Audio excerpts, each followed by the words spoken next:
any single exhibit. I think digital is going to be agreeable. Maybe they change the position. We can do it digitally. We can just. You know what?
It wouldn't be my mic, because this is a system. Oh, it's a lot.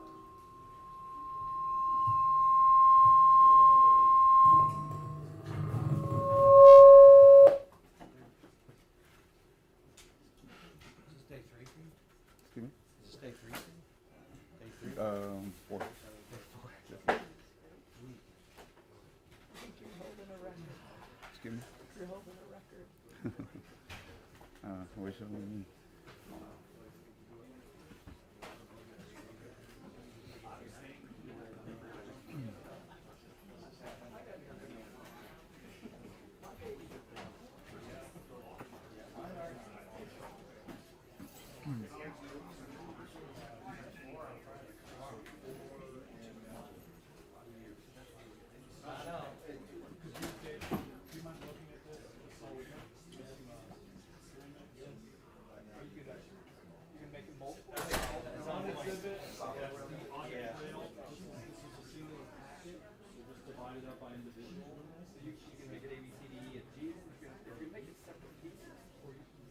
To me, it makes more sense to do ABCD, so if someone's talking about one particular item that's put together, it's clear in the record what we're doing. Yeah. And they will be divided by username. Okay? And there's different dates, which is all we have to show. So Ronald Silto, for instance, July, Ronald Silto. That's the way to see it. Yeah.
Okay.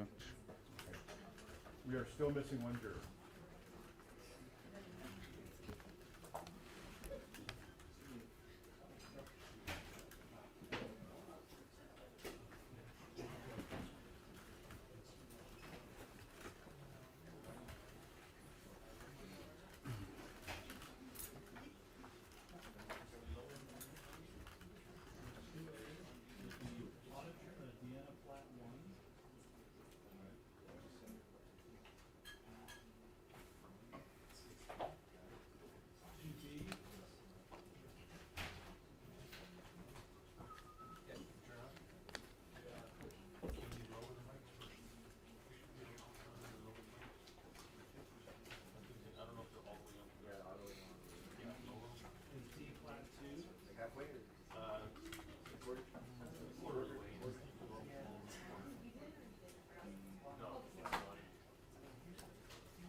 Very lady. They can hear me in the courtroom. It's very, very slightly.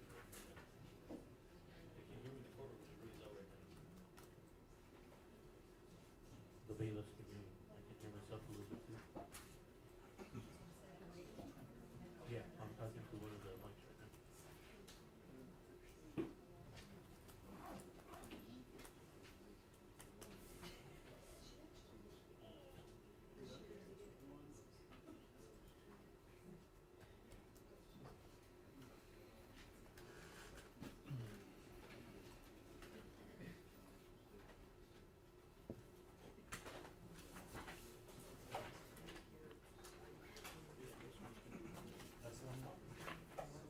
That's the testing. 1, 2, 1, 2. You got it? Alright. They haven't been halfway still. I don't want to raise them any higher than that. Okay. Clear up that part of it. We're not doing any digital, just paper. To avoid confusion. Leave them at 50. No, leave them Right, at 50. 50? Okay. Where do you go? Testing. 1, 2. Testing. Can you hear me? A little bit. Not much. A little bit. We have an elegant solution for the 2 exhibits. The one that A and B? Oh, Yeah, it's actually yeah, more I letters. really hear myself in the court. Because Romania Yeah, just expressed concern that the exhibit is multiple packets of information kind of loose. So for cleanliness of the record, we're gonna mark each individual unit as 2A, 2B, so on and so forth, through H. Okay. And I'll read all that into the record and offer it and admit it, they're agreeing to it, so.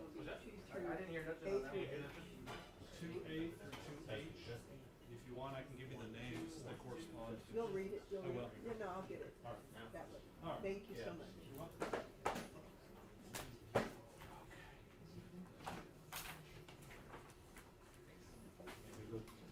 They don't hear me, yeah, it kind of like went silent.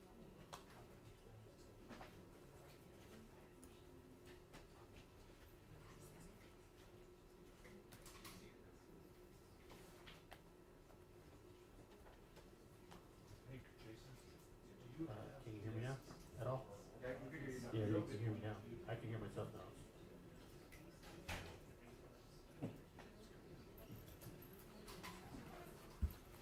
Zero is max? Okay, I got you, alright, I can let them. Right, turn up a little bit more on that. Testing, 1, 2. 1, 2, testing, Sound 1, 20, 2. 21, There we go, control, there's You can offer this to him. however loud you need it. That's like 3/4 right there. 3/4, he has it 3/4 right now.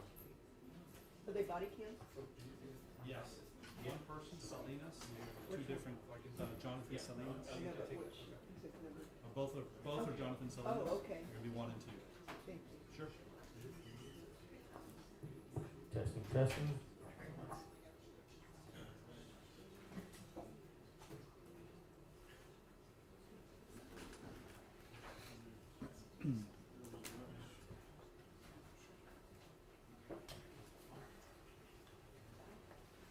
Can you test? So right here on the distribution of area. This one? Test. If I use this one. Yeah, you can use that one for now, we don't need this one.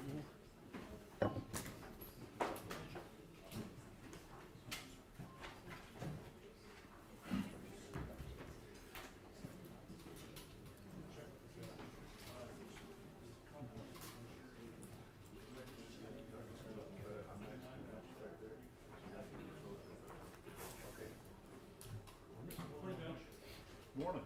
Question. Order of operations question. There are a few exhibits that I think we intended to offer, didn't quite get in properly in the record. Would it be okay if I did that before Mr. Wood begins his? Sure. Okay. I think we've got agreement on everything, so it's just a ceremonial. Do you want to do it outside the presence of the jury? I think it probably should be in the presence of the jury. It doesn't matter to me, Yeah. or the jury necessarily, but If you want to do it before then, that's fine. just to make sure there's no confusion about keeping track, but if someone is maybe missing numbers, Makes sense. and very profundity. You're welcome. So it'll be the first thing, so I'll just direct you initially. And then I'll go real quick. That mic was there, that was ours, right? There's another mic missing. One of them was ours, I think. One of them is, but these two the black ones like this are ours. Yeah, Yeah, yours is right there. okay.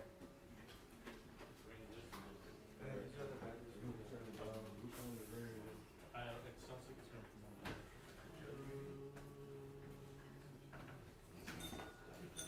Hello? Hey, how you doing, Judge? Doing all right, how you doing?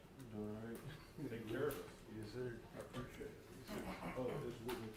It's the witness one? Yeah, Witness. sir. No.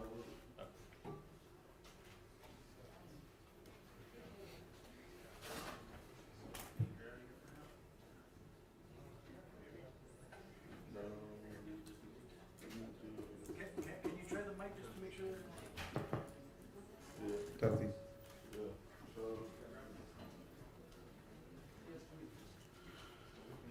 Wow, we actually got technology now.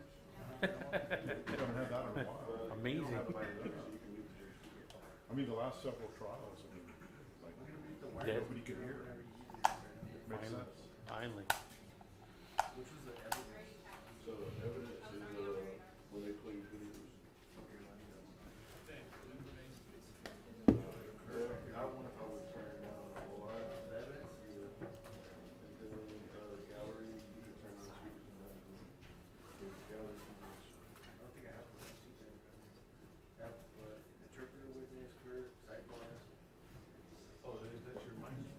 Yeah.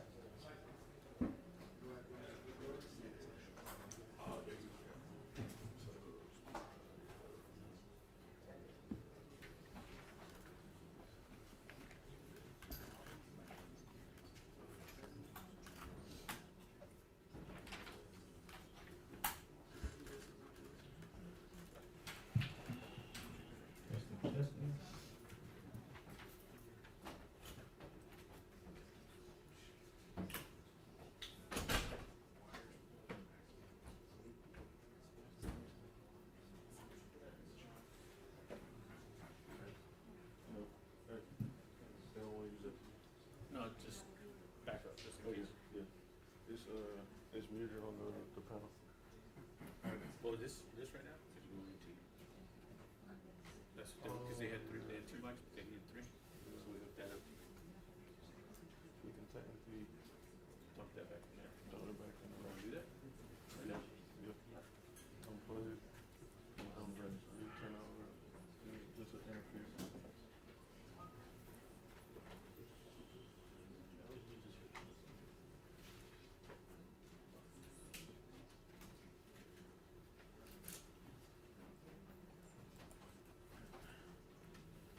I don't remember how we got in here. Well, leave this in here, take it out. Leave this in here, take it out. You were around really quickly. Make the touchpad.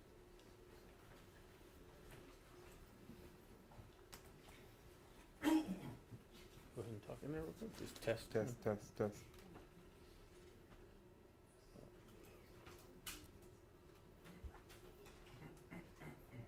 You good? Go ahead and talk.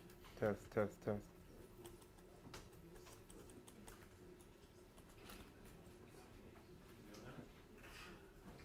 Right here. You're all here? All right, all the jury's here. I have one small issue to take out. Outside the presence of the jury? Yes, sir. Just test it.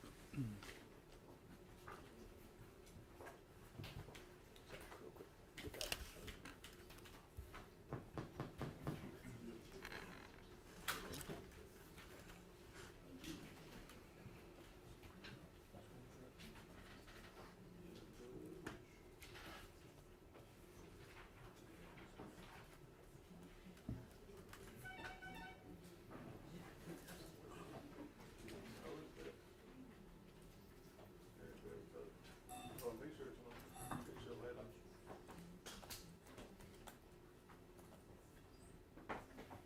Yeah.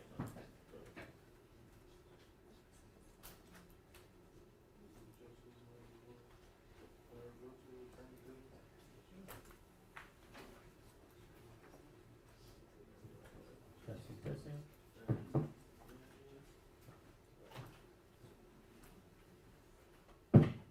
That was hot. The second one.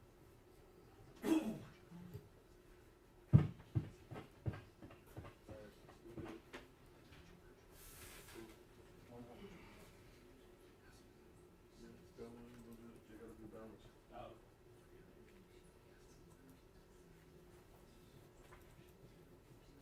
Alright, so let's put that wireless back where it was.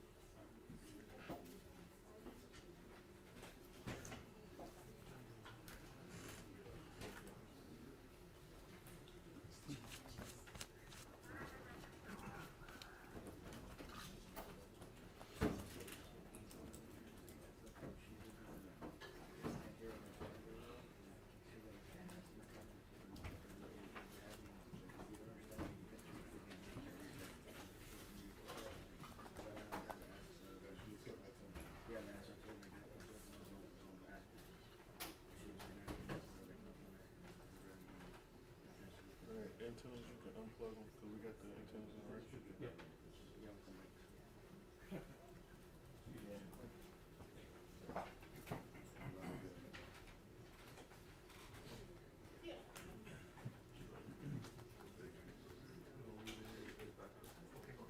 So that when we actually come back in here, we can really, so we're losing here just in case.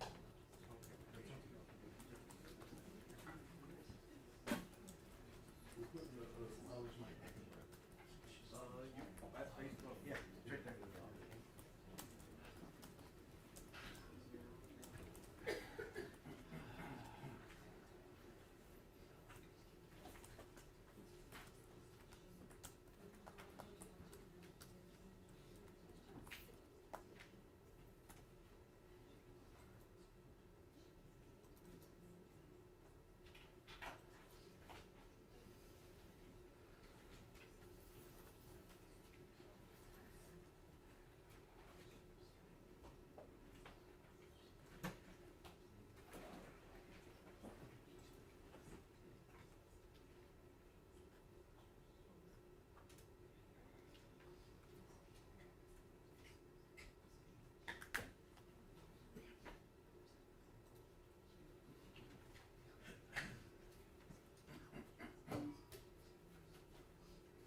Everybody done? So the sound people are done? Yes, yes. All right, whenever you're ready. I'm ready, Judge. All right, 2023 CR 11510A and B and C. Present in the courtroom are attorneys for each of the defendants. Each of the defendants are also present, is that right? Yes, sir. All right, the state is also present, the jury is not yet in the jury room. Before we bring in the jury, counsel, you indicated you wanted to put something on the record? Yes, Your Honor. It kind of pertains to the court's ruling yesterday as far as going back to this issue of lawfully there, the officers were lawfully present, lawful arrest, lawful detention. I'm sorry, where's my mic that was right there? It's on the table behind you, Jason. Just set it on the table, please. Sure.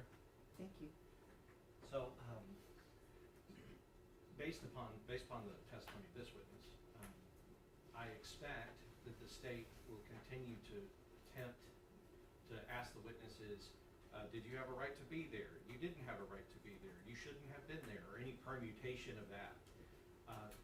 I'm kind of furthering our objection that these are legal conclusions that these witnesses are not qualified to answer. It would be speculation on their part.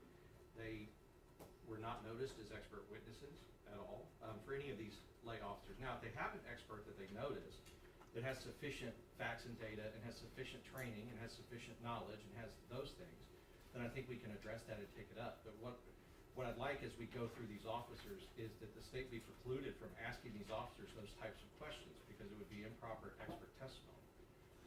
It would be speculation. And again, as we've kind of seen from this witness, it's not clear to us that these officers necessarily even know really what the law is. So then it would just serve to confuse the issues, confuse the jury. And so we're just asking the court, as we go through with these officer witnesses, that they not be asked those questions, such as, should you have gotten a warrant? Did you need to get a warrant? Should you have been there? You had no right to be in there, or have the officers, or try to elicit that testimony from these officers, because our contention is they don't know, and it's speculation, and they don't have the sufficient training, skills, knowledge, or education to answer that question. Your Honor, it cuts both ways. And we are certainly able to ask the witness about the facts and circumstances, about whether or not they sought a warrant. That is not seeking a legal conclusion. That's not an expert opinion. Whether we ask them about whether or not it was lawful or unlawful, we haven't asked that question. We've not asked it. It's been asked multiple times on cross, with them asking leading questions saying, it was lawful, wasn't it? It was lawful, wasn't it? It was lawful, wasn't it? It's just as inappropriate for them to do that as for us to make this witness the ultimate fact finder in the case.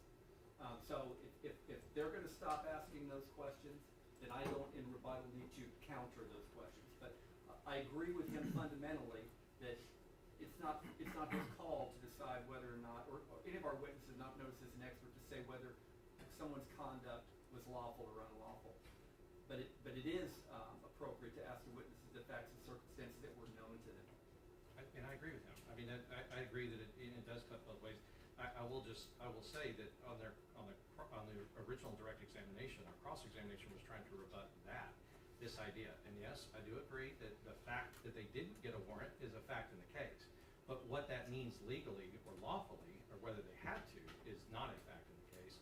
That's a question of law that can be answered either by the court or by an expert. And so I think if we're agreed on that, then they won't be asking those questions. All right, so then the objection is sustained, and the state is correct that it has been going both ways, so I will admonish both sides to specifically elicit facts from the witnesses and not any legal opinions from the witnesses. Yes, sir. Thank you. All right.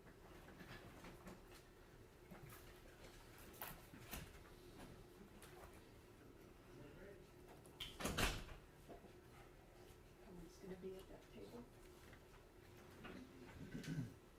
Is anyone, okay, then put it over, are you questioning? Yes, ma'am. Yes, please put that over there. You want it? Yeah, she needs to hear it. Which one of the defendants, which group of attorneys is next? It doesn't have to be too close. It's good, it's good. Sir? So, Christian, you wanted to do that immediately? He's gonna put something as soon as the jury comes back on. Just some exhibits to clean up our exhibit list. Yeah. I'll do that quickly. And then we'll go back to the cross. Or the recross. Thanks, Judge.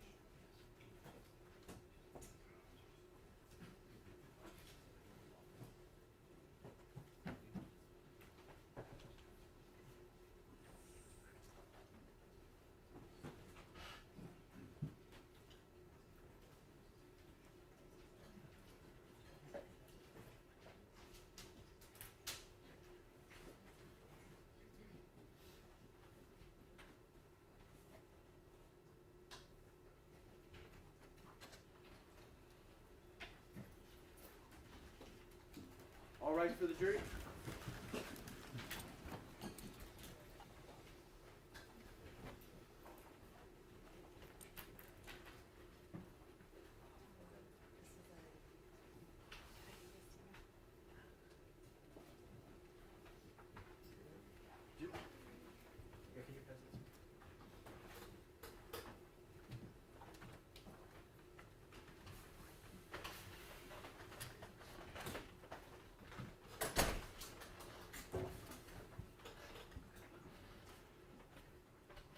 You may be seated. All right, welcome back, members of the jury. Hope you had a pleasant evening. Hope you've had a good morning so far. As we go through the day, we anticipate being here through the end of the day, 5 o'clock or sometime after 5 o'clock. I will give you a lunch break. I anticipate about 12:30. If you need a break for any reason, let me know. I am aware that a juror mentioned to one of the deputies in the back about the sound issues, so I believe the sound has been taken care of. We did have IT, the county's IT come in and work on it, so I think it's taken care of, but if not, we'll keep working with it.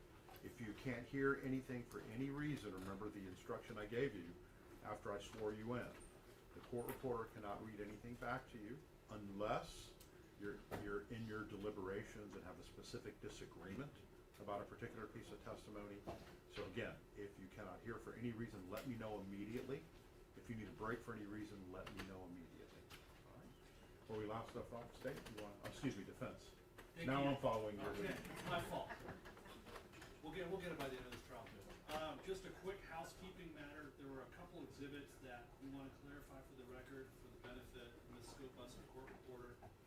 Firstly, Mr. Cifuentes, early on, the custodian of records, offered an exhibit 2 concerning audit trails. I've conferred with opposing counsel, and we've broken those out with identifiers to make it clear for the record. So at this time, we'll be offering defense exhibit 2A, user audit trail for Deanna Platt. Defense exhibit 2B, Axon user audit trail 2, the second one for Deanna Platt. Defense exhibit 2C, an Axon user audit trail for Russ Van Geffen. Exhibit 2D, an Axon user audit trail for Russ Van Geffen, the second audit trail. Exhibit 2E, user audit trail from Axon for Karen Falks, F-A-L-K-S. Defense exhibit 2F, Axon user audit trail for Hector Salas. Defense exhibit 2G, Axon user audit trail for William McManus. Defense exhibit 2H, Axon user audit trail for Ronald Soto. And those are the 2s, and I've got 2 more exhibits that I'd like to offer these. They were previously discussed and I think agreed upon by opposing counsel. So we'll offer those at this time. Okay, as to the exhibits he just mentioned, we have no objection. All right, so each of those are admitted. And then lastly, there was discussion of a defense exhibit 20 and 21. They are each a disc that contain Jonathan Salinas body cam videos 1 and 2. For clarity, these are a duplicate of State's 8, but because they've been discussed, at this time we'd like to offer them for admission just for cleanliness of the record. And they're not altered. And we have no objection. All right, so each of those are admitted as well. Thank you, Judge. That's all I have on that. All right. Now let's go back to that recross. Thank you, Judge. Good morning, officer. Good morning, sir. Do you remember a series of questions Mr. Luna was asking you, the but-for questions, but for this, then that wouldn't have happened Yes, sir. at the end? But the reality is the course of that night changed. I mean, the complete course of that night changed when Melissa Perez decided to commit an aggravated assault against a peace officer, Officer Salinas. Would you agree with that? Yes, sir. And when we talked about it, it was more than one.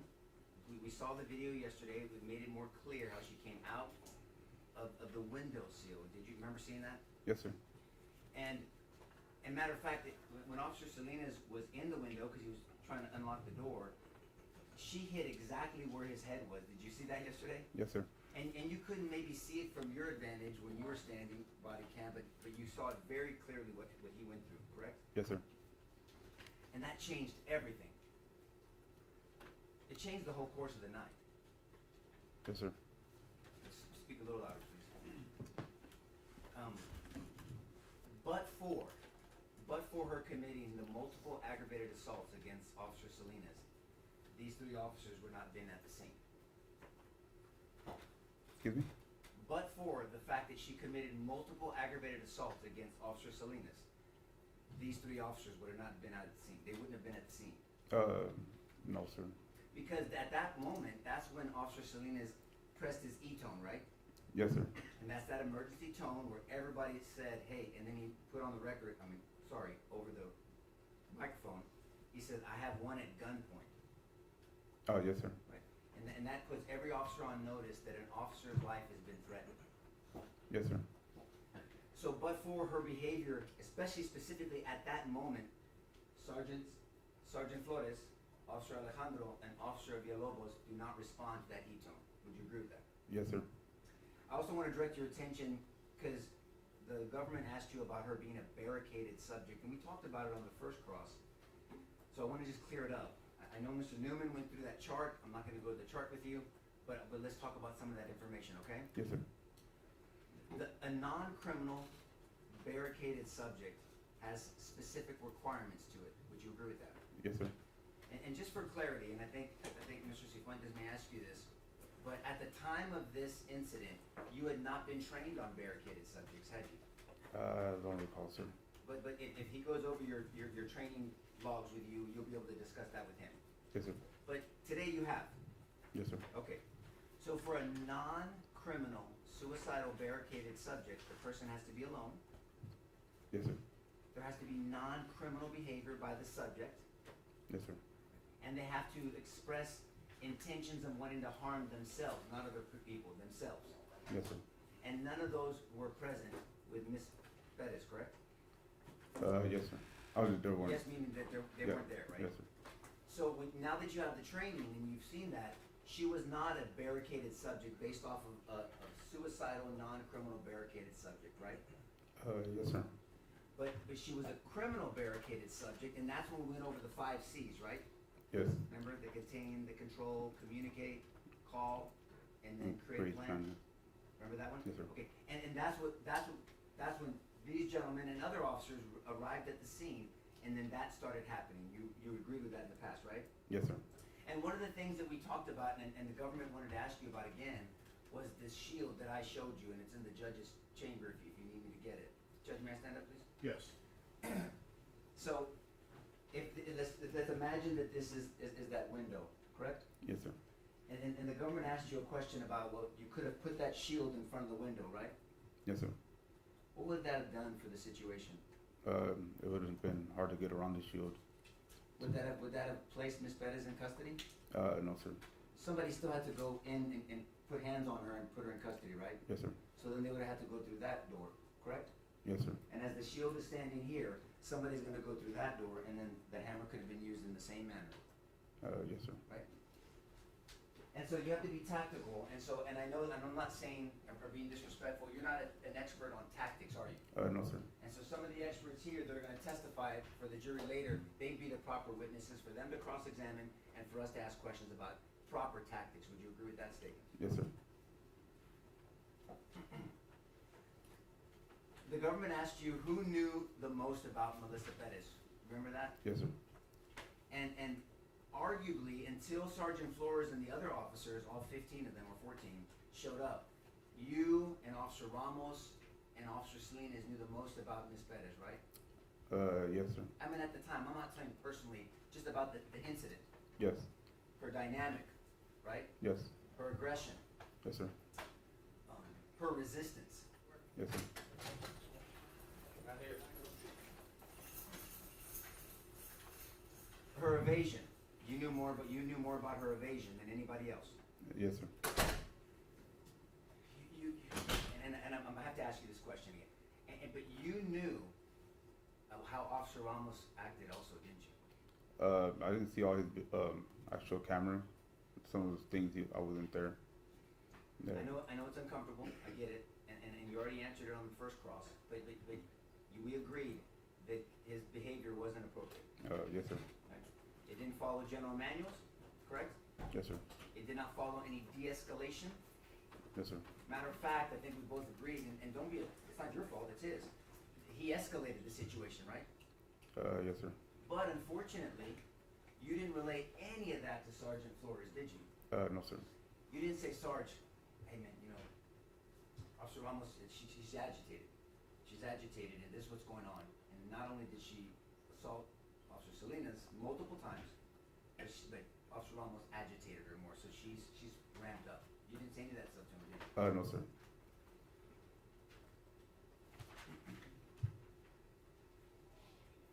You mentioned something, and it caught my attention. You mentioned to the government that Sergeant Flores conducted bad tactics. Do you remember that? Yes, sir. And, may I use the well, Judge? Yes. And the bad tactics were, as they were implementing that plan that was created, remember that plan of officers distract, other officers make entry, try to apprehend her? That was the plan, remember? Yes, sir. As he was coming over the rail, you said it was bad tactics because Mr. Cifuentes asked you a question about having his back to Ms. Bettis, remember that? Yes, sir. And you meant it was bad tactics because she was violent. Yes, sir. And you don't turn your back on someone who's potentially violent. Yes, sir. And you criticized it. I thought it was interesting. Did you think it came across a little hypocritical at all? Would you like to change that again? I mean, the thing was, you have to be aware of what your surroundings and things like that, and I just felt that. Let's talk about whether you applied that same standard to yourself. Do you remember the beginning of this incident? Yes, sir. And do you remember, permission again, Judge? Yes. And do you remember when you were talking to Ms. Bettis? Yes, sir. And do you remember when Lieutenant Hudson had shown you this cut wires? Yes. And you remember we talked about that you cut wires with either pliers or a knife or some type of tool? Yes, sir. And we talked about, you didn't notice it at the time, that there was obviously a burglary of a building, another felony, remember that? Yes, sir. And then you walked up to Ms. Perez and you had heard that she thought she was Elvis's daughter, Yes, sir. and that she had been stolen or kidnapped by the cartel, Yes, sir. and that she was being listened to by the FBI? Yes, sir. And did you remember turning your back on her? Yes, sir. Could she have been dangerous at that time? Yes, sir. So you showed bad tactics, Yes, sir. but you thought he had bad tactics? I said that everything, there was bad tactics. Everybody showed bad tactics. See, I'm a little Yeah, more- everybody showed some kind of bad tactics. Yeah, okay.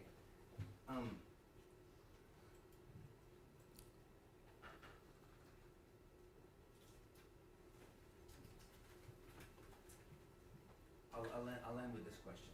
Just end with this question.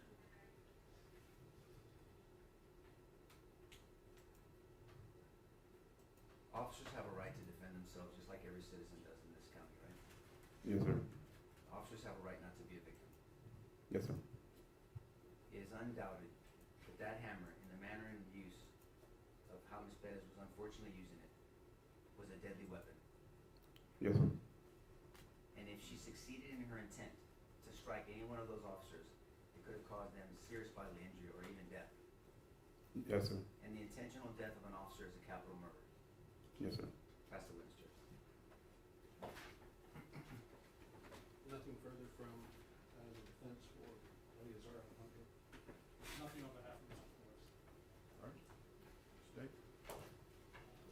We're ready for our next witness. All right. The rules of an invoke, you know what that means? Yes, sir. All right. You're excused.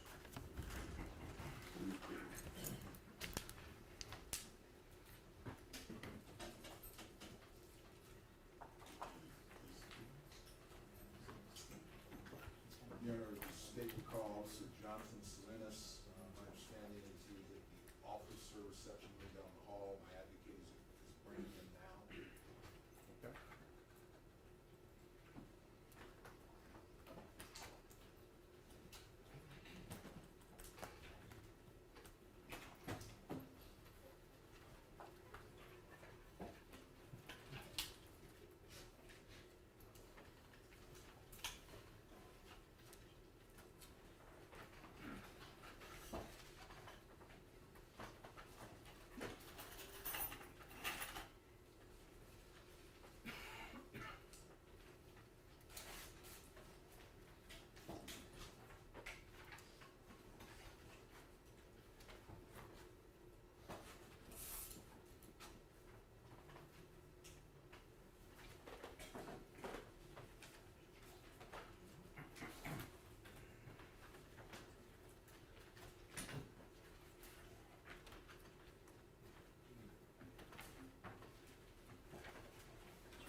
you solemnly swear or affirm that the testimony you give in this matter will be the truth, the whole truth, and nothing but the truth? Yes, Your Honor. All right, you may need to adjust the microphone, make sure everybody can hear you. Can you introduce yourself to the jury and spell your name for the court reporter, please?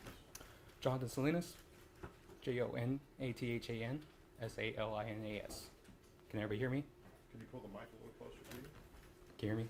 There you go. All right, state. Sir, how long have you been an officer with San Antonio Police Department? I've been an officer for approximately 6 years. And over those 6 years, what have your duties? Are you still patrol officer now? Correct. I'm assigned to the patrol division on the south side. Okay, South Side, and we've heard about the South Side. In general, what part of town, what landmarks are encompassed in the South Side? So I'm assigned to the division, the 63 side, so it's basically Old Pearsall Road, Five Palms area, Valley High. Okay. And you said the division is the 63 side. How many divisions are there in the South Patrol? There's 3. There's 61 and 62 sides. Okay. And were you working in that assignment in the 63 side, the 63rd Division of the South Patrol on Thursday, June 22nd, and into Friday morning, June 23rd of 2023? Correct. I was 6340. Okay? And had that been your original, and your call sign was 6340? For that night, yes. Okay? And ultimately that night, who was the sergeant in charge of the 63rd District of the South Patrol on the June 22nd and through Friday, June 23rd? Sergeant Florence. And does each of the districts have a sergeant in charge? Yes. Do you recall who the sergeant was for the 61st District? Sergeant Rivera. And for the 62nd District? Sergeant Robertson. And as these districts are aligned, may I approach the witness, Your Honor? Yes.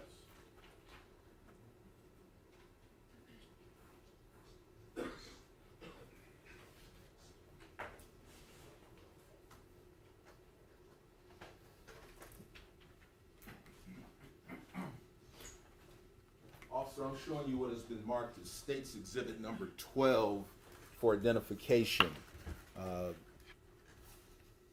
Does State's Exhibit 12 for identification, does it just depict graphically how the districts are aligned to each other within the South Patrol? Yes. Okay, and does it also then identify for each district and their alignment, the sergeants in charge that night? Yes. Fairly and accurate as you know it to be that night, June 22nd, June 23rd, and today? Yes. Different sergeants, of course, today, right? Of course. Your Honor, tender states 12 for identification and defense for inspection. Move to introduce states 12 in evidence. No objection from us, Judge. All right, it's admitted. Oh, everybody else get a chance? I'm sorry. I'm sorry, who said no objection? You did? I said no objection from us, but I'll let them review it also.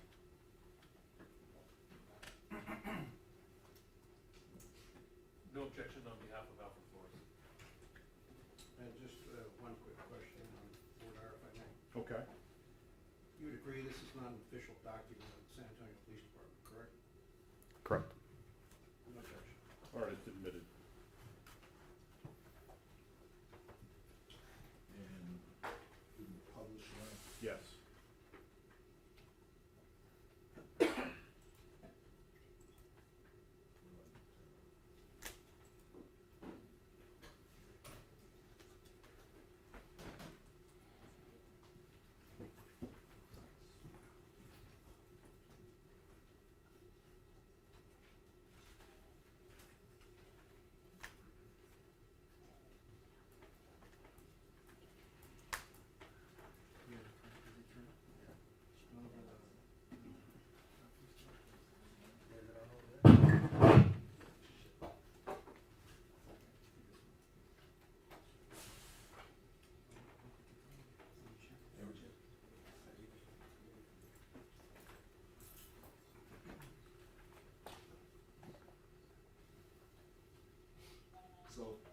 just so in a general sense, all of South Patrol encompasses those 3 districts?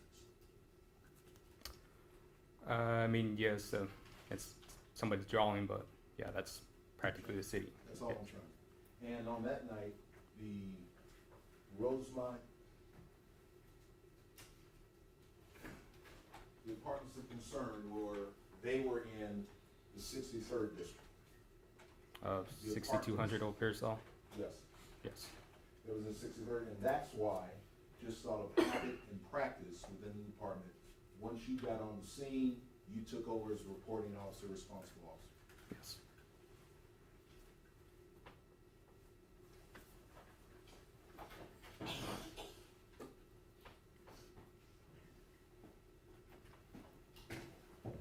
Now, were you wearing your issued body worn camera that night on the 3rd of the 22nd through 23rd? Yes, I was. And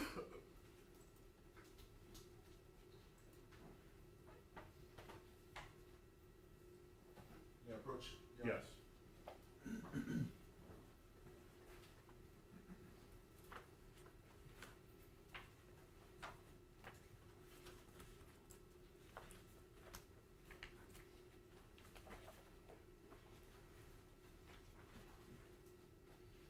Officer, you remember what time you got to the Rosemont Apartments on the June 23rd? I do not. Showing you what has already been marked in minute evidence as Defense 1, identified as the incident detail report. What was your call sign? 6340. Okay, can you see your call sign on the listing? Yes, I did. Okay, and you come over to the right.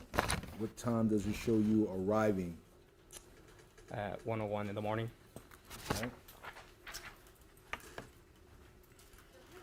And your body cam was working at that time? Yes, it was. You recall radioing dispatch, telling them that you would be arriving en route before you got there? Sorry, can you repeat the Do question? you recall calling dispatch, telling them that you were en route? Yes. Assigning you to this call? Yes. And who did you see when you first got there? I believe it was Rojas. Okay? And in general, without saying what anybody said, what did you talk with Officer Rojas? I believe, yes, for a brief second.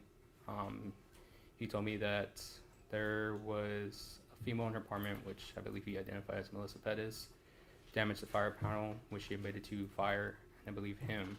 Then he took me to the panel to show me the damage. And the person that he identified while you where were you talking with Officer Rojas at? In the parking lot? Where were you having this conversation at? I believe it was near the building of the damaged panel. All right. Did it start at the building with the damaged panel, or did it start in front of the apartment? Wouldn't be able to answer you that. I don't remember.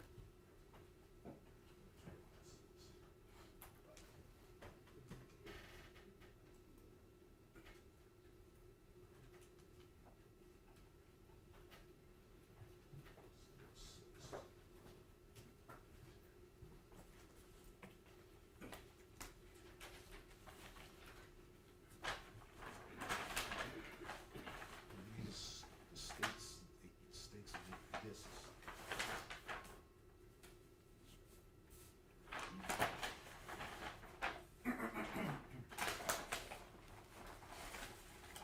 I had a,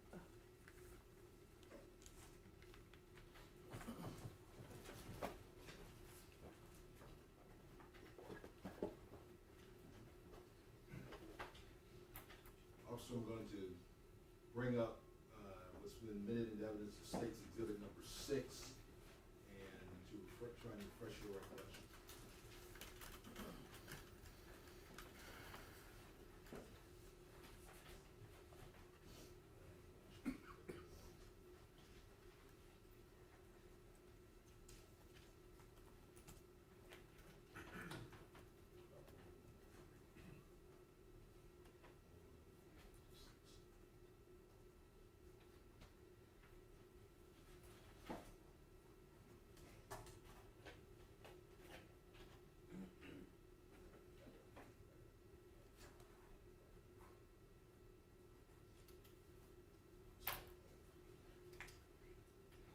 for the record, I am on state 6 at approximately 01:02:45. This is Officer Rojas's body cam. Cause I know it was a fire, so.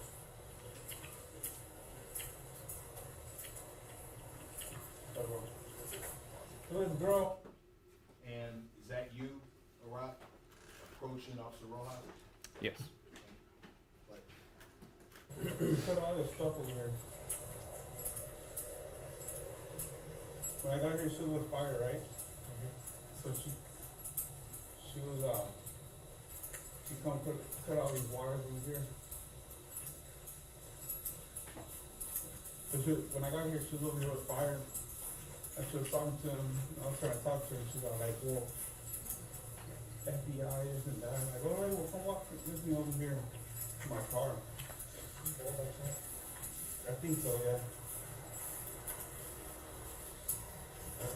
So she cut all these wires. So all the fire alarm was going on. Alright, so she was over here talking to fire. And I told her, come walk with me over here. So she was walking with me. Then she saw that, what's the name, got here, Ramos. And he was walking over here, and she just took off running went inside. So she decided. Yeah. Let me call arson and see if that's theirs. Mhm. Okay. That's all I was trying to look up. I saw the tampering, it's like a misdemeanor. So I'm not sure. Tampering to self-alarm cause false whatever. Self-alarm, right? Something like that. Yeah, it was a misdemeanor, so I was gonna eat beer, but like I said, I was gonna come over here and run her. And I said, come over here, and I guess she saw what's the name walking over here, and she just took off running. So she went inside the house, her apartment. Okay. Yeah, if you wanted to stand by over there, I'm gonna call arson. Alright, I put her in front of key card.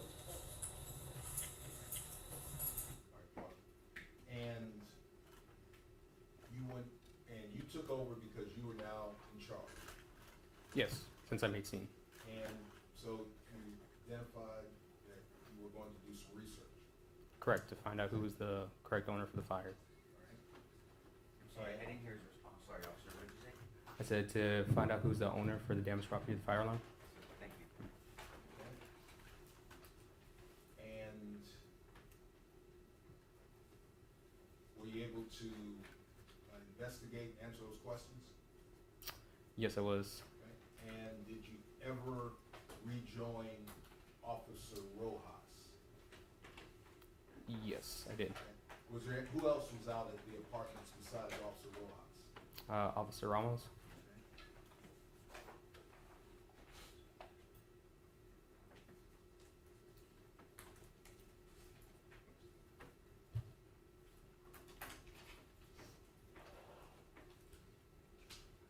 If you recall, my notes indicate that your research took you about 10 or 12 minutes. Does that seem accurate to your recollection?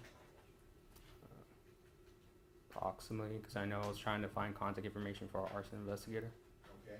After you concluded your research, you got some information. What did you do? And where did you make these calls at? In my patrol vehicle? Okay, so it's out in the parking lot. Yes. Okay. What did you do after you got your information? Where did you go? I went back to the apartment with Ramos and Rojas. Okay. Who did you see in? Is that apartment 3102? I don't remember. Okay.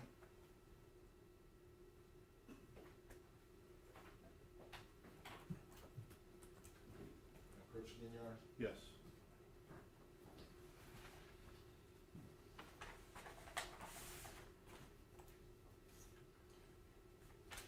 Also, I'm showing you what has been marked as State's Exhibit number 4 for identification. Much like that previous defense exhibit, it is also the IDR from that night.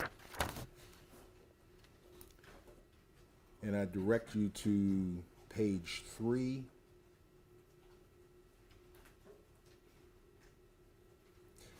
Take a minute of that, see if you can identify the apartment.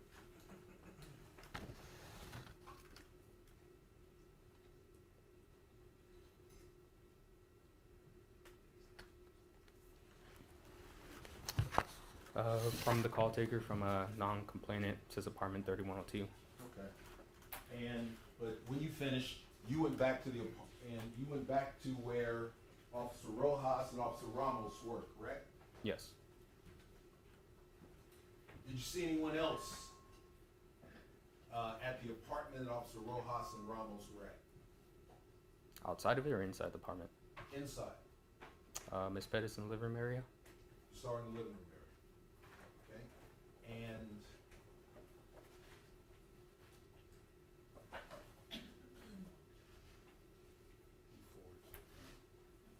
going back to the exhibit Officer Rojas's body cam again. Were you wearing your body cam?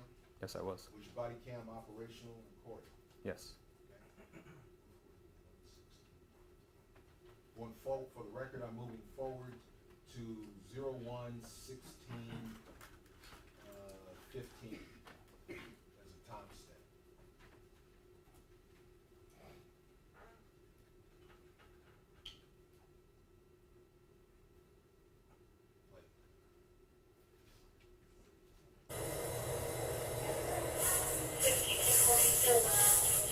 Should be enough.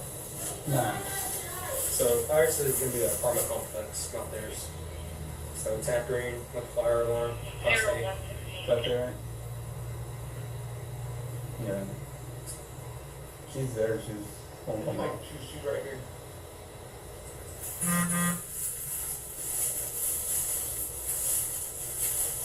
Are you open?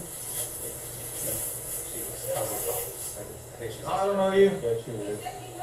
No. She was I said, what's your name? Open it, very dear. No, I don't know your name. Runner. And No, he asked you your name. he got there. I wasn't here. I'm trying to figure out what's your name. And I think one of the push it for a fence save. Let me call for Ma'am, I don't know your name. It sounds like a speaker. And you just mentioned, I heard you say, let me call, who did you say you needed to call? Flores? Is that Sergeant Flores that was the sergeant in charge of the 63rd District that night? Yes, it was. And do you see Sergeant Flores here in the courtroom today? Yes, I do. And is that the individual that is now standing? Yes, it is. Judge, for the record, he's identified Sergeant Flores. And why did you need to call Sergeant Flores? He was my sergeant for the night. Go back to the recording. That's what I was doing. I was thinking just trying to AD her. And just getting her on that. But she's all right. On the side. You know, last time I saw her, she was on that curve over there. And I was gonna get that. Now, you made a comment there when you, after you it appeared to me that you smiled and then you gestured with your right hand to the parking lot. What did you mean? What did you say? That I had contact with her from the past. Okay. And approximately how long before this day, June 23rd? Wouldn't be able to tell you for sure. I believe it was like 2 or 3 weeks ago. 2 or 3 weeks prior? Correct. Okay.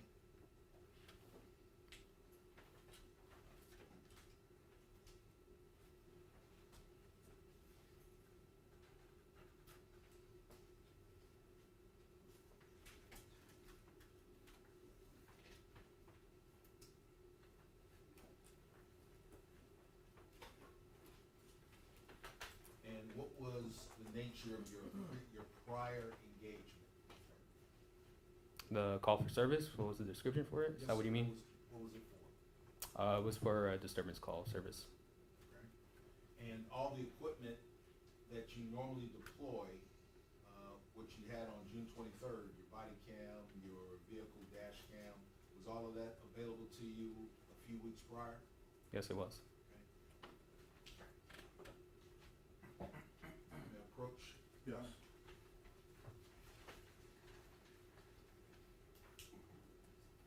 Also, I'm showing you what has been marked as States Exhibit numbers 14 for identification and States 13 for identification. On States 13, which is a DVD disc of a recording, do you see your initials on it? I see my initials with my badge number. Okay. And so you've seen the contents of what's on States 14 for identification before? Yes, I have. All right. And States 13 for identification, and States 14 for identification. What is that? Take a moment to look at it.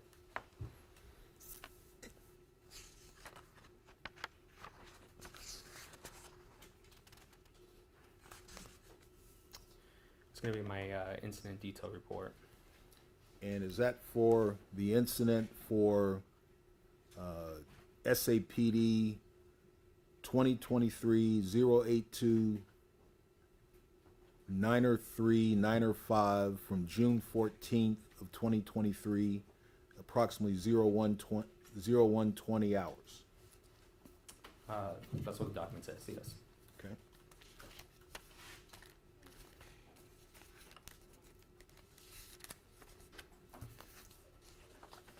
And what do you remember from that call and your previous encounter with Ms. Perez? So there was 2 calls of service. One immediately after roll call, which ends at 10:30. Was the first call prior for a female causing disturbance in the parking lot, screaming. Complaints that she didn't feel safe, and her and her boyfriend actually didn't feel safe exiting the vehicle. That's why she contacted police. Gave a description of her. As I arrived to the location, I didn't see anybody matching the description or in the area causing any disturbance. Then I switched our information channel. They contacted our complainant, which she advised she was able to get inside her and her boyfriend safely, and she went in a wooded area. So I ended the call for service and went back to service. And then I took another call, followed by another call for service, return call service, same complainant, saying that the female exit the woods is now sitting on the curb, which then I was dispatched to. And so States 13 and 14 for identification, in some measure capture your encounter with Ms. Perez on the second call and the key card that you got. Yes. Okay.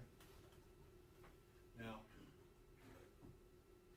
my notes indicate you and I first talked in early December of 2023. I don't know the exact date, but yes, previously in the past. Okay. But do you recall me asking me, and you referred to that previous encounter? I'm going to object to him trying to refresh his memory when he hasn't even asked a question that he possibly forgot. This is improper. All right, State, you can refresh. I'll suspend. You stopped looking at the DVD from June 23rd at 1:17:32. You heard yourself say the last time I saw her. Is that what you were referring to in the previous call from 14? Yes, my memory was fresh.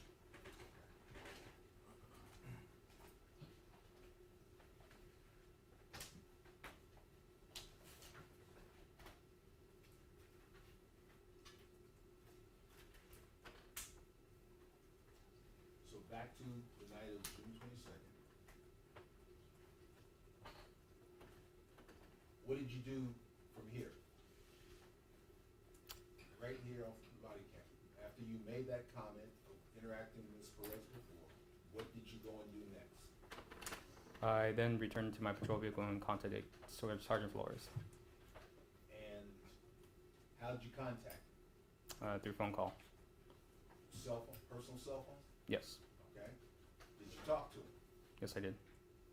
And what information did you relay to him? Just basically a brief description of the call, what type of offense I had. Told him that Ms. Perez was in the apartment. Actually ran from Rojas and Ramos. She was inside. I observed her from the apartment. She didn't want to come out, so I told him I was going to list her as a suspect in the criminal mischief misdemeanor case. But you told him she was in her apartment? In the living room area. Told him that because that's what you'd seen? Correct, as the body cam shows. Okay.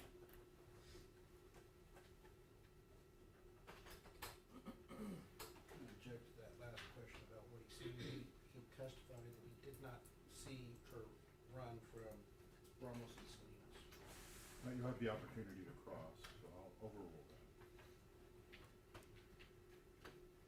that. And where did you make that call to defendant Flores at? In my patrol vehicle.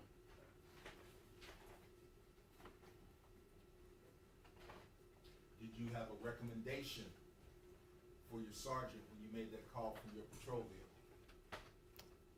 No, just other than him saying he was okay with me writing up the misdemeanor. Okay. And you had his authorization?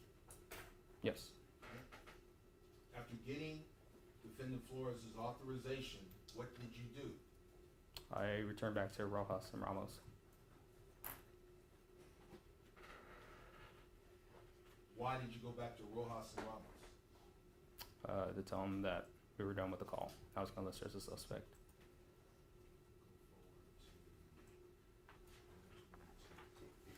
Moving forward in the exhibit to approximately 01/22/30 hours on Rojas' body.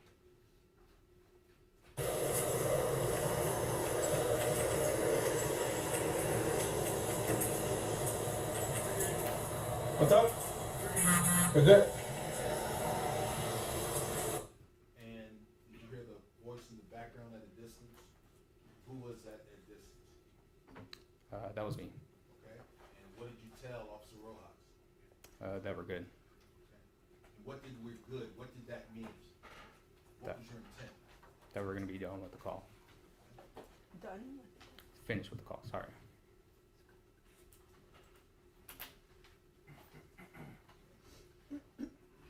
And again, your own body cam was running at this point in time. Yes, it was. What did you do after communicating to Officer Rojas that we're good, the call was over? What do you mean? What did you do? You're in the parking lot. What did you physically do after communicating that information? I don't remember, honestly. Okay?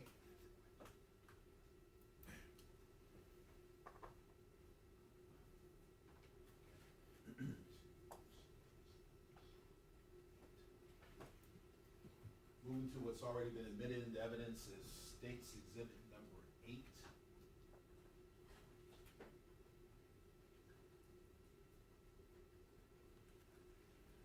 Now, it is marked as Jay Salinas body cam, and it starts on approximately 01:23 hours 16 seconds. Okay. Play.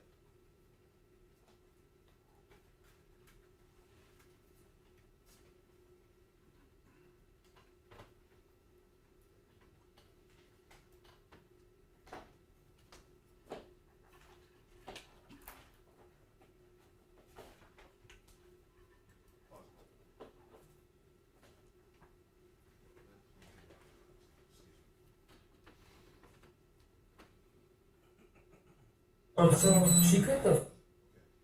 And for the record, we have paused States 8, timestamp 01:23:43. Now, you recognize this is your body cam, Yes. okay? And please explain to the jury, and you previously testified that after you told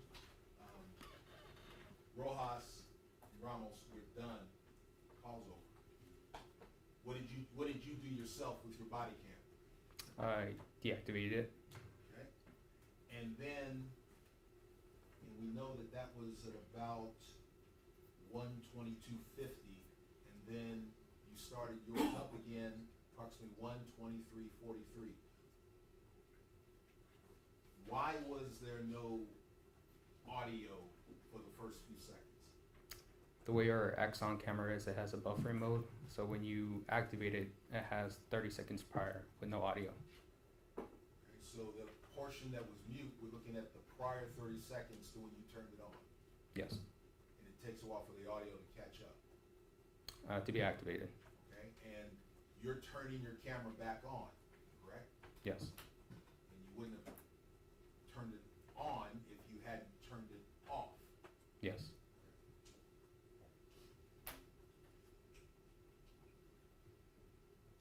So who's the gentleman that you shook hands with? That was going to be the maintenance worker. Okay? And what happened with the maintenance worker? What did you do with him? I took him to the damaged fire panel. Okay? Did you go by yourself? I believe Rojas was behind me. Okay? And what was the reason you wanted to go to the damaged fire alarm panel with the building maintenance supervisor? To get the actual value of the damaged property. Okay? And you looked over the damage? With the maintenance worker? Yes. Yes, I did. Okay. And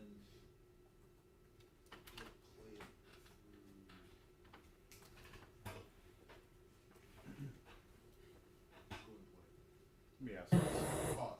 Is the sound okay for everybody on the jury? Okay. Yes, sir. Did you see her, or were you the one that called her? Yeah, somebody called me and Okay. I tried to call actually the monitoring system. They're telling me they're putting it on test mode. So she cut up the wires in that bed box right here. Why she doesn't when she did that? So we were wondering too. Okay.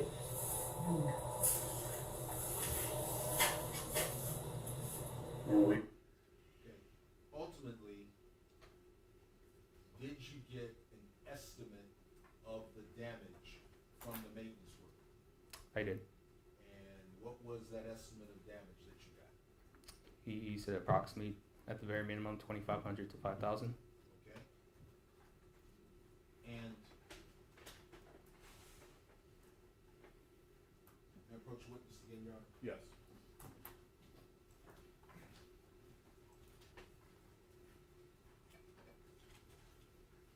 Freshening back to states 4.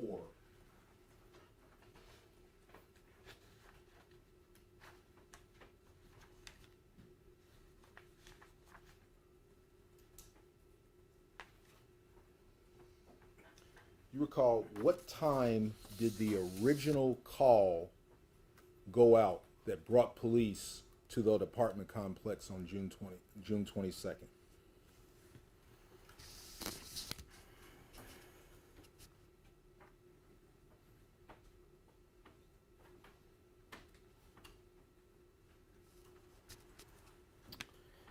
The document says at 11:33.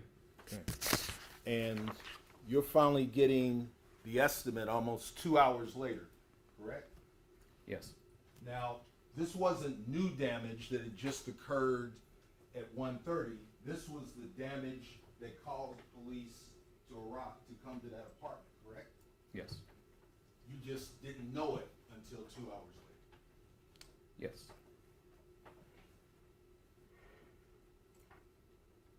Once you got that damage estimate, what did you do next? Where did you go? I returned to my vehicle and contacted our follow-up unit, which is Night CID. And without saying directly what anyone said, did they get, and why did you call Night CID? Judge, I think, would this be appropriate time that I can take a breath break? I'm sorry, I have to go to the restroom with Brad. And I know he's gonna get into some important stuff, so maybe, if that's okay with the jury. All right, let's just take a very short break. All rise for the jury.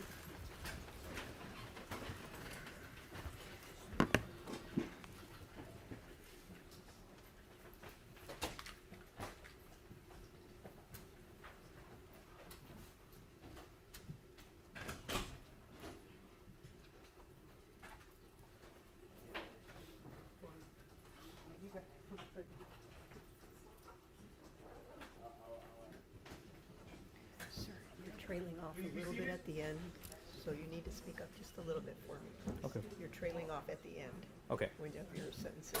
I'll try to be Thank better. you. If I turn and look at you, then you know. Give me the death stare. I'll give you the. Do you need to use the restroom? No, I'm fine.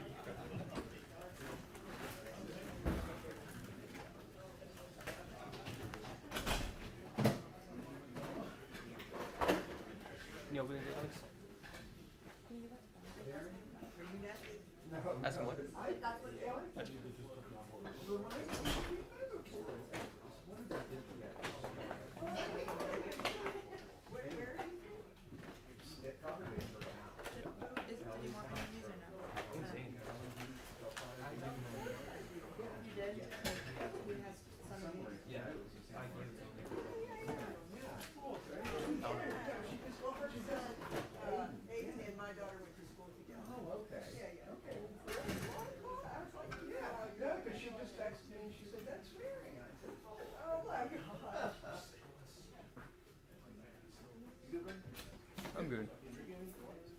y'all have water.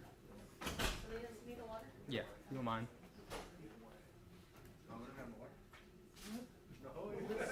Might be a bottle. I hope not. No, I feel like I am gonna be. You understand. Yes. Thank you. Do you want a bar? Granola bar, chips?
They gave me one. But I can take an extra one. Appreciate it.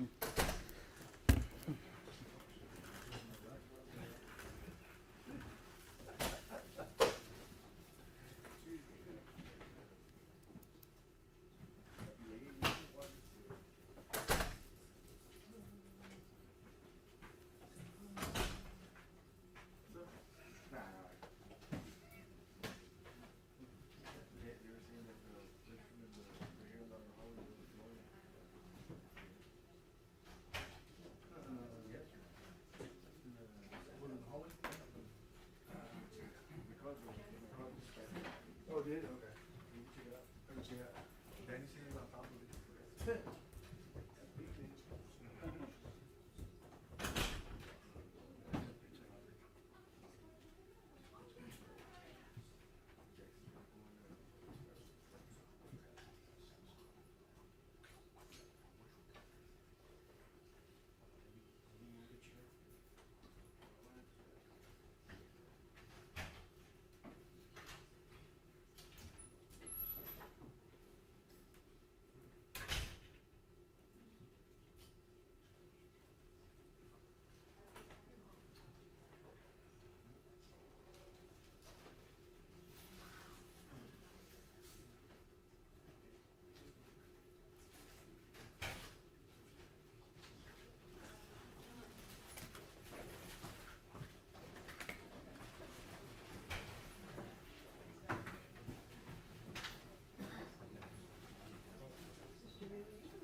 What's your last name again? Salinas.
that about like what she threw at you?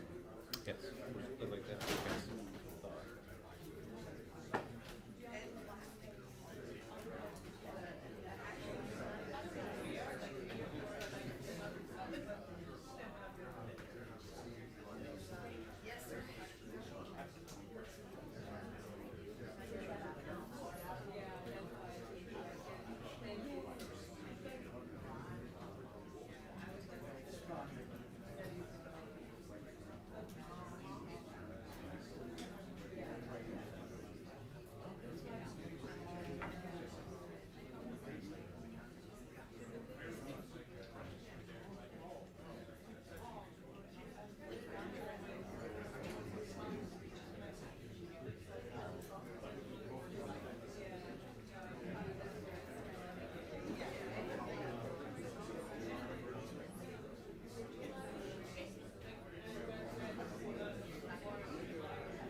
All right, we're gonna bring him in. We're gonna bring him in. Just really quick, Judge, just so we can avoid it having an approach. I believe based off the line of questioning, I think now Are this we would on be the the proper. record? Yes, ma'am, please. Okay, just 1 moment, please. Sure. Go ahead. I think, Judge, based off this line of questioning, this would be the proper witness to ask about prior knowledge of her arrest or emergency detention. Remember on Rojas, you didn't say it wasn't admissible, we just argued, the government argued that it wasn't the right witness. I think this witness would be, Judge.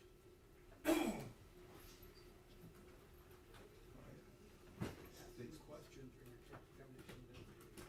I would, Judge, and he hadn't said if he knows or not.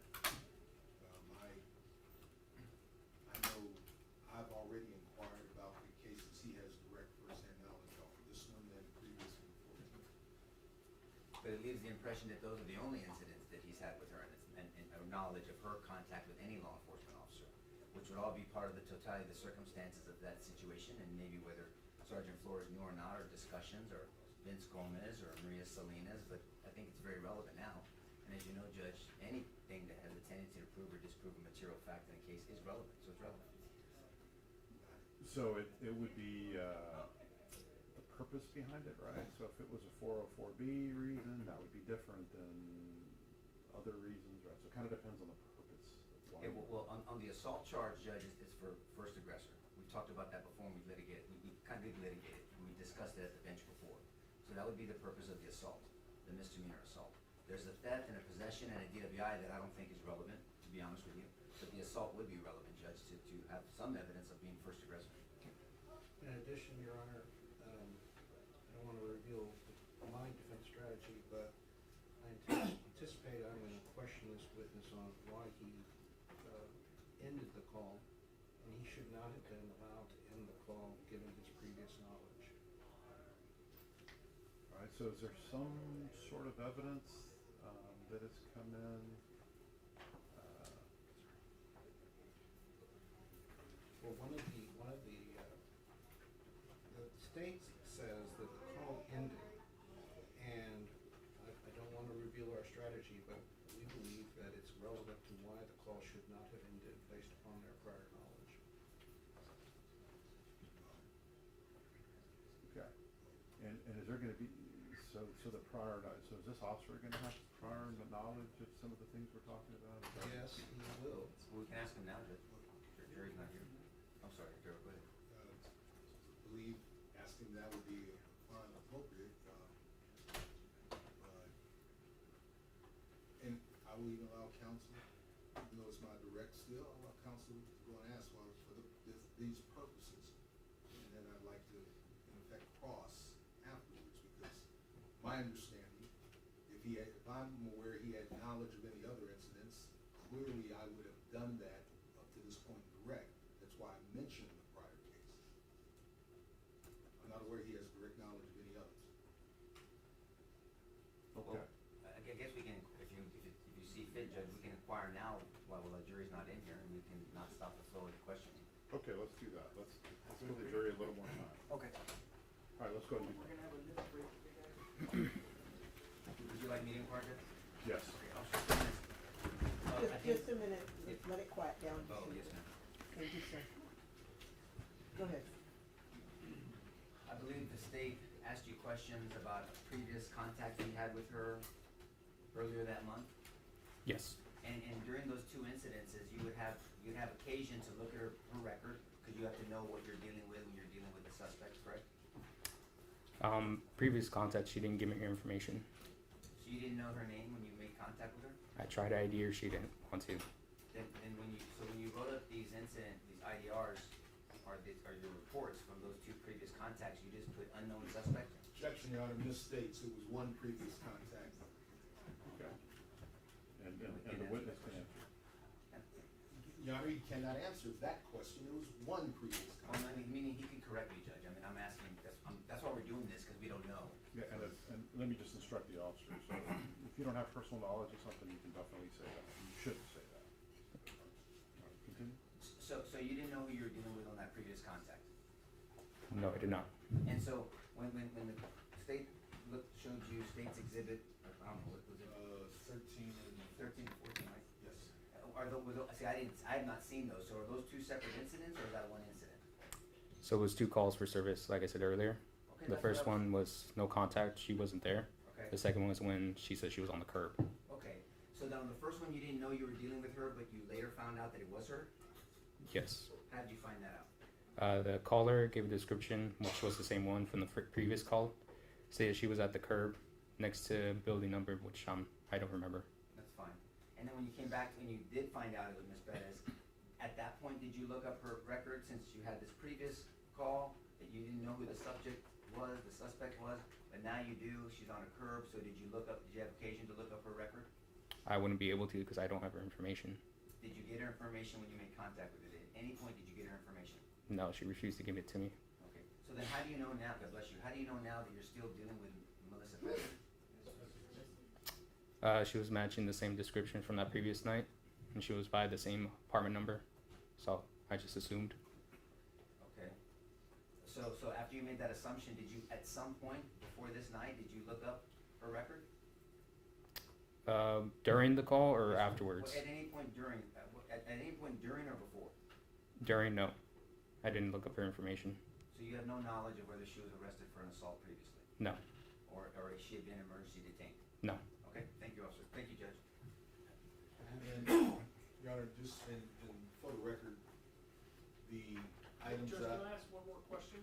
I have questions I'd like to. Okay, let me hear first from the state, and then I'll let y'all board on it. And again, Your Honor, just for completeness of the record, states 13 and 14, both exhibits that have been tendered to the parties in the discovery process, which is how we all know about it. I just want to be clear, there are undercurrents sometimes circulating.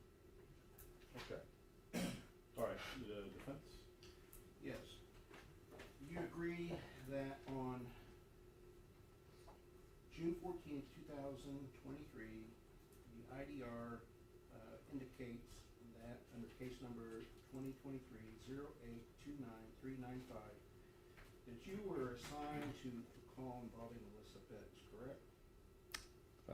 Call involving, but I don't know for sure it was Melissa I'm Perez. sorry? I A didn't call hear. involving her, but it wasn't for sure Melissa Perez. Like I said, I didn't identify her. Okay, but you'd agree with me that the key card in that case said that the person was at the same location, acting erratic, possibly intoxicated / drugs, currently sitting on the sidewalk of location, correct? Don't remember exactly the key card if you have that. Okay, well, do you want me to show it to you? Yes, please. Okay. Approach? Yes. Zero marked. Okay, yeah, here we go.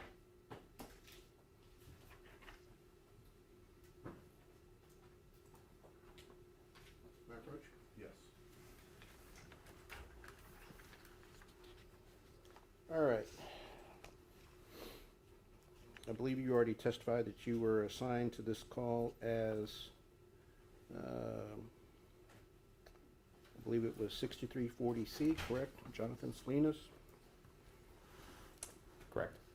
All right, and read to us the details on the comment section on the key card. So this says reference SAPD 203 8029202. So that's just indicating this is a return a call for service. C callback states white female, bald, white shirt, black shorts, black outside of listing building, acting erratic, possibly intox / drugs currently. Go to the next page. Slow down, please, just a little bit. There's more details on the next page, right? Sitting on the sidewalk of location, C can be contacted by phone if needed. Do you want me to continue? Yes. So then I made a disposition of the call.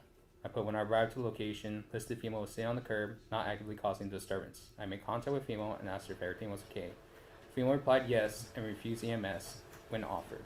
Female was asked mental health related questions. Female did not meet the criteria to be ED, which is emergency detained.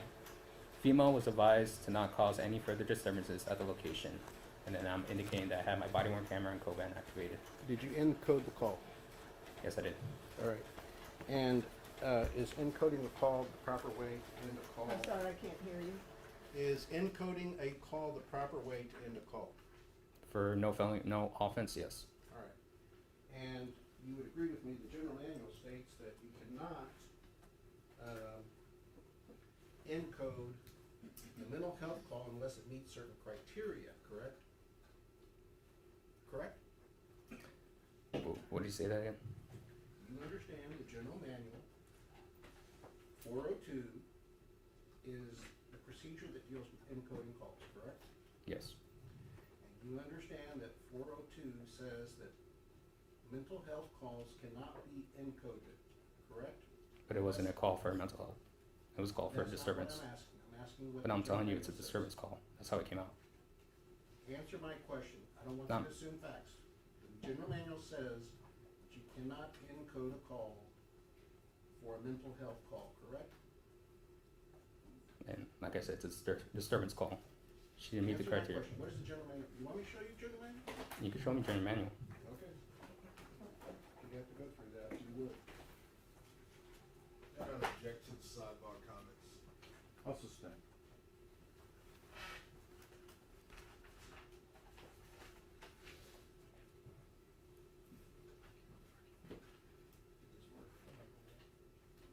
We are on, please make that one 44. Okay. Here, here.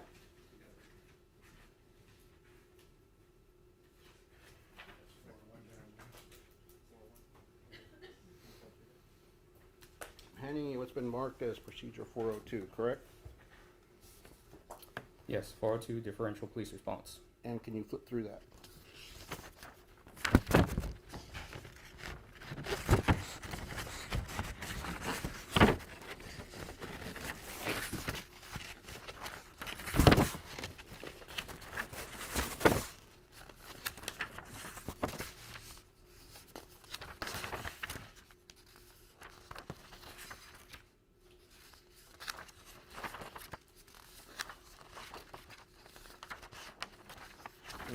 Would you agree with me that that's a true and correct copy of the general manual that was in effect at the time? Yes, it was. All right.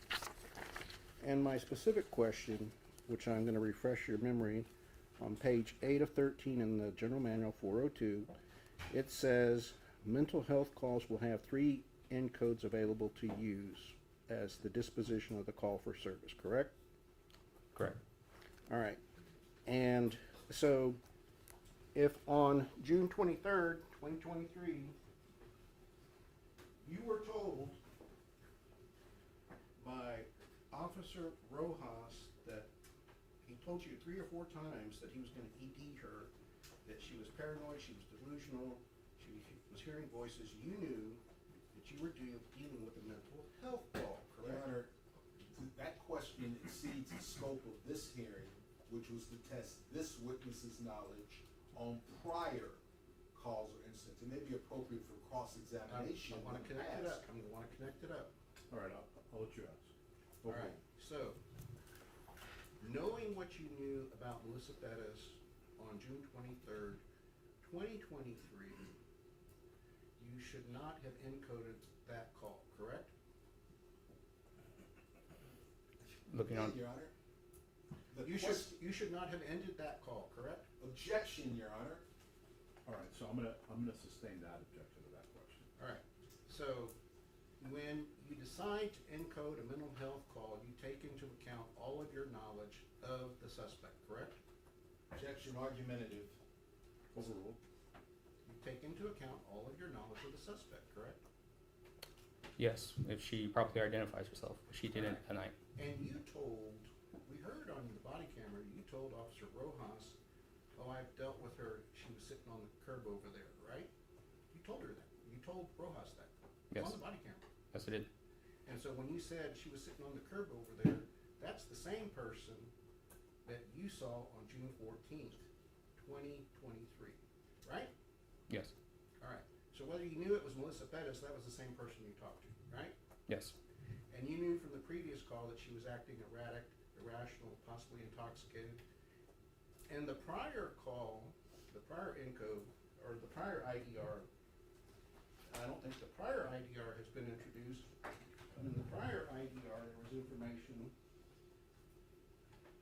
that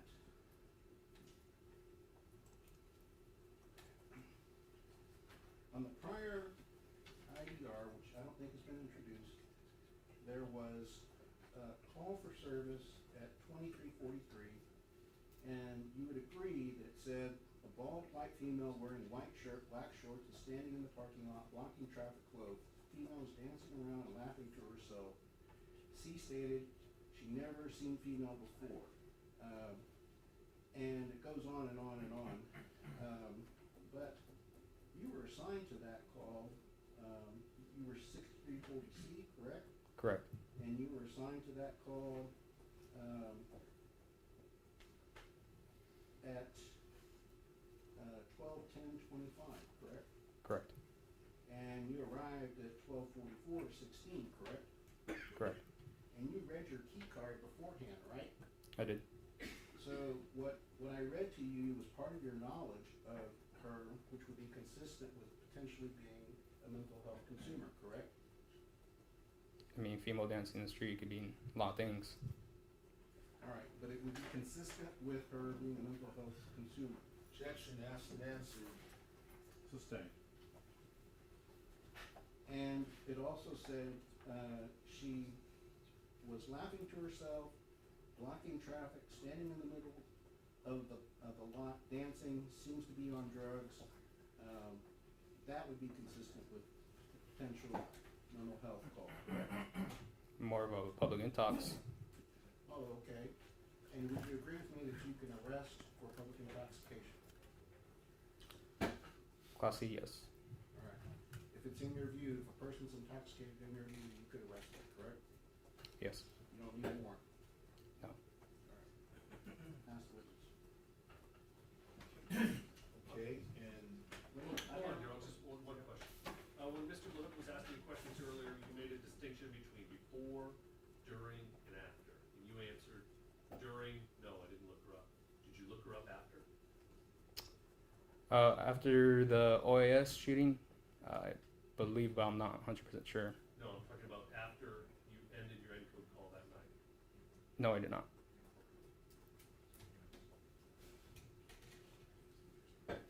Jake? And just, so, direct exam from all three counsels. The first time you had dispatched on the 14th, my understanding, you testified on direct, you didn't find the victims, you didn't find Melissa Perez, correct? No. So you ended that and went back to work.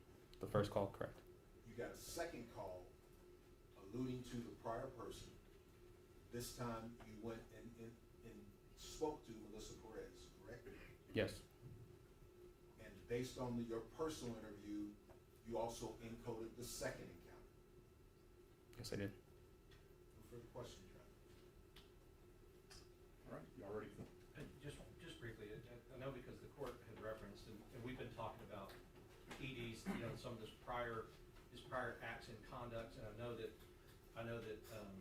Mr. Fuentes and Mr. Del Prado did, they have given the court a memo on the first aggressor issues. But I think really what's important for these is that, as the court knows, and you talked about 404B, and that's intent, knowledge, plan, opportunity, right, all of those things. But remember, the last one is always order rebutted defensive theory. And the state has put forth a defensive theory that there was not an exigency. They put forth a defensive theory that she was defending property. They put forth that theory now, not that they're going to get to argue that later or that it hasn't come in, but they have put forth a theory that there wasn't an exigency. So what our argument is that exigency is objective. It is not subjective. So it does not matter if Officer Salinas knew that there was this prior incident or this prior incident. It is the fact that these incidents occurred and they were reported to the police department. That's their general knowledge that there is an objective exigency. So for instance, I'll give the court an example. There is a report where she threatened to burn down her daughter's apartment with gasoline. That being a report could go to rebut their theory that there was no exigency, because that being true, when she cuts an alarm and then she goes into a place, evades from police, and she goes into a place with candles and a bedridden old man, that can objectively be exigent for them to go in under those circumstances. But the jury, since they put forth this theory, the jury is going to have to make that determination of exigency. And part of our argument, in addition to the first aggressor, is that they need to have that information. How many times she was ED? How many times that she committed violent acts in the past? How many times she threatened to burn down an apartment complex? Which is kind of what we're dealing with here, because that does go to the general exigency, the objective exigency that was present, because it doesn't matter if the officers knew subjectively. And just like in the law, if the officer pulls over somebody because they believe that their registration is out, and it turns out their registration was not out, but they happen to have a warrant that the officer didn't know about, that stops a good stop, objectively. And it's the same thing with exigency. It's not what this officer subjectively believed was an exigency, it's whether there was objectively an exigency, and her prior violent acts and criminal conduct make it objectively an exigency for them to go in there and protect this guy and perhaps protect the people in the apartment complex, because after she's cut the fire alarms, we've heard testimony that fire alarm was going to be disabled, and that ability to operate would have been disabled for the entire night. And so the state has consistently, from voir dire to opening statement through every witness we've had, tried to put forth a theory that there was no exigency for the officers to be there. And that under 1405 then, that they had to get a warrant. So all of these things would go to rebut that. Because if she is a violent and dangerous person, that in and of itself makes it an exigency to go in after her. And that's another part of the theory, and it goes under the 404B theory as the court mentioned. And so I just wanted to put that on the record. And I know that you may rule that not with this guy or somewhere else, but I just wanted the court to understand that was our argument from that perspective. In your honor, the memo in motion we provided the court has even more reasons that this is admissible under 404, not for character conformity, and with all the accompanying case law, allowing us to get into the evidence as first aggressor and why her mental health history should come in. Because they had clearly opened the door and made that an issue with the reasonableness, with her state of mind, with she's not aggressive unless police officers are trying to allegedly burglarize her home. All of that is belied by the plenty of evidence that the state is aware of and that we'd like to get into. Your Honor, counsel's summation, specifically, he's intermixing the objective with the subjective. It only matters with the officers who had the first-hand objective standard. Did their objective observation cause them to go seek background information? And the evidence, which has been in front of the jury, is that they did not go and run. They were only dealing with this entity at the time. They want to use the fact that the officers didn't to say that the policy caused them to should do it, to then get into spurious allegations, even of the raise, that she said that she was going to burn daughter's house. They weren't acted on.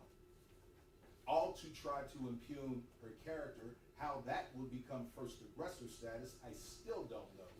We have disclosed to them the EDs. It's not appropriate with this witness until they have one who says they actually ran it based on what they objectively saw at the apartment that night. All right, so I will, based on argument of counsel, I will allow the defense to go into those issues, each of those issues, with this officer, this witness, as long as this witness had personal knowledge of whatever the independent individual circumstances are. And, Your Honor, I believe in this hearing, this officer said he did not.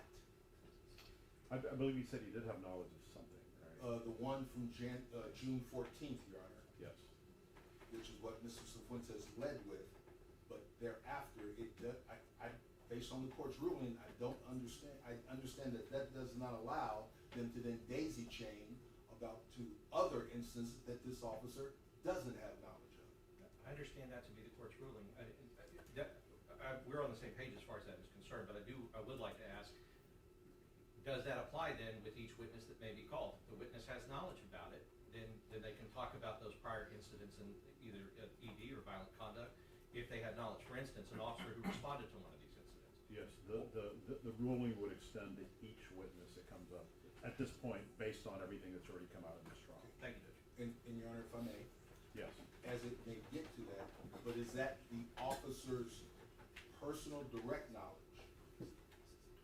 not what other witnesses have said that third and fourth witnesses have told them, i.e. hearsay evidence. That has to be something that a witness told the officer directly. In your response? What, no, Judge, I mean, basically, there are officers who responded. There are, for instance, we have I think the government called it spurious allegation. I'm reading off of the IDR. The IDR says the caller states female is assaulted her daughter, and then caller states female said she was going to burn down her daughter's apartment. What I'm saying is, if we call this person who called in, and they heard Michelle Perez say that she was going to burn down her daughter's apartment, and she had a can of gasoline, that's what I'm asking. Is that those?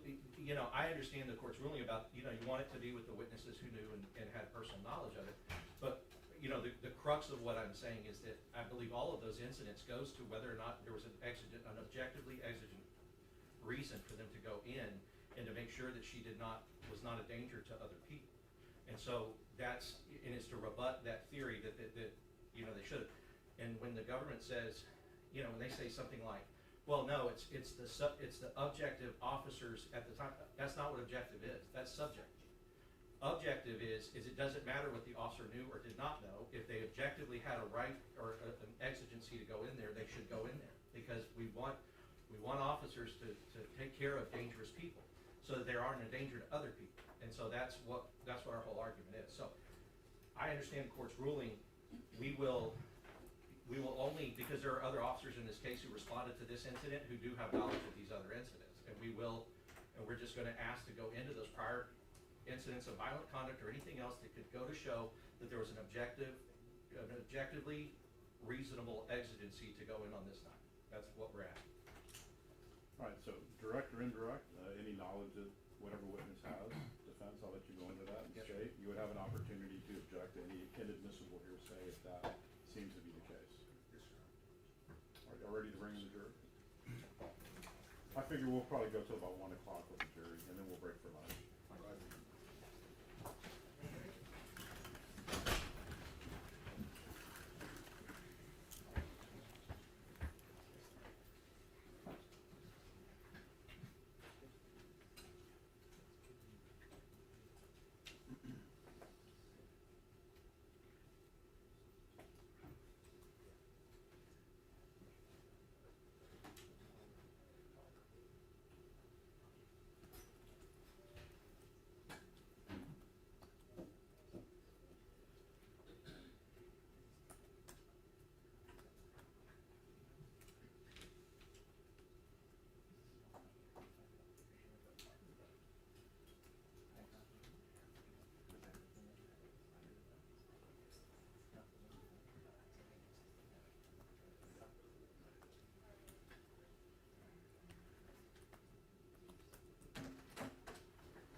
Guys, all rise for the jury.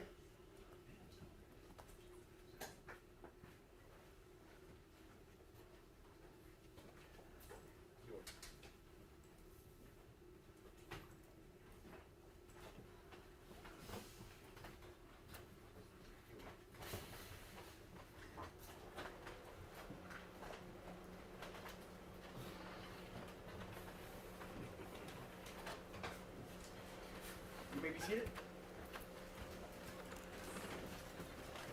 Prime members of the jury, welcome back.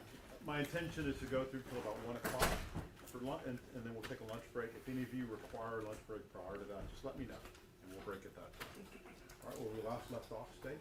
Sir, Officer Salinas, at the break, I believe we left yourself and Officer Rojas with Mr. Uno at the firebox. I'd like to continue. You got, and I believe you testified, you got an estimate of damage of approximately $2,500 for damage that had occurred approximately 2 hours before. You recall that? Yes. What did you do with that information? I spoke to our night investigation. How'd you do that? I returned back to my patrol car and called him through my cell phone. Okay. And gonna proceed with your body cam from here? They're the professionals. They call my city. Police, your I guess just watch her if she.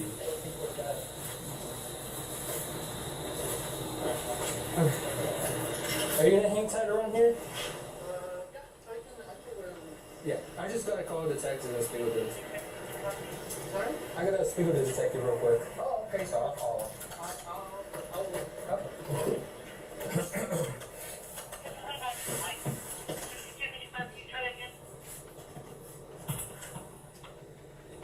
Meeting for case discussion when I see.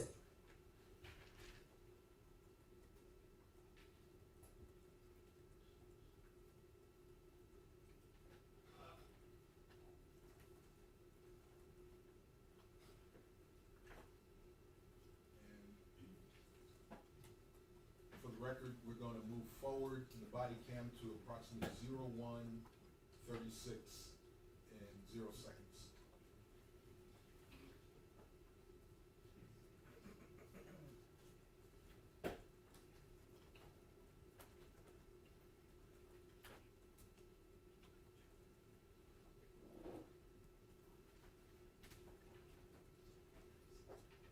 Pause. Okay, now, right as you are, it looks at where we paused at 01:36:06. You opening the door to leave your unit?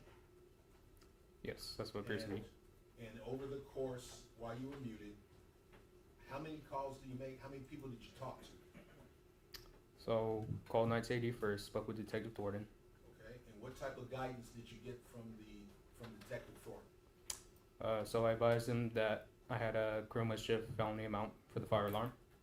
He then responded to complete the report as correct offense, which would be criminal mischief felony amount. Then he gave his badge number, and that was the end of the call. Okay, and you answered the term end of the call. All right, it was end of the call. End of the phone call. I'm sorry? End of the phone call. Okay, and then what else did you do? Then I contacted my supervisor, which was Flores. So this is the second call you made to Sergeant Flores. Yes. Okay, and what did you discuss with Defendant Flores? It was a short conversation. I advised him, hey, my misdemeanor charge for criminal mischief was now upgraded for a felony amount. Spoke with Detective Thornton, Night ID, and advised him that I would like to try to apprehend her through the open window, which Flores responded, okay, keep me posted. So you had approval from your sergeant to try to go in and apprehend through the open window? I believe so with his response. Okay. And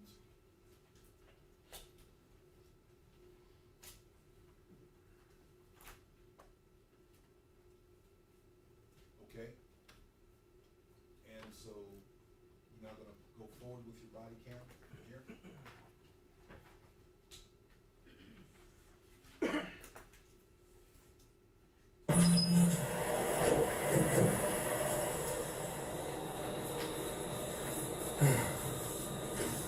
She's still on the couch?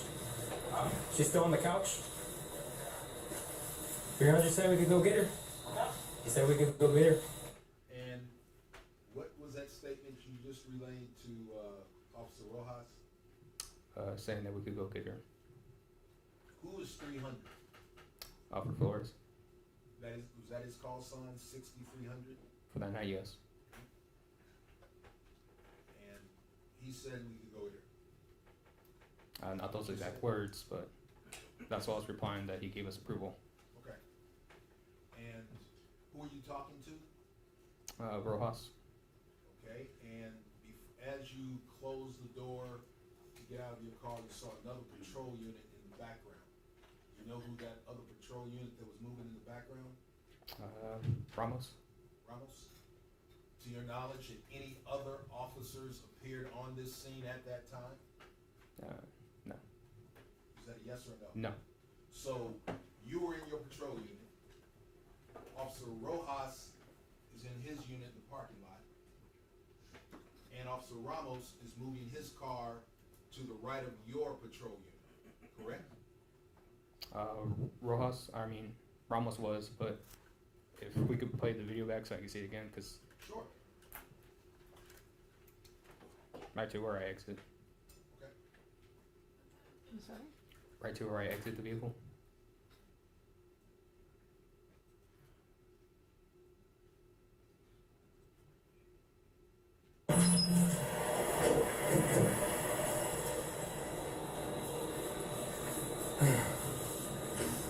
She's still on the couch? She's still on the couch?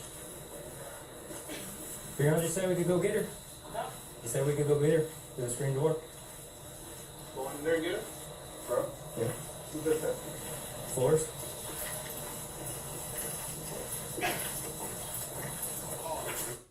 Okay. Officer Rojas is on your left. Yes. You see the shadow coming up on your right? Go back it up a bit. Floors?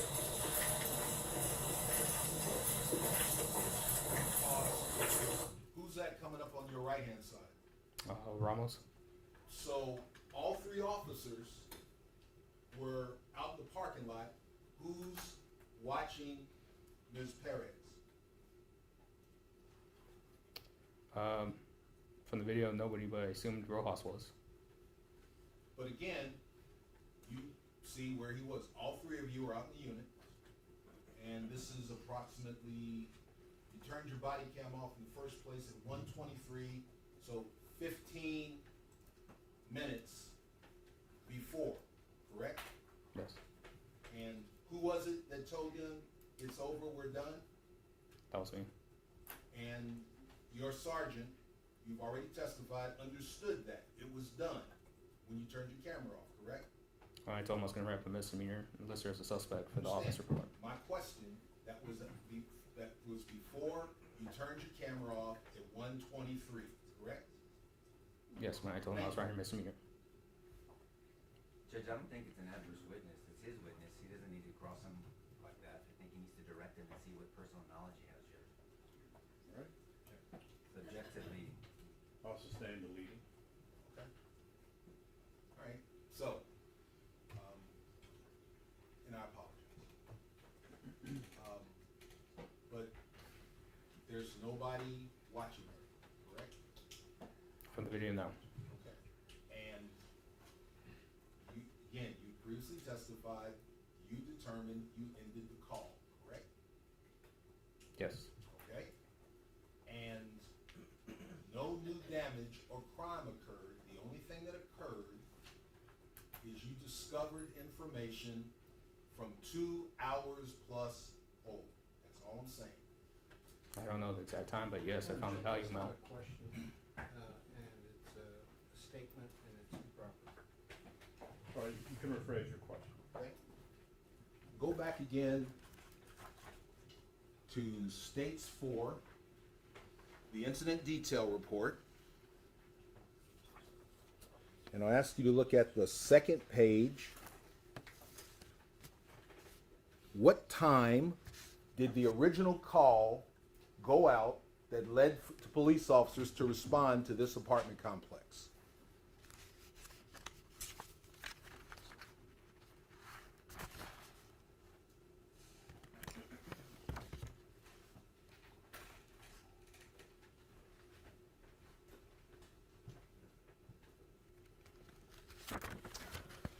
So at 11:33. It's 11:33, so that would make it on June 22nd, correct? Yes. And if you would just look at the monitor, what time are the three of you walking back to that apartment? From the body-worn camera, it says 1:36. So you'd agree with me that's 2 hours, 3 minutes after the damage occurred, correct? Correct.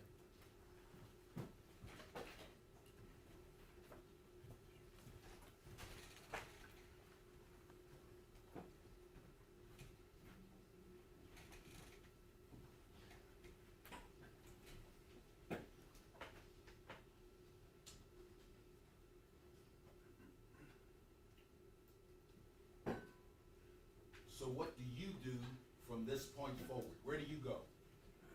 I returned back to the apartment. And what did you do when you got to the apartment? I attempted to look to find Miss Perez, which she was in the living room where I last saw her. And then I continued around her apartment. Why didn't you immediately go in through the patio door immediately? because I wasn't sure if she was inside. Okay? Well, let's proceed with your body cam.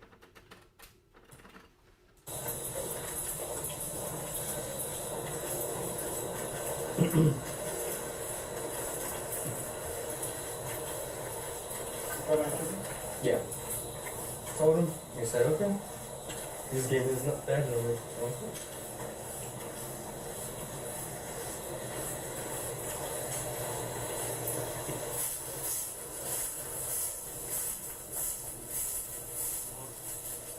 Now, from your vantage point here, you previously testified the first time you called Sergeant Flores, you told him she was sitting on the couch in the living room. Yes. Is she on the couch in the living room now? No.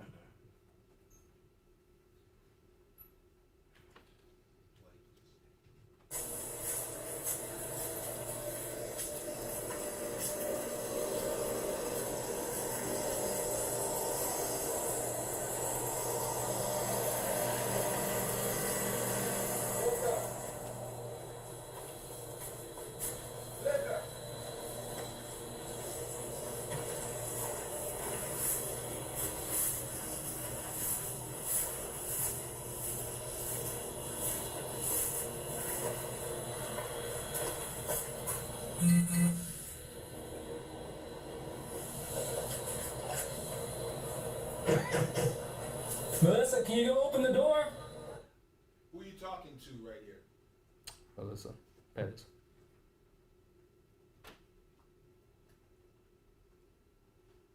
Where is she? She's in her bedroom, laying on her bed.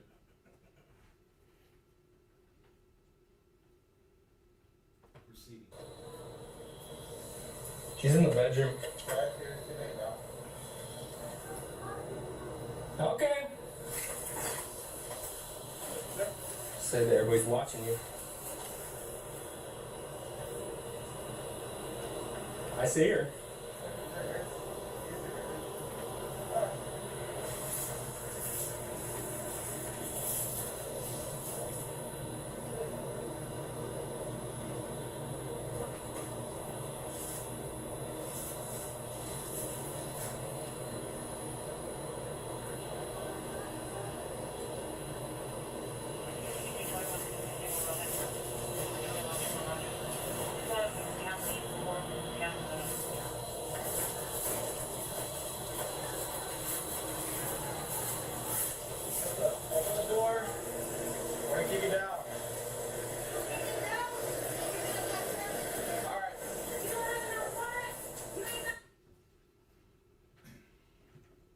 So, you had approval from your sergeant. Why didn't you go across the rail into the patio and unlock the door when you first went to the apartment? I mean, if you play the video a little bit further, I can explain.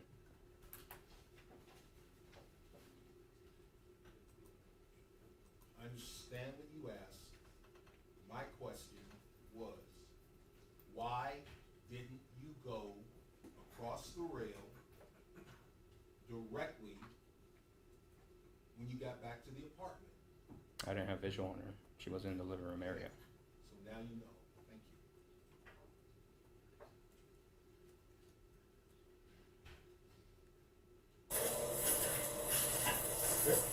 you.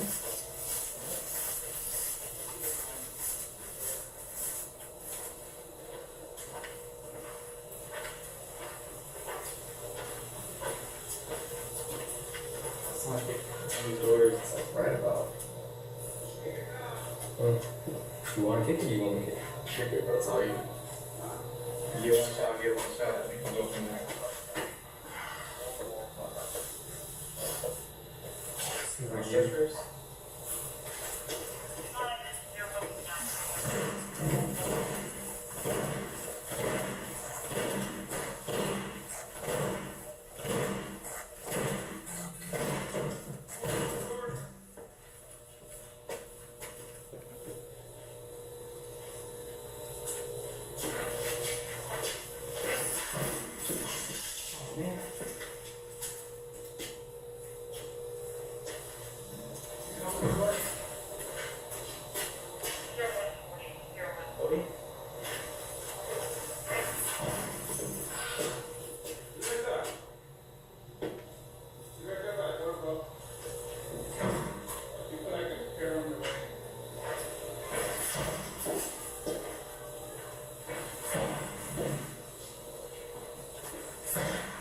She put the chair in there.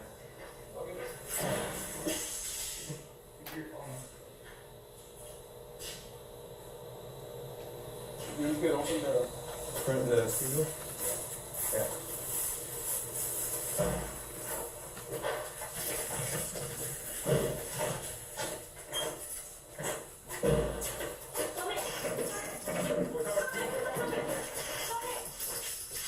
You're gonna get shot! Shoot me! You're not a warrant! 3 or 40. You're not no warrant! I got a point. So turn my door down! Come open the door! No!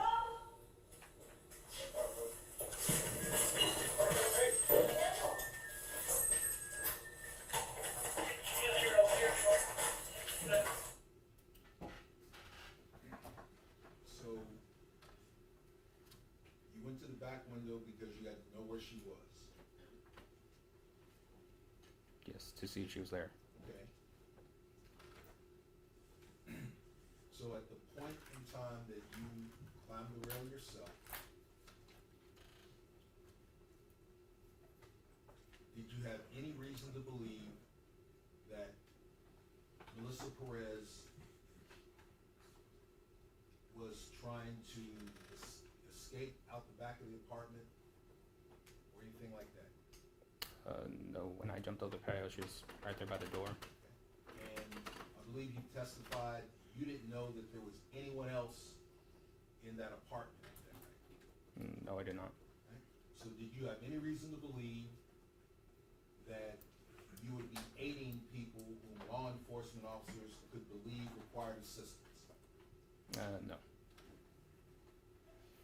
At this point in time, has Ms. Perez threatened any law enforcement officers? Has she hurt any law enforcement officers? Has she done anything to hurt anyone since you arrived on the scene? No.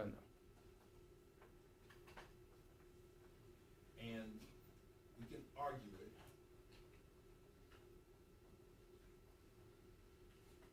On your command, through talking to your sergeant, you had ended the call, correct? When I had a misdemeanor charge, yes. You turned off your body cam, correct? Yes.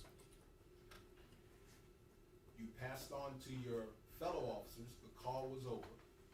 Yes. Each of you retrieved, Sorry, Harold. Bleeding again, Judge. This is a direct examination. Sustained.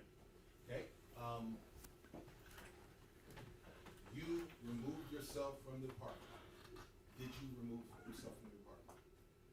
The inside or the outside? Outside. Yes, I walked away from the apartment. To your knowledge, did Officer Rojas remove himself from the apartment? We can go back and look at, just go back to him getting out of his car.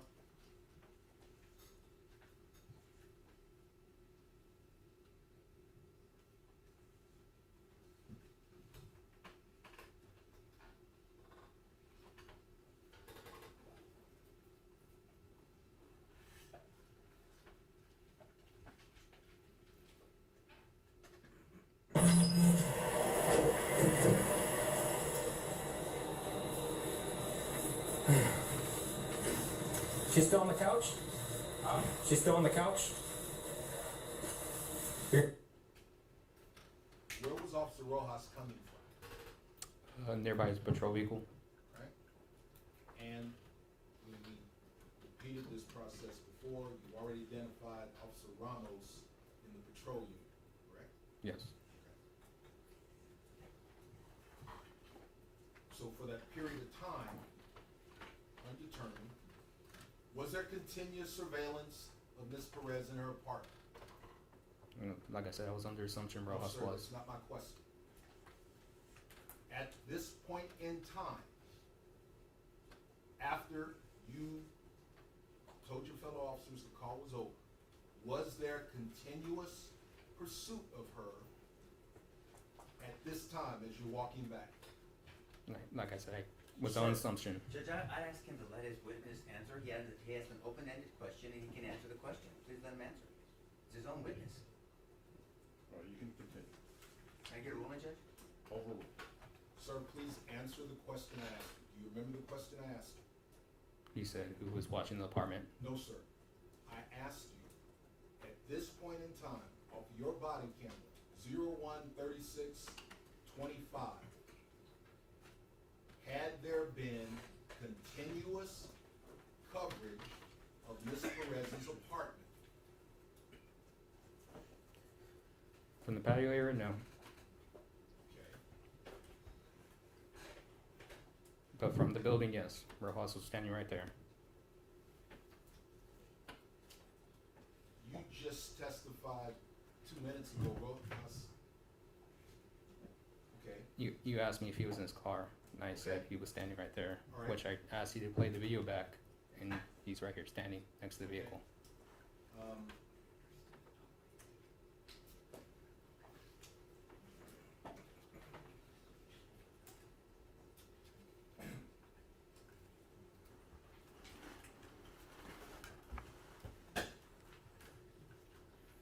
And that, all right, and that evidence is already in.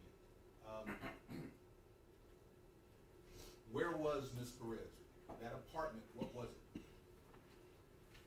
When I returned back to the apartment, Yes, sir. What was the apartment? single dwelling occupancy. I'm sorry, Um, say it again. Single dwelling occupancy, which apartment, which I returned back and I walked around. She was in the living room area, and in my body cam I went around and observed her in the bedroom. Was it her residence?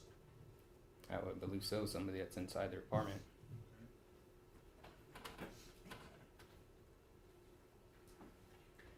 Did she give you consent to enter it? No. Well, she didn't ask to. We didn't ask her to give consent, nor would I think she would give us consent.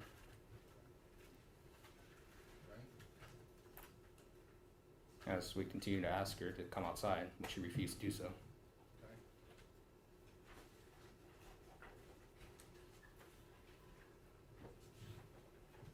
Why was it important to you for her to come outside? So I didn't have to enter inside her residence and place her into custody. Say it again, please, I'm So sorry. I didn't have to enter inside her residence and I could place her into custody. What would you need to do to enter inside a residence? Objection, Judge. I think we talked about this outside the presence of the jury, then inside the presence of the jury, and we talked about this right before they came back in again. But this has to be deliberate. You know, do we approach, do we do it in front of the jury or outside their presence? Well, make sure that the state follows the prior rulings, and if there's an issue, y'all can But approach. the question is inducing the issue that we talked about, and we can talk about the law. We're not afraid of the law, we can talk about it, but he's asking a question that's gonna invoke an answer from this witness that he can't testify to. So stating your phrase or your approach. Did you have a warrant? No.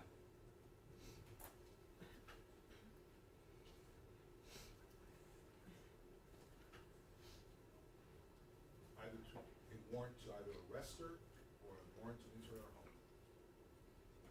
No.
trying to strike me, yes. At this point, you reacted, you moved away, drew your weapon, correct? Yes. And I apologize, I don't.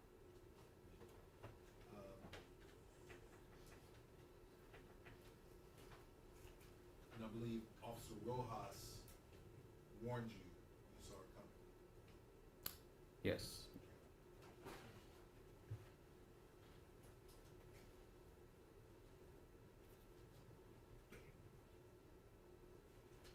Have you hit your E-tone yet?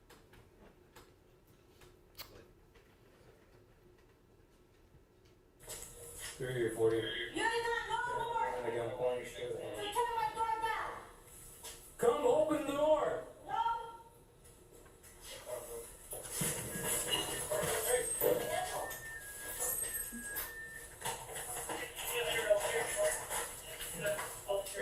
You're arresting me. You ain't got no more. Everybody's watching you. You see this in my window? Melissa, open the door, Melissa. No. What's your hopes? Melissa, let me get you, Melissa. I don't give a fuck. You're harassing me. 340. Just get what you do to glass. I mean, now, for the record, we've stopped at 01, timestamp 01:41:47. You initially drew your service weapon, and then you moved to less lethal with your taser. Why did you do that? And like I explained before, I don't know. It's uncontrollable movement.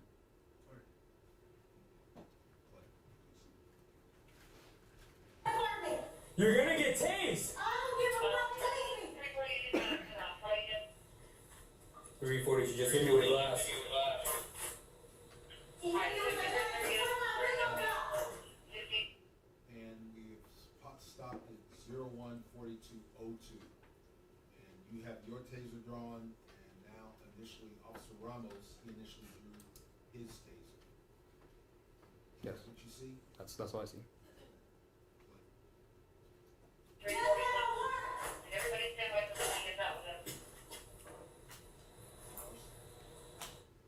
And if you know, from your department's policy or training, Officer Ramos then he holstered his taser, and he then drew off lethal. Why is that? I can't answer for Ramos. And I'm just gonna say this, my understanding, Objection, Judge, if he can't testify to his understanding, he has to ask a question. is That's it, also staying. is it policy generally for an officer, what if one officer has non-lethal, the other has lethal?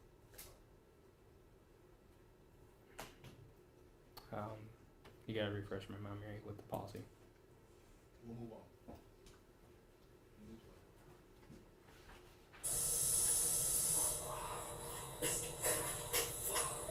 Oh, man. You ain't got no more. I am turning down my wall and my windows.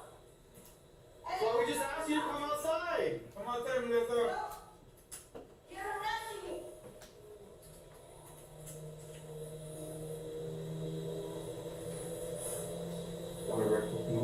Now, can you tell the jury approximately where is Ms. Perez in the apartment? Where is she standing? Can you see her? No, I don't know where she's at. So you can just hear her. Her yelling? Yes. Right. Play, please. Well, I don't want to question this because she has a hammer. Oh.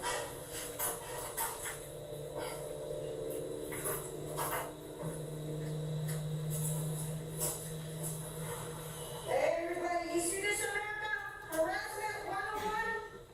Melissa, come outside. The way they turned down my window? I'll be thinking myself on that.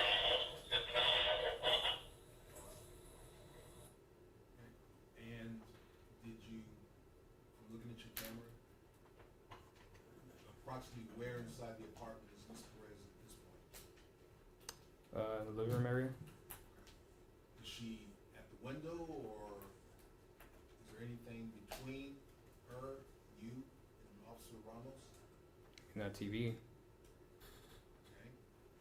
Back that up. Okay? And play.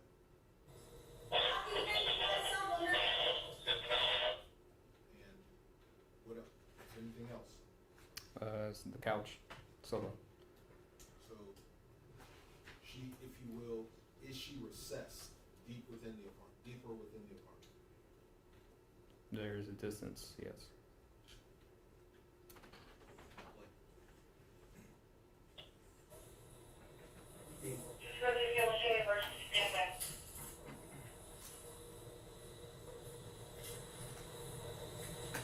I will try to keep it in there, but I don't know. I think I'll get that. Melissa, come out there and talk to us, Melissa. You already disrespected me in my apartment and my property. And you want me to come and talk to you? Yes. No. We're trying to talk to you right.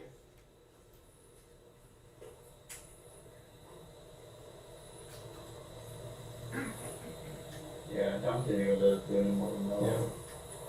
You want to call Sorge? Yeah.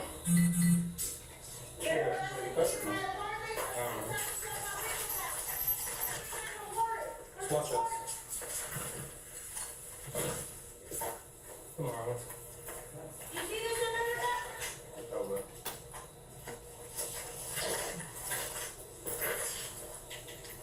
I'm minding my own business, not you're harassing me.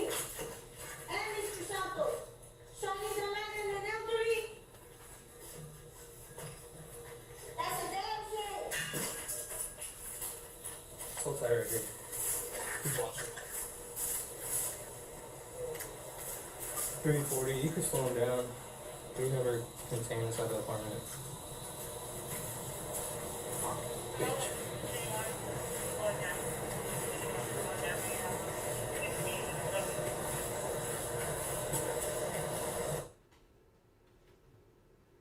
And for the record, time is stamped, stopped 01:44:38. What update did you just put out over the radio net to all officers after the E-time? Slow him down. Just slow him down. And what else did you put out to them? That she was contained. That she was contained. Contained where? I mean, I didn't say her apartment, but I said she was contained. Okay, we can back it up. Play. 340, you can slow him down. We never contain inside the apartment. And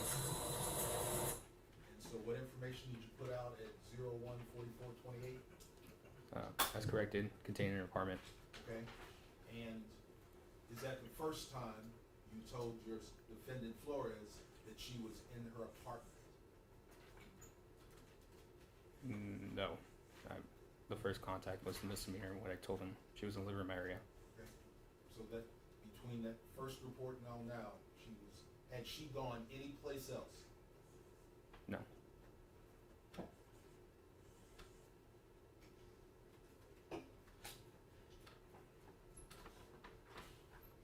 What are you going to do now? I was going to go to my patrol car to grab my phone to contact Flores.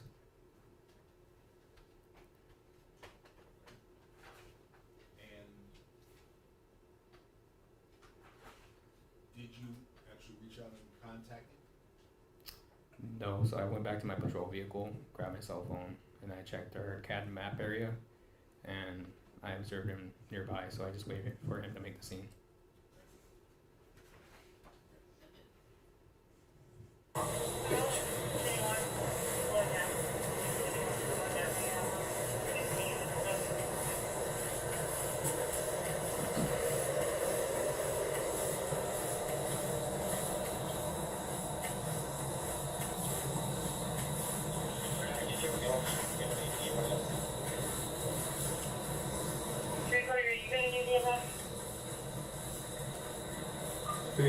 Negative, but we could start some legal process. Okay, so she threw a glass at me, so we got officers on the way. Oh, okay.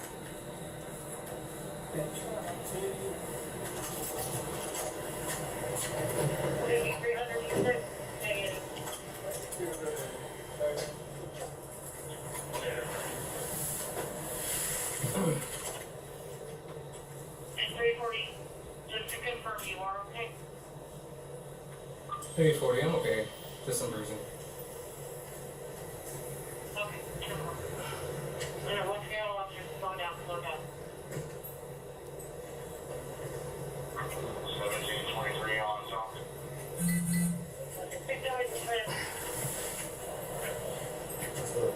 So she's in the apartment over there. She has criminal history for state jail. And can you identify the two officers that are here now? Can't really tell. What's the other officer? Slow down, slow down. 1723 on zone.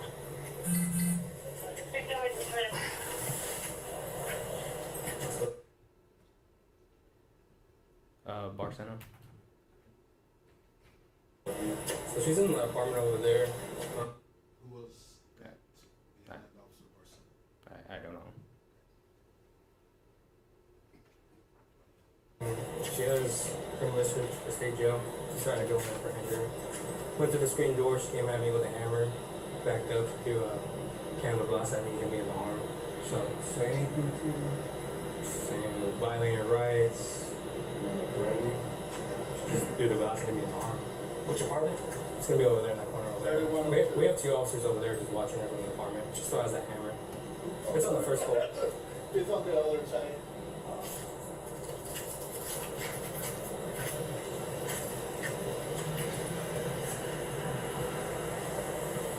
And at this point, before you had a criminal mischief property crime of value, state jail value, because you go in. Now you've got violent felonies. Correct. Aggravated assault on a public servant, and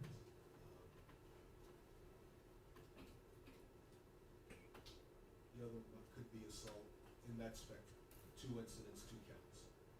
Yes, for her attempting to hit me with the hammer and striking me with the camera or candle. Yes, sir. Yes.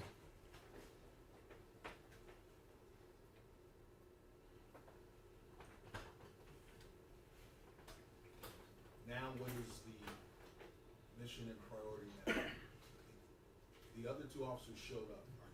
Are you still the responsible officer at this time? 014626. Yes. Okay. So, what is your focus at this point? Contacting the supervisor. I mean, containment of the apartment until a supervisor arrives. All right.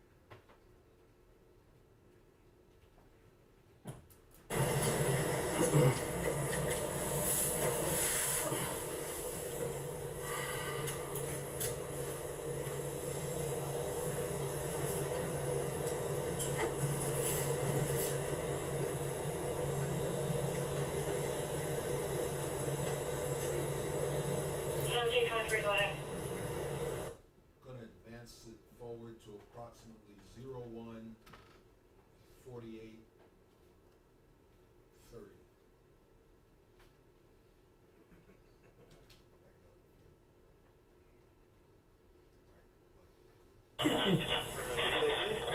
Yeah, just a little bit of.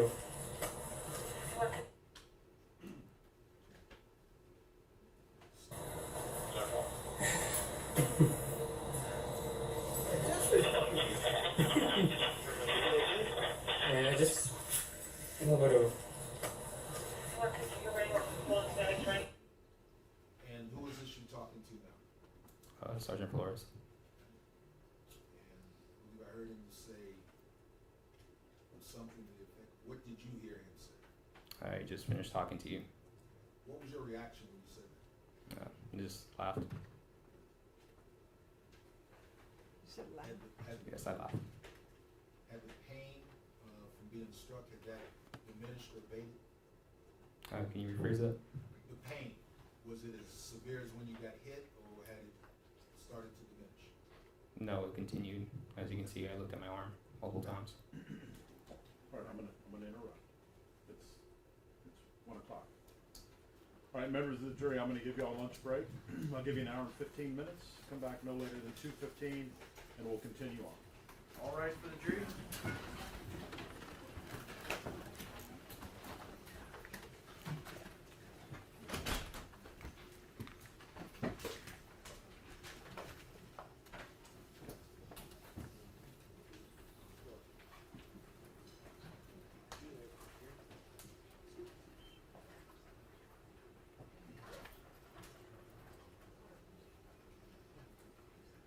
Please be seated.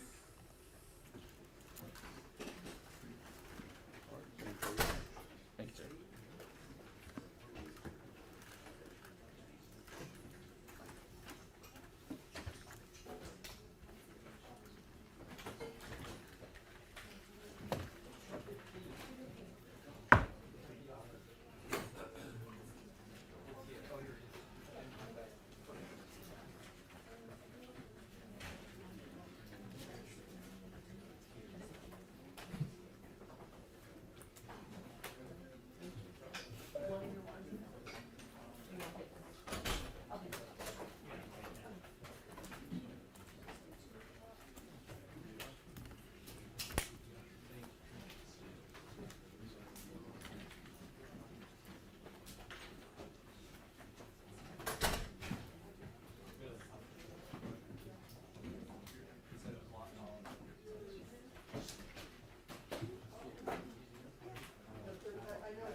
spell the first name, please? G-A-L-D-I-N-O. Traditional last name spelling, Dylan Moreira. Roger, thanks.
Yeah. For the benefit of the 44? record. 44. And two other elevated guys, so 44, but it's, Procedure 402. yeah, yeah. I We got talked that. about it, Got but I declared it 44, but didn't formally do the I kept check, I kept up with, so it's marked, it didn't come in, I just got it first. And I'm not gonna offer it, it actually didn't even officially get marked, because she didn't get it done. Got you. It's been on the same. All right. I'll clean it up. Valid, offer this one. Mark this one. 44 is what you covered outside the witness and jury and officers' lines. And skip and just mark it.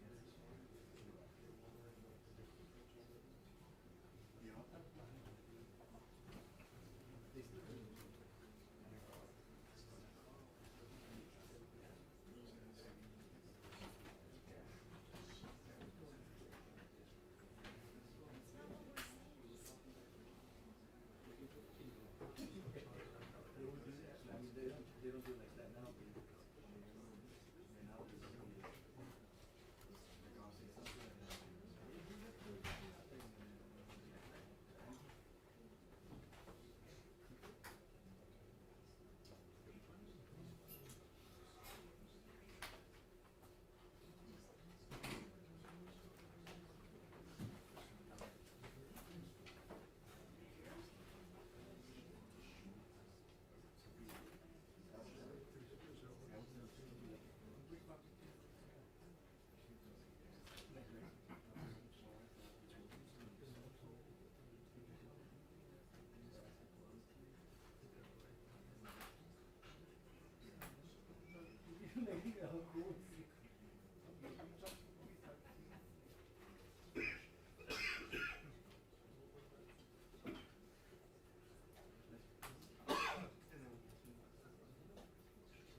District Court 379 is now in session. Please be seated.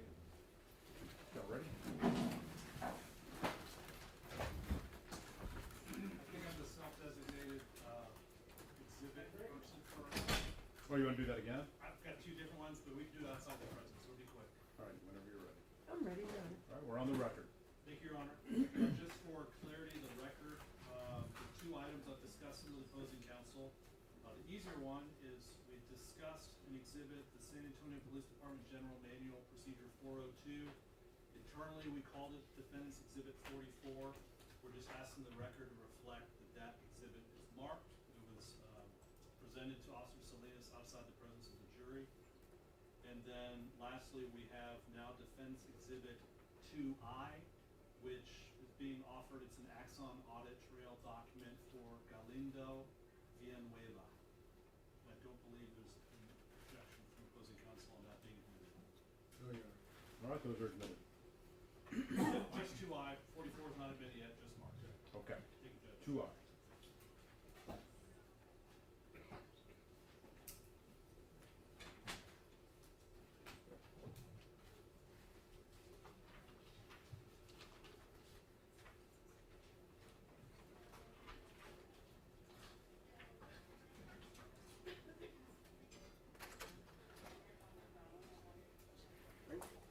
All rights for the jury.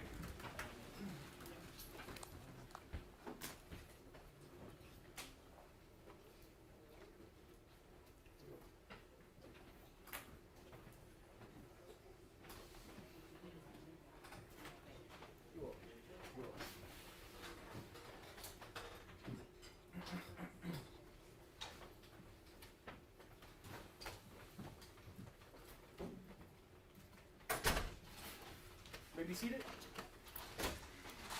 All right, welcome back, members of the jury. Where we last left off, State, were we with you? Or?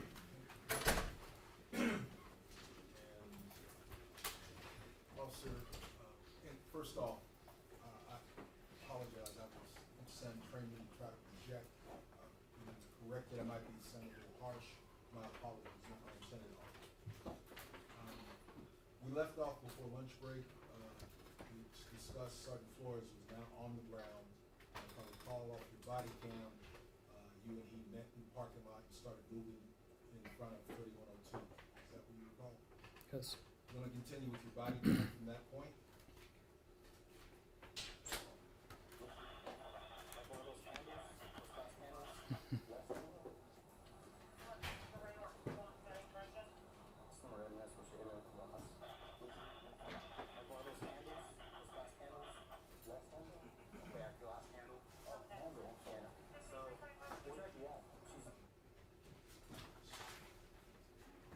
Just a moment, Your Honor, something that turned off since the first lunch break.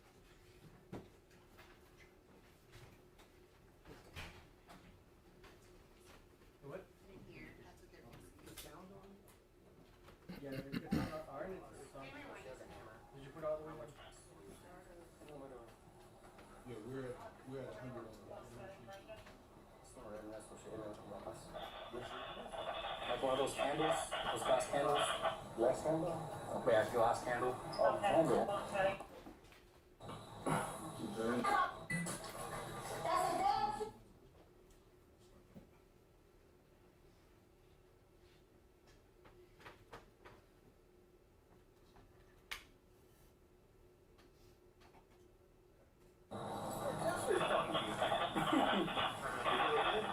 Yeah, I just a little bit of some redness where she hit me with the glass. Like one of those candles, those glass candles. Glass candle? Yeah, glass candle. Oh, candle. Yeah. So we tried. She's in the apartment talking to us, but she has a hammer. We tried to go inside to apprehend her for the state jail criminal mischief. So when I pushed the screen in, she came at me with a hammer, pulled out my gun. She grabbed the glass and threw it in the arm. And so I just backed up. And we have her contained in the apartment, just talking to her. Okay, so she has a hammer in her hand? Mm-hmm. Okay. front door over here? Yeah, it's gonna be in this locker right here. Ramos and I tried kicking it, she barricaded with a chair. So that's why we went around to go through the screen door. Okay.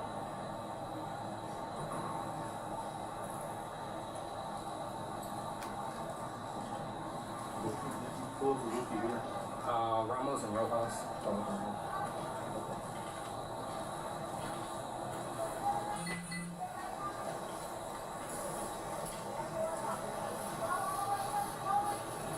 What is she, what's that camera do to it? Inside? No, it's right there on the balcony, it's broken. I'm having a phone for y'all. Yeah. If you would glass in my arm. Well, I'd assault you too, yeah, just on general purposes. It's not that. And Officer Salinas, can you identify the officers that are visible in the screen? Can you identify who it is that's shining the flashlight?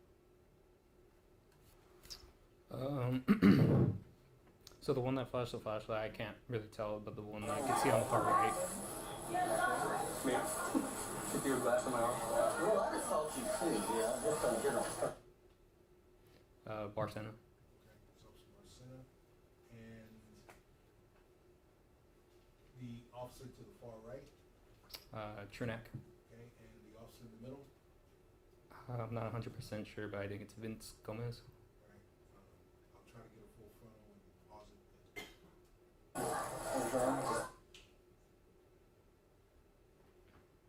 It's not that, it's just bruised. Just for GP. Yeah, 3102. She's got all the windows open. She's got all the windows open. So with the hammer?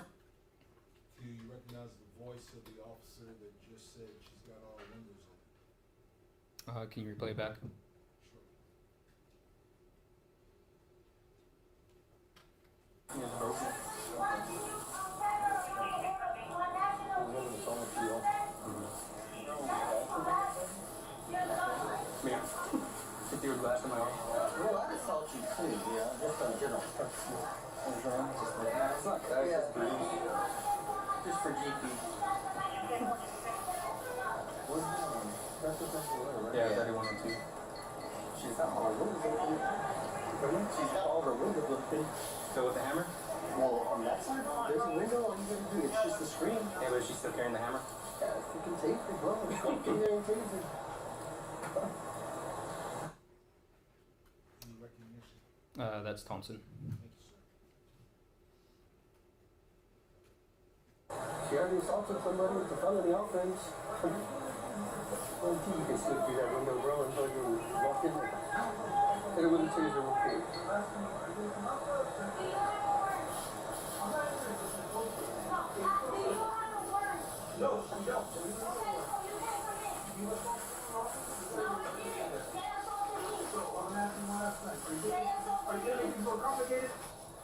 Okay, that's my answer. He's over there on the side. Okay, can you put that one in this one?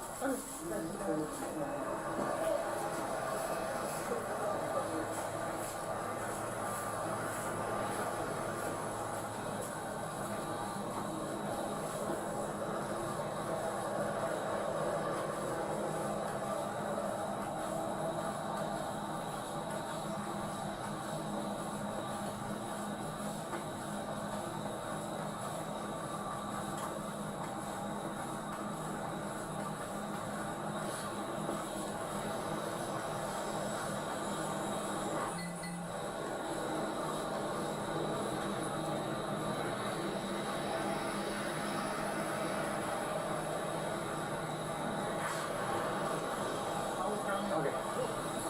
Would you happen to have keys to that apartment? Sorry? Would you happen to have keys to that apartment? I can go and see if I have things in the... Can you call me? My supervisor wants to talk with you. That's probably what he's going to ask you for.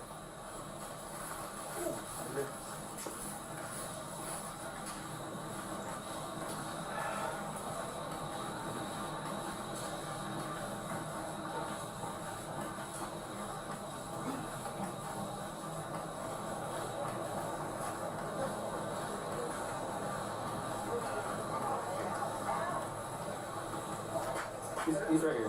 Oh, okay. Wait, so you're the maintenance? Yes, original name for this property and another property. Okay, okay, we were just looking for a form, we just consent to use the building there, okay?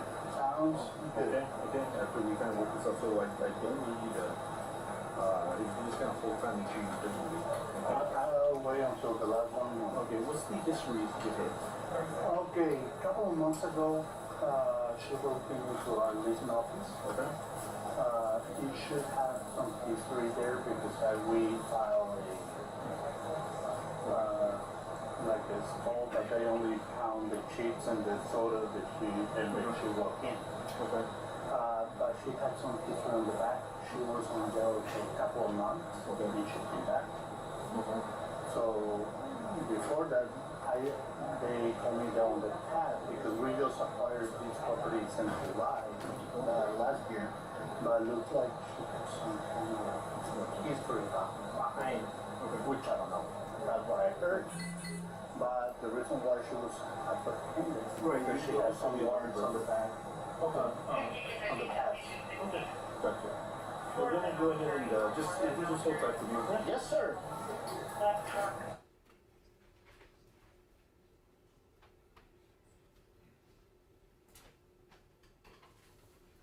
Apprehended because she has some warrants on the back. Okay.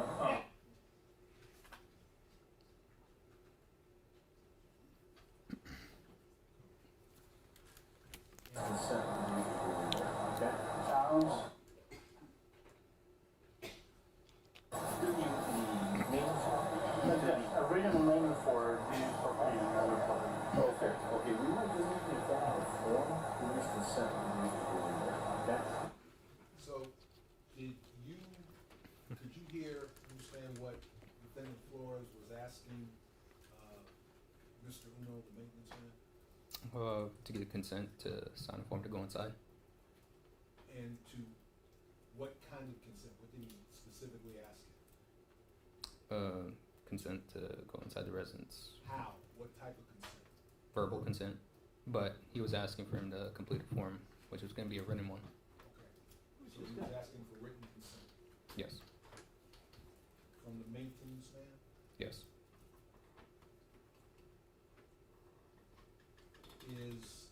And by my count, on the record, that's timestamp 01/52/48.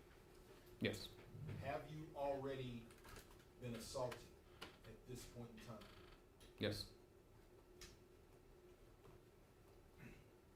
Sounds Okay, after we kind of work this out, so I don't need you to, if you just kind of full-time and choose differently. I'll wait until the last one. Okay, what's the history with her? Okay, a couple of months ago, she broke into our leasing office. Okay. You should have some history there because we filed like a small, but they only count the chips and the soda that she walked in. Okay. But she had some history on the back. She was on jail for a couple of months, then she came back. Okay. So before that, they told me they're on the path because we just acquired these properties in July last year. But it looks like she has some kind of history behind, which I don't know. That's what I heard.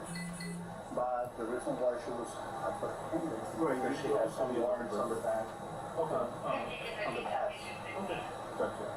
We're gonna go ahead and just, if you just hold tight for me, okay? Yes, sir.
the phone, and they try to call back and no answer. Just call back.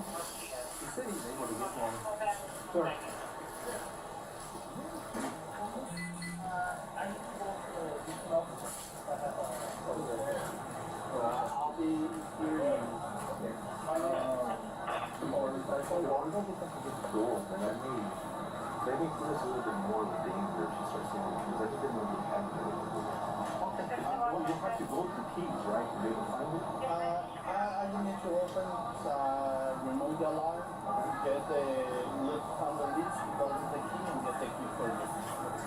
Any that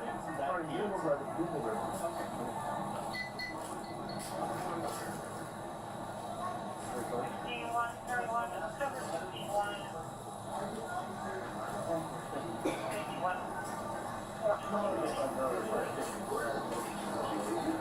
Yeah, with that glass. Right there by the window. I was about to jump in. She came in with the hammer, so I backed up, put my gun out, and then she threw a glass mirror in my mouth.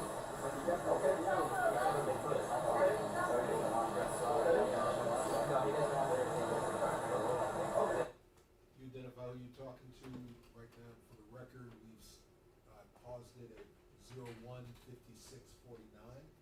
Identify who you're talking to. Dylan Young.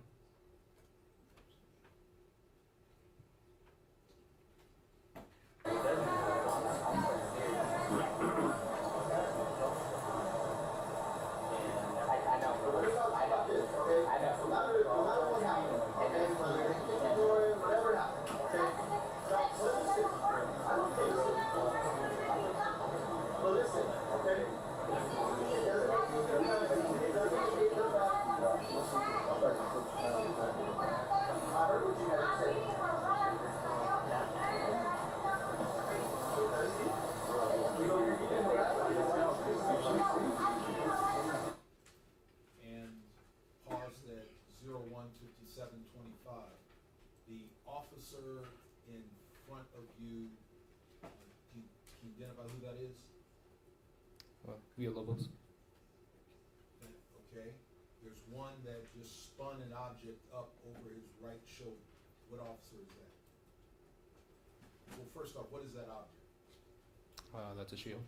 And who is the officer that has the shield? They're assigned the 6330s, so Dylan Young would be assigned with the shield that night. Alright, so that voice you were talking to, that was Officer Young, and he had that shield when you were talking with him. Yes. Okay, and for the record, to the right of Officer Young in your body cam, there is an officer that is a full frontal. And who is that again? I can't tell from the back. Okay.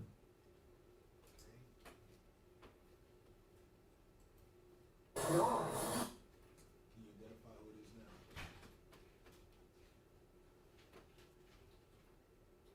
Are you talking to the one that's by the tree or the one that's The one that's walking, that moved forward and is approaching Officer Young. Villalobos? Okay, and is that defendant, Villalobos? Yes. Right, and do you see him here in the courtroom today? Yes, I do. Okay, and if you could just identify by an article of clothing he's wearing? Red tie. Thank you. For the record, please identify defendant Villalobos.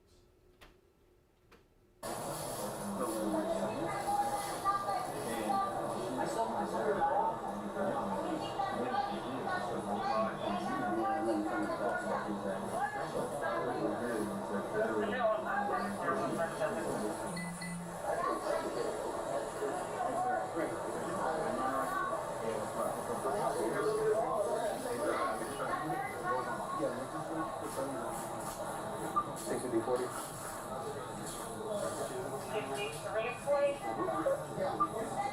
Can we get a fire out here for standby?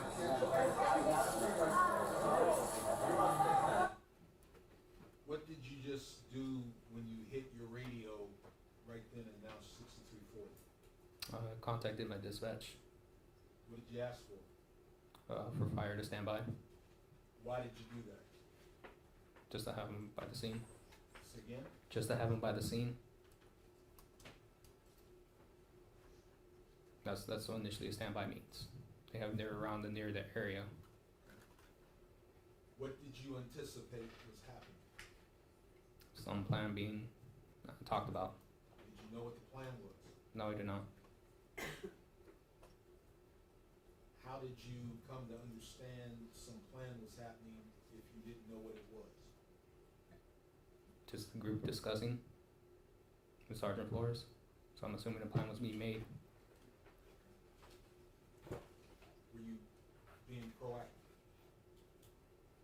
Just trying to be prepared just in case something were to happen. Thank you, sir.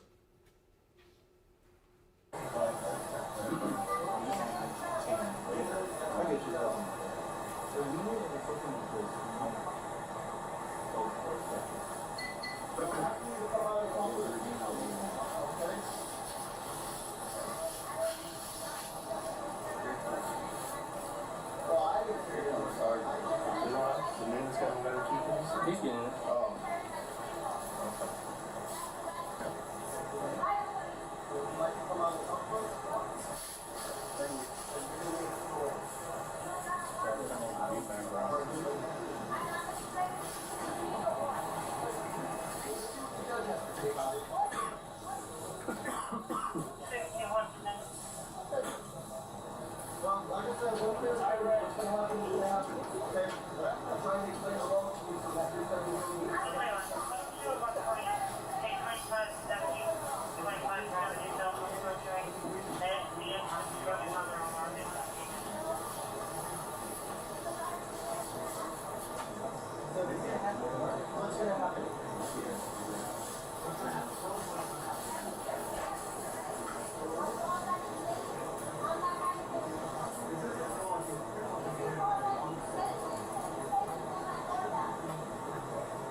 Well, it's either you come out and we arrest you or we go in and we arrest you. You okay?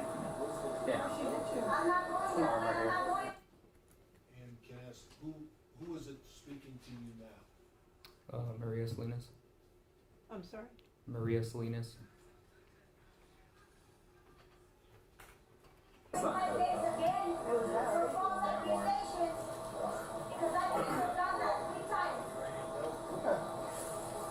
Alright, well, like I said, we try to do this very peacefully. You need a warrant. No, we don't. I promise you I don't. So if we had a warrant, you come out peacefully? Okay, so hold on. Hypothetically, we have a warrant. Can you identify the voice? I'm sorry, I can't hear with both. Were you asking the questions? I can't hear with everything done. Oh, why is it still on my? I'm sorry.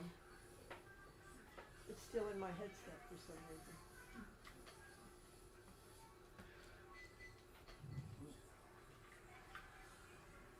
Just a moment, let me just pull this out for a minute. It's strange. Go ahead, I'm sorry. Concur. Did you recognize the voice of the officer speaking to Melissa Perez when I paused the video? Yes. Whose voice is that? Alejandro. And do you mean defendant Eleazar Alejandro? Yes. Do you see defendant Eleazar Alejandro in the courtroom today? Yes, I do. And if you could please identify him by an article of clothing that he's wearing? Black suit. A black suit. And the western tie? Yes. For the record, Your Honor, the witnesses identified defendant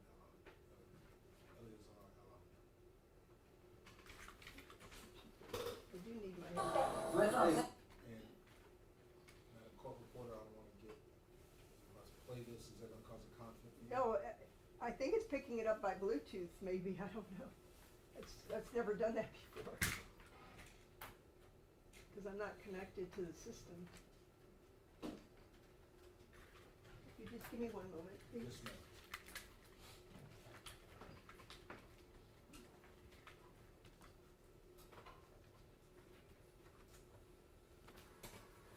So strange.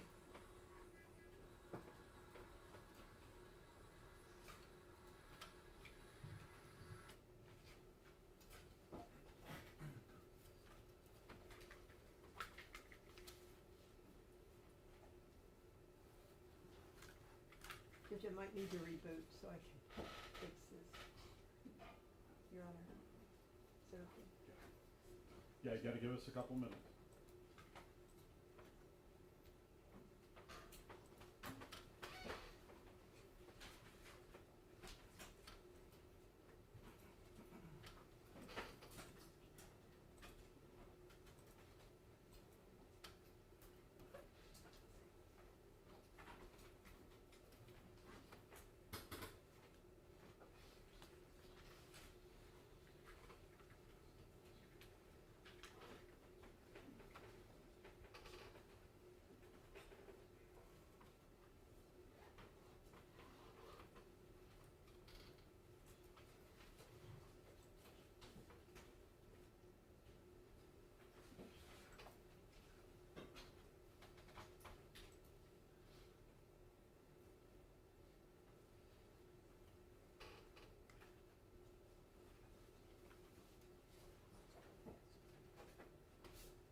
Thank you for that time, I'm ready.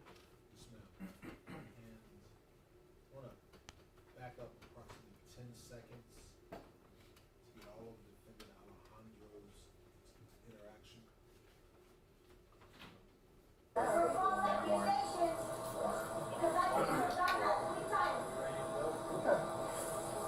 Alright, well, like I said, we try to do this very peacefully. You need a warrant. No, we don't. You're not a warrant. I promise you I don't. So if we had a warrant, you come out peacefully? If you had a warrant, then they don't give you a warrant. Okay, so hold on. So hypothetically, if we had a warrant, You need a warrant, don't act stupid. that's what I'm saying. What if we had one? Would you come outside? You don't have a warrant. Okay, but if we had it, we got it. If you have a warrant, so what?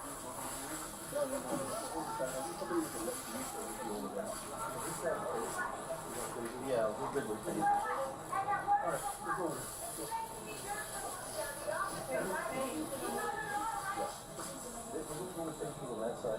Okay. Never get into the right. We need to cross over to some of the Let's back some of these, like maybe that's.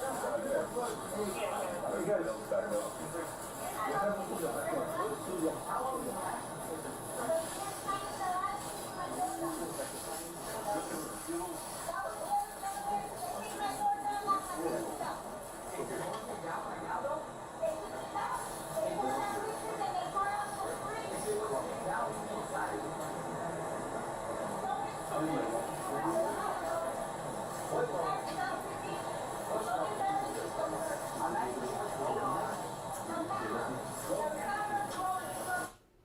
And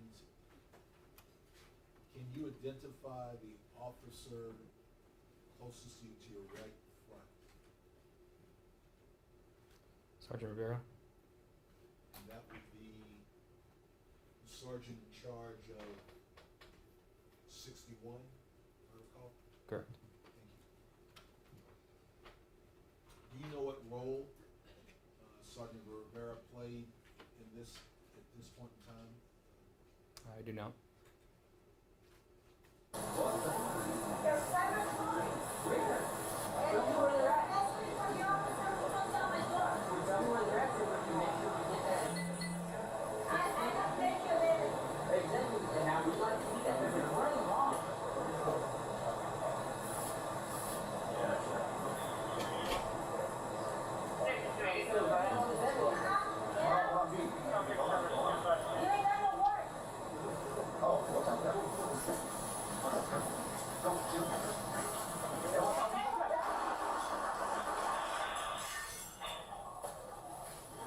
Shots fired, shots fired.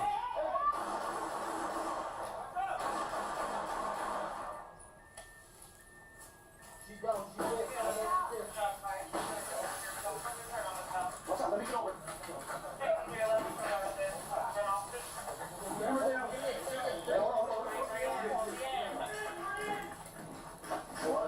Officers in.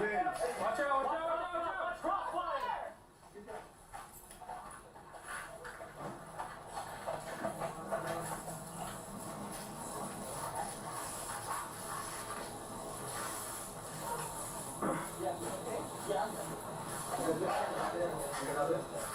Yeah. All right, secure. Hold on, let me get up there.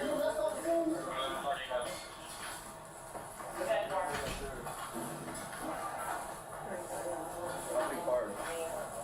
How many fired? I think it was two. Alejandra and someone else. I think Sergeant. Yeah, let's find out where that blood's coming from. I think he did. Alfred, you fired? Alfred. Hey, bro, just come Alfred, you fired? Yes. Okay. That guy?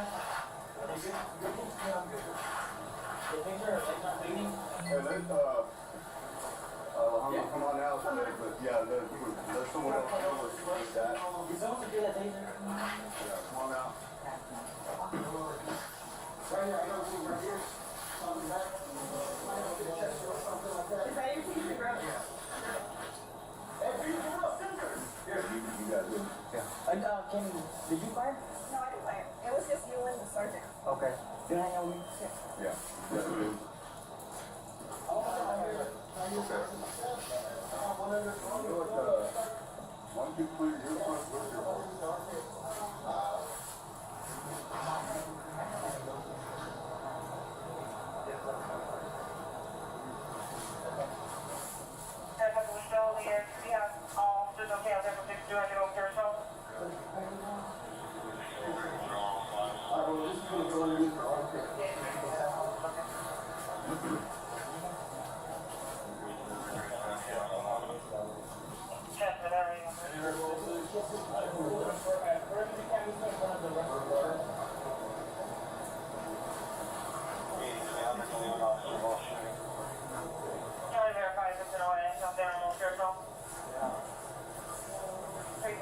Where? Alfred?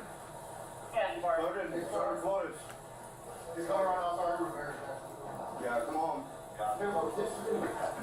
Hey, did we open that front door over there yet? Check on the, main staff.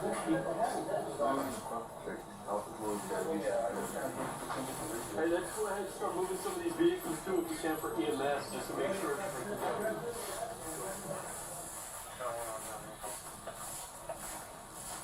Yes, Barb.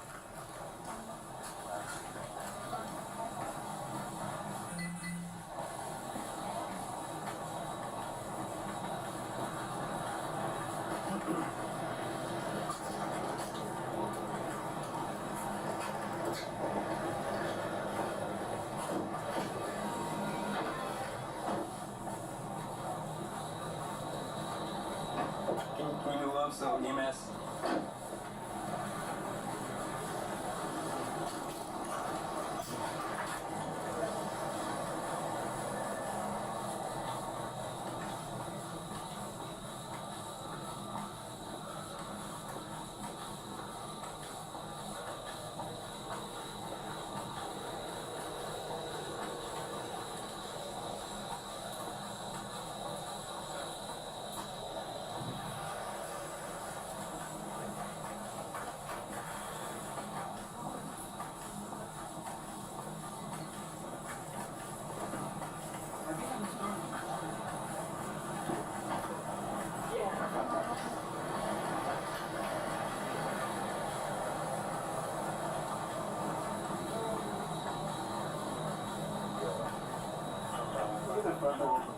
You okay? Yes, Barb. Oh, yeah. Just gonna do my radio back over.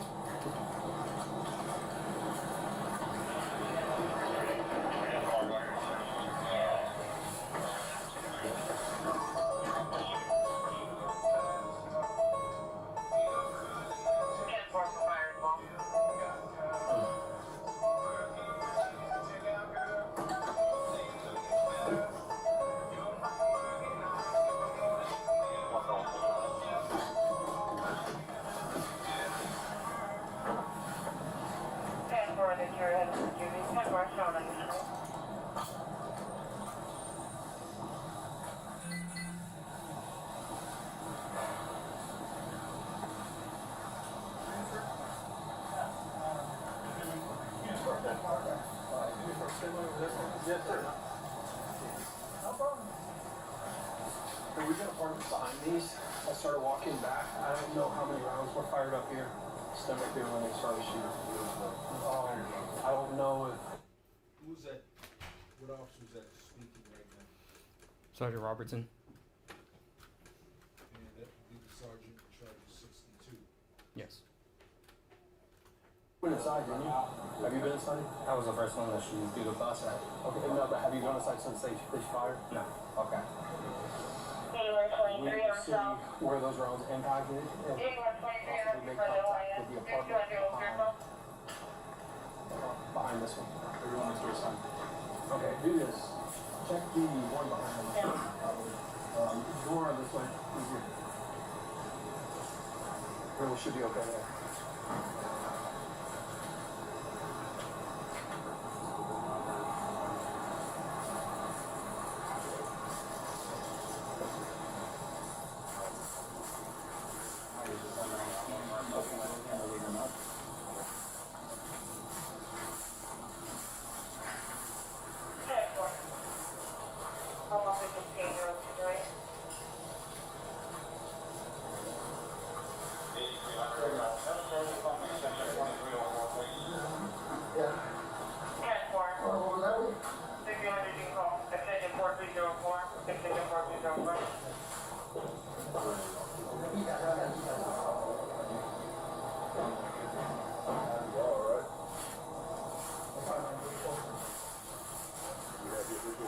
Yes, sir, for the criminal mischief for state jail felony amount. Push you through the glass and hit me.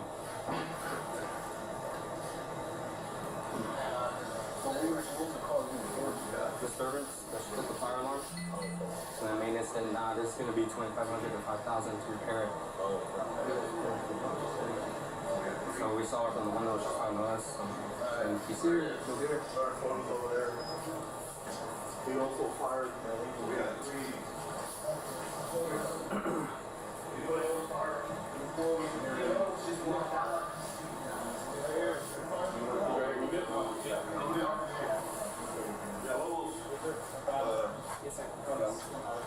I got you, brother. Make sure you clear your front seat, let him sit up front.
I've met with her before.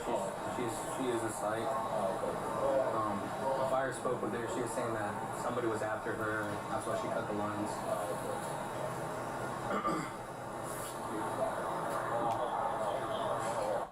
And what officer were you just talking to? You said that? I don't know.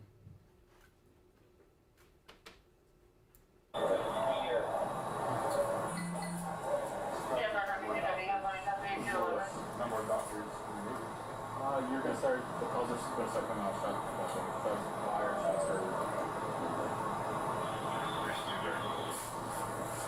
what up?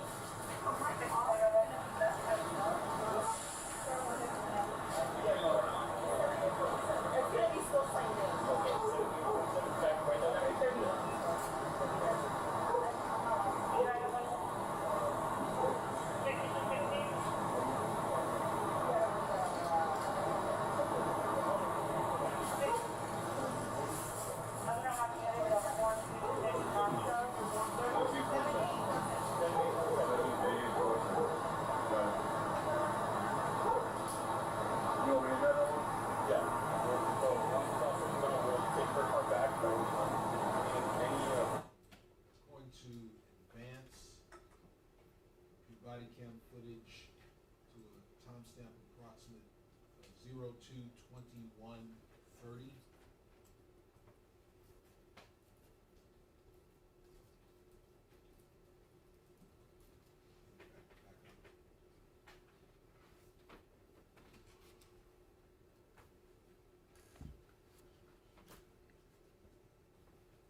And start in correction to record, we are going to start playing from 02/16/49.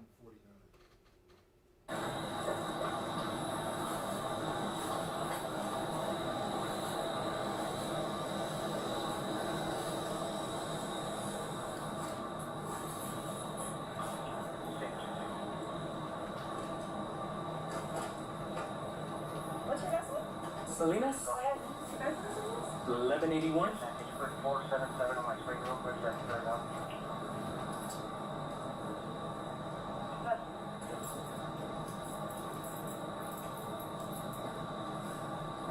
Alright, let's stand on this side.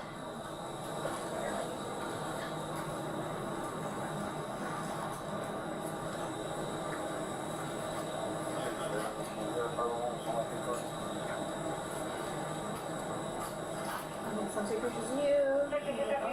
Anywhere else? No, this one. Okay, so just stand straight and then I'll tell you about your injuries.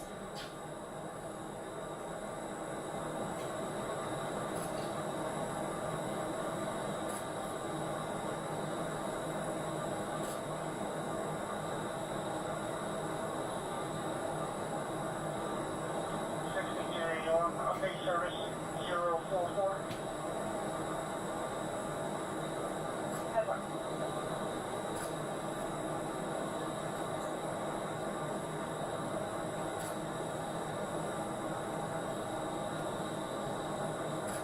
Sorry, I know my light's bright. You're fine. Okay, I'm gonna take a full picture, so turn to the side, face that way, just 'cause I gotta make sure I get my drink out. Your patches.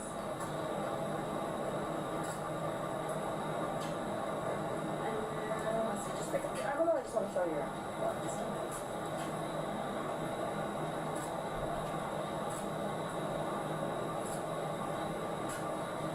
Okay, and face your back towards me.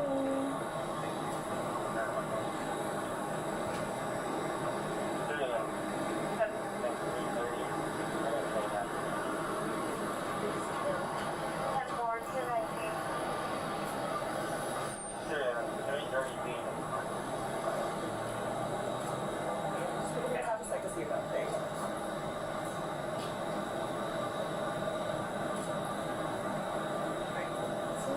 Alright, now see what you're angry. So let's put it a little bit closer because I'm gonna put your badge in there.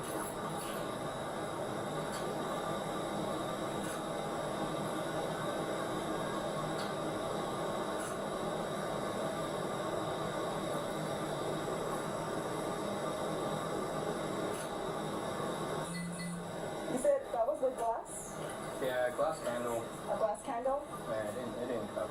Okay, so she like threw it at you. Okay. So hold this for me right here. Makes sense, because I'm like looking, I'm like, oh, it's like a shave or something. Lucky it didn't cover. Yeah.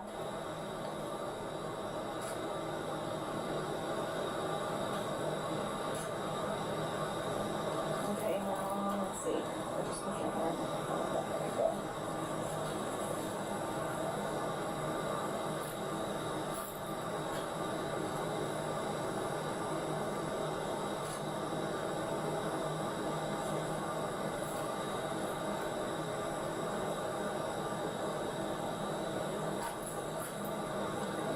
Oh. 6360, we have a burglary in progress at 7014 Clear Valley Drive. The complainant reports someone at her house. There's someone shooting open the windows, away into the bedroom. There's only one there. Now, the person that was taking photographs, what is that person's job? She processed the crime scene. And of you, she was taking pictures of you, what was she taking pictures of? my injuries sustained by Ms. Pettis. Yes.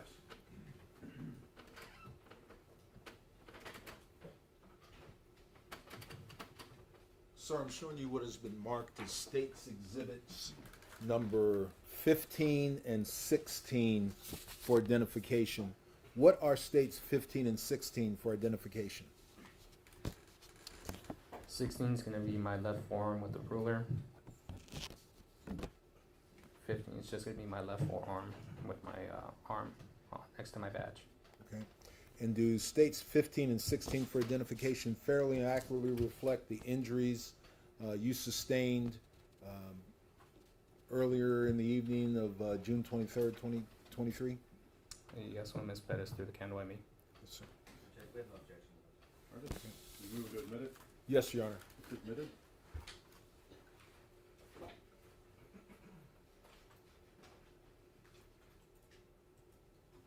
States 15.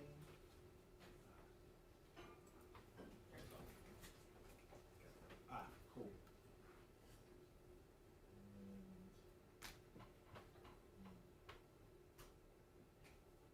Okay, and what are we looking at in States 15? That would be my left forearm. Okay, and I believe you have a touch panel in front of you. Can you clearly see the area of bruising? Redness, yes. Okay, you may want to circle it if you can, on the touch screen. Guess we don't have that feature on, don't worry about it. Then state 16. It's the same thing, showing the dimensions of the bruise. Yes. And I don't want to mislead, it looks like starts at about 1 inch here, then extends to 4.5, so about 3.5 inches. Just about.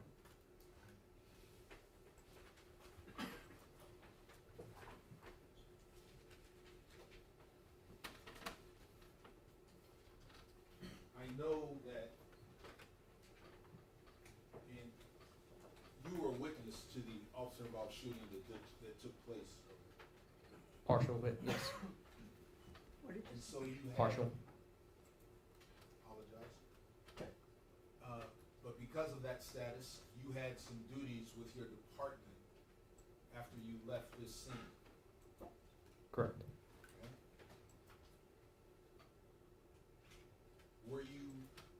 Did you have to seek any medical attention for the injuries you sustained from Melissa Perez, June 23rd, 2023? After leaving work, yes, I did. Okay.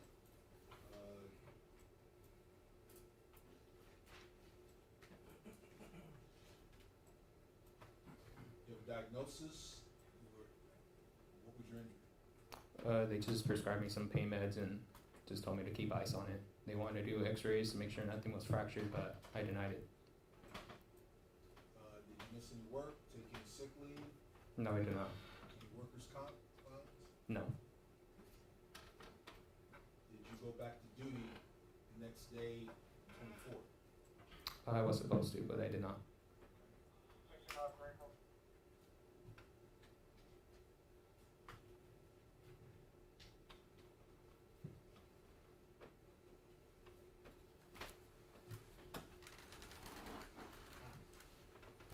When you got back down to the station, what did you do with your body camera? So I didn't go to my station, I went to headquarters. And immediately upon entering headquarters, I docked my camera to be uploaded to the Exxon cloud.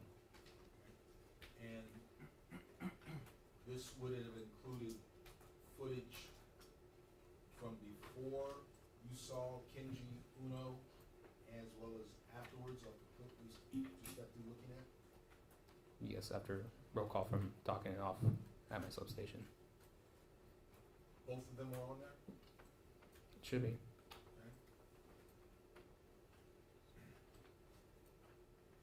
Subsequently, in December, I asked you about your footage for your first clip. Yes, he did.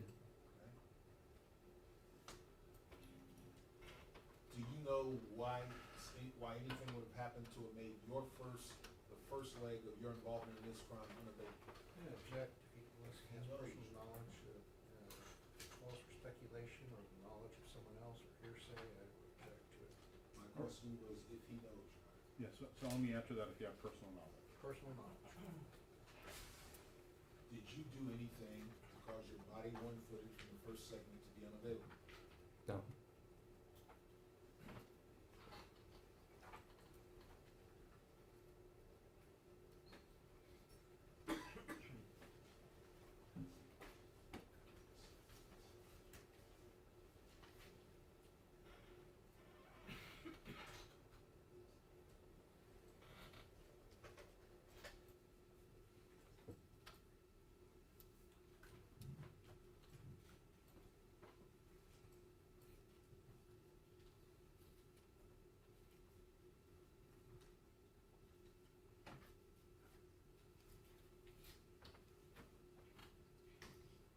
Did you, along with going to headquarters and docking your body cam, did you do anything else at headquarters? Gave a statement to a detective. May I approach, Your Honor? Yes.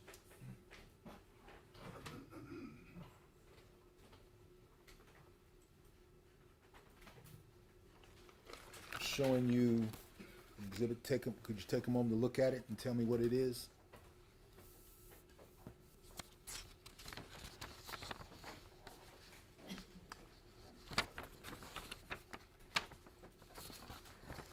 It's gonna have my information that I gave a statement to Detective Dorsey. Is that the statement you gave to Detective Dorsey on June 20, about this incident on June 23rd, 2023? Yes. Does it appear to be full and complete as you recall it? Yes. Did you sign it? Yes, I did.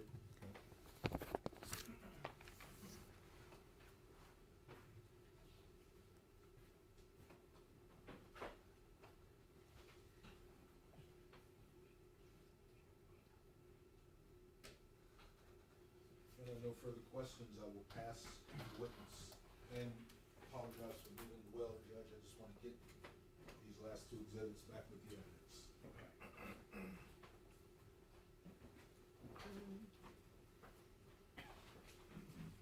May I proceed, Judge? Yes. Thanks. Officer Salinas, good afternoon. My name is Nico LaHood. I'm one of the lawyers that represents specifically Nathan Villalobos, but because of a joint defense agreement, we have an interest in on all the cases involved, okay? Have you ever testified before? Yes. How many times? Approximately 2 times. 2 times? Were they on felony cases? Violation of protective order with the felony enhancement. Okay, both of them the same ones? The other one I don't know. I'm not too sure. You don't remember? Okay. You know how cross-examination goes, right? Yes, I do. Okay. I promise you, I'm not trying to, I mean, you look like you're gonna be in some pain. I'm not gonna try to be disrespectful to you, but I'm gonna ask you very direct questions, okay? You understand that that's my job? You gotta do your job, I gotta do my job. I understand. That's fine. We have that understanding. And we can have an agreement that if you don't understand my question, because I've been warned that I speak fast, and I'm gonna try to talk very slow, just say, Nico, please repeat your question, or I don't understand, or whatever. You can answer the way you want to, okay? Okay. But I'm gonna ask you leading questions, and then we're gonna go from there, okay? Okay. Judge, pursuant to text rules of evidence 612 and 615, once again, I request all documents this witness either made in preparation for trial or reviewed in preparation for trial. Yes. And If I have it, that's fine. it is my position, it's my understanding that everything we've got has been turned over to the disclosure process. Okay. So before you testified, you met with the government a number of times. Would you agree with that? Yes. How many times do you think? I can't put a number to it. It's been so much. So many times you met with them, you mean, right? Approximately 2 years, yes. Okay, so over 2 years you met with them a lot of times. Have you and I ever spoken before? No, we haven't. No. Have you spoken with anybody on this defense team? No. Okay. What did you review in preparation for your testimony today? I reviewed my body-worn camera, my statement with the detective, and my internal affairs paperwork. Statements. Did you review any prior testimony you've given under oath? No, You did not? I did not review Okay. it. Did you review your statement or the times you met with the government and then they handed over what they're called disclosures to us? You had some conversations with them. Did you review any of those documents? No, I did not. When you spoke with them the numerous times, did they kind of talk to you about what you were gonna testify to? They did mention some things of basically trying to ask me if I knew about exigent circumstances. Right, and so they probed you and they prepared you for the legal issues that may be before this jury and that the judge would have to rule on, right? Correct. Okay.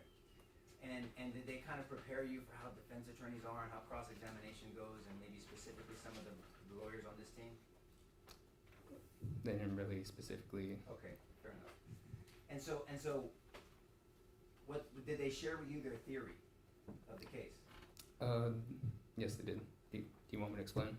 Well, at the right time, I guess I absolutely do want you to explain, yes, sir. Okay. But for now, let's go over some of the law here. So did you review Texas Penal Code 9.31, 9.32, and 9.33? No, I did not. The self-defense statutes, did they go over that with you at all? They went over a little bit of burglary habitation. Burglary of habitation. How about burglary of a building? No, they did not. They did not? Okay. And did they talk about right to defend yourself, including officers have that same right? Yes. Okay. You said a lot on direct examination, so I'm gonna try to keep it real succinct for you, and I have notes on 2 pages, so bear with me a little bit. You were called out to the scene initially by dispatch, correct? Yeah. Can't be 100% honest with you. Okay. Do you remember how you got to the scene? I drove up to the location because I observed Rojas and Ramos were in my district area. How did you know to go there? After leaving a call for service, I checked her basically pending calls for service, and I observed that they were crossed over to handle the call in my service area. Okay, so pending calls for service, and who puts those pending calls for service on your, what is it, what do you call that? I wanna make sure you use the term to the jury that you wanna use. What is that? MBT. MDT? Correct. What does that stand for? I don't know the acronym, but it's my laptop in my patrol vehicle. Mobile data Transmission. terminal? Mobile data terminal, right? Terminal. Maybe that's why you don't say it, I can't say it either. So MDT, right? Yes. And that tells you what a call is pending, when a call is pending. Correct. And the dispatcher puts that call on your MDT. Correct. So that's what I meant, the dispatcher kind of gave you a call that was pending and you responded to that, Yes. because that was in your area. Yes. Did you go to an open channel to speak with Officer Rojas at any point? I don't remember. If he testified to that, would you think that he was being accurate, that you spoke to him on an open channel? I wouldn't be able to tell you. I don't recall that. I don't. Okay, but when you got there, you absolutely did speak with Officer Rojas, correct? Correct. And when you got there, he kind of gave you a rundown of what you were dealing with there in that scenario with Ms. Perez. Correct. And he let you know that she had cut wires, and so that at least at the time it was a criminal misdemeanor. At least he thought that. Yes. But as you know, just because an officer doesn't realize what a allegation is, doesn't mean that allegation didn't happen, right? Yes. So meaning that if somebody punches somebody and you think it's an assault, but then later on in the investigation you find out that they have passed away from that punch, it didn't mean that it wasn't a manslaughter at that time, right? No. It just means you didn't realize it at that moment. All the facts of. Right, the totality of the circumstances. Is that a phrase that officers use a lot? Not that much. They don't use that anymore? Totality of the circumstances? That's not common language, but Okay. And how long have you been on the department? 6 years. And so at this time, you were on the department 4 years? Correct. Okay. And so he told you about that. He also told you about maybe some mental health challenges she may have been having? He said that she might ED her, and then I believe he said that she cut the wires because FBI was watching her or something. Did he share with you she thought she was Elvis's daughter? I don't remember. Did she say she had been kidnapped? Did he tell you she had been kidnapped by cartel members? No. Okay. did he say that she said that she owned the building? Not that I remember now. Okay, fair enough. And so you were trying to assess the situation because Officer Rojas had handed over the case to you. Is that a fair statement? Initial contact, yes, with her. Say that again, the initial contact? With Ms. Pettis, yes. What does that mean? He first made contact with Ms. Pettis. Okay, fair enough. So she handed over the initial contact, but it wasn't the initial contact with her because other officers had made contact with her sometime before you got there. Not that I know of. No. Well, there were two officers at the scene, correct? Yes. There was Officer Rojas, Rojas. and there was another officer. What was his name? Ramos, right? Ramos, sorry. Yes, sir. And so Officer Rojas and Officer Ramos were there before you had gotten there. Yes. And were you aware of the tactics they were using or not using before you showed up? No. Okay. But then you did see some of the behavior of Officer Ramos after you showed up, correct? At some point. Just him talking to the patio. And flashing her with the lights? Yes, at some point. And strobing her, because the term comes when you put your strobe light Strobe on. light, yes, where it flashes. Are you guys taught to do that to suspects? I mean, in the academy, just a normal civilian, no, but it can be used to, mess with somebody's vision. Well, let's break that down. May I stand in the will, Judge? Yes. Tactically in the academy, if you're making entry into a structure, you can use your strobe lights to affect vision just in case they can't shoot you and you want to take off their vision so they don't use a weapon against you, right? Yes. That's what you mean tactically. But if you're not in that situation where you're dealing with entering at that moment, you're not trained to start strobing someone in the face, right? Department-wise, no, they didn't teach us that. They didn't teach that, right? And then especially if you're dealing with a potential emergency detention, you definitely don't do that. No. But you saw Officer Ramos do that at some point in your contact with the scene, right? Yes. Okay. So then at some point, you made a decision, we heard you, you said, let me call arson to see if it's theirs. I remember saying that on your. Yes. Okay. And what you were trying to determine is who the complainant was, right? Correct. Because you went further to say to find out who the owner was, right? Correct. And so the jury can understand this portion of your investigation. Why is that important? You weren't looking for arson to give you direction on what to do towards the arrest. You were asking who is the complainant when I'm writing up my report or doing my investigation, correct? Correct. Because when you have a criminal mischief, it's somebody's property that was destroyed. Correct. And so you have to find out who that property is. Yes. Okay, so is that correct, that that's what you were gonna call arson? Not because you needed direction on an arrest or what to do, it's because you needed to find out who was the owner and who I put down as the complainant. To clarify who was the actual owner of the property that was damaged. Will you explain to the jury what complainant means? So the complaint on the report is basically the person that is the owner of the property that the person intentionally damages without their consent. Okay. And then you went to the call, you went to do that call, and that call to arson, and there's a couple of calls that aren't on your body cam, right? I believe the first portion would be the arson. Then I'm not too sure if it was with the first contact with Flores. Well, big picture, so you called arson, but then you also called an NCID, night CID Thornton? Okay, that's not on your body cam, that conversation? That's when I found out the family value. No, I understand it, but we didn't hear that, I don't believe the government played that portion of the video, it's not on the body cam, right? Audio wise, no. That's what I mean, it's the audio, it's not on the body cam. No, it's not. And then the second conversation not on body cam is Sergeant Flores, correct? Correct. And that was, and I'm not being mean to you, but that, according to the manual, that should have been on body cam, right? I muted for case tactics. And it says that in the general manual 410.06, right? Yes.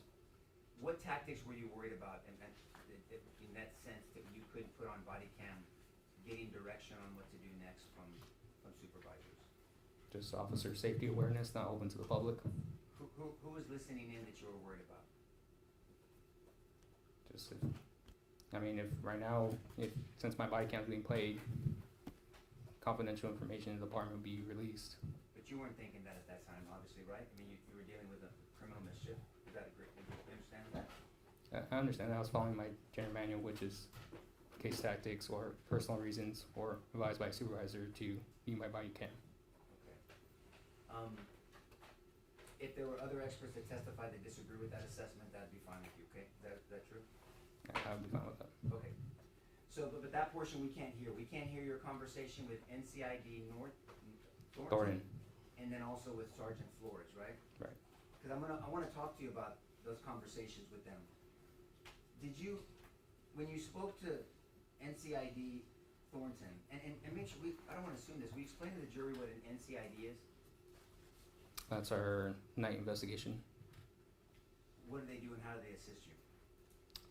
So we have a felony offense. They assist us to make sure that we have the correct offense, to make sure we had send it up to our follow-up unit. Okay. Did you have an occasion, did you tell him that Melissa Perez walked back to her apartment and was issued a citation? No, I do not recall. Okay. So I wanna be clear, cause I wanna give each one of you an opportunity. So, if NCID Thornton wrote in his report that you told him over that phone call that we can't hear, that you said that she was issued a citation, like a Class C misdemeanor, and she walked back to her apartment, that would not be accurate if he put that in his report? From my body cam, no. I'm sorry. From my body cam, no. Well, we can't hear your body cam, so I'm asking you from your recollection, because it's in his report, so I need to ask you, I'm gonna give you the opportunity to say something, because he's gonna say something different, obviously, right? Correct. So, are you saying that you did not tell him those two things? No, that I was never gonna issue a citation. Well, I think what he's gonna testify to maybe, but what's in the report, is that it was already issued to her, and that she walked back to her apartment, that she did not evade. No, So I never you did said not that. tell him that? No. But if he was giving you advice on what to do with that incident, that would be pretty critical on whatever advice he gave you back. Would you agree with that? As to handle the call, There you go. Maybe I said it wrong. As to handling the call, if you're calling the NCID, and if he thought, for whatever reason, you said, hey, do you call them detectives or sergeants, or what do you call them? detectives. Detectives, right. Detective Thornton, she was already issued a citation and she walked back to her apartment already. He's gonna give you different advice versus she has shown signs of mental decompressing and she evaded detention. That would be completely different information that he would be giving you advice on. Would you agree with that statement? Yes. And then if there were felonies, if there was a burglary of a building, and if there was a felony criminal mischief, that would be another layer of information that would be important to know. Would you agree with that statement? Yes. And so just to clear, so hopefully we don't have to call you back, but just to make sure, you did not tell Detective Thornton that she was already given a citation, that she walked back to her apartment, correct? I never called Thornton the first time when I had the misdemeanor offense. I called it when I had the state jail felony, which then I told him I had a state jail felony amount for criminal mischief. I never mentioned a citation. Right, okay, so that's the key. You never mentioned a citation. No, I did not. Fair enough. We'll ask him about that then. And so then you when you got this new information, because we saw that on your body cam, you were gonna end the call, and I know that Mr. Cifuentes and maybe some other lawyers, I'll let them ask you that question about how to truly end a call and what it should show up on your MDT and how to do it. I'll let them ask that question. But there's a proper way to end a call. Would you agree with me? Yes. It's not just saying, hey, I'm done with it and I'm gonna end the call, let me turn my body cam off, right? To a certain extent, yes. Right, overall, I mean, there's stuff that has to be entered into the computer so we can verify when the call was actually ended, right? Disposition of the outcome of the call. Right, the disposition means how it was handled. Yes. The ending of the call. Yes. Ending means that everything's done that needs to be done with that call and you're actually gonna drive off. Yes. Not that you're still at the scene, right? For the most part, sometimes I stay at the scene to make sure I type away, just in case we do get in contact with a complainant. So sometimes we do actually make contact with them when they show up at a later time. Sure. And But that's usually for family violence assault cases and things like that, right? yes, Okay, but this wasn't that. at that point, no, it was a But there's criminal an felony. assault coming, but not at that point. And I'm really glad you said that, because we're trying to explain to this jury, and I think what's important to understand is there were sections of this incident. I mean, there was the initial engagement by Officer Rojas. There was the infusion of Officer Ramos's behavior. Then you make the scene, and then you take over and handle certain things, and then you take action after you getting more information, and then something else happens, and now there's another section, and then the whole ball game changes, so to speak, and we're gonna get to all those. So can we do that? Yes. Okay, so at this point of your call, you're walking away, and you run into the maintenance man. Yes. And the maintenance man, he takes you. You go to the room, and you know through your training experience, but also through talking to the maintenance man, this is not a public area where the fire alarm is, right? No, it was secured by a door. It was secured by a door, and then there's a lock on that knob as well, right? I don't remember, but there was a knob. Yeah, and they're typically there, and I can show you a picture if you need to refresh your memory. But then when you're talking, and I believe is it Kenji Uno? Uno? Like the game Uno? Kenji Uno? Kenji Uno. Okay. And so you're speaking to Mr. Uno, and he's talking to you and explaining to you about the damage and that they just replaced the system, correct? Correct. He also tells you at some point that he has experience with Miss Perez, right? Yes. And that she's broken into their leasing office, Yes. and that she's done damage to the property before. Yes. And so he was well aware of who she was, right? Yes.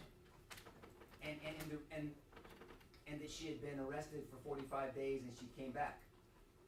I don't know about the last part, but she was arrested. Right. And so, but it was on your body cam, but so we can refresh your memory at the right time, but you know she was arrested, right? Yes. Okay. And so, and he also said that the group that he works for had just purchased that apartment building. Yes. So they were kind of in this Renovating. Sir? They were renovating it. They were renovating it, transitioning, and they put a bunch of money in the fire alarms. Yes. And would you agree that a fire alarm on a multifamily structure is extremely important? It notifies if the building's on fire, so you get out safely. To get out safely, that's why you need warning, because fires can consume a structure. Would you agree in your experience? You've seen that? Yes. But even if the fire doesn't consume you, the smoke inhalation can kill people. Yes, by carbon dioxide. Carbon dioxide, right? Because then things start burning. You have the structure that it's built with, the sheetrock, whatever. There's carbon. There's different chemicals that can hurt people if they inhale them during a fire, right? Yes. And if somebody hypothetically was in a bed and couldn't get out, that they would be in harm. They would be in danger of a fire if there was not a fire alarm. Yes. And if somebody took over 5 minutes to put a T-shirt on, that person could not get out of that structure fast. Would you agree with me? Yes. And so that's why fire alarms are important. Yes. And you came to find out that not only did they revamp the fire alarm, that you could just see he was frustrated and saying things like, "Why did she do this again?" I mean, it was damage. It was a lot of damage, right? Yes. At first he said 7,500 or something around there. Then you said minimally, what was it? You said at least 2,500 to 5,000. Yes. Right? But it could have been more. He was just trying to give you the bottom line. Yes. At that point, what did you realize? Not that it didn't already happen. What did you realize had happened? That she damaged the panel for an estimated of 2,500. And what does that make it? State jail felony. And if there's evidence that excuse me, officer. May I approach it? Yes. And if there's evidence that the door, and if there's evidence that the door was damaged,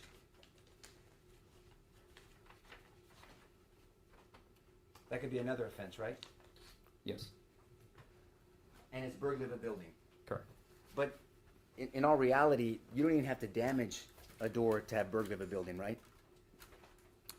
Any portion of the body that enters inside. I'm sorry. Say it again. Any portion of the body that enters inside the building. But the door doesn't even have to be locked, right? It's just you going in without permission and you entered the structure, right?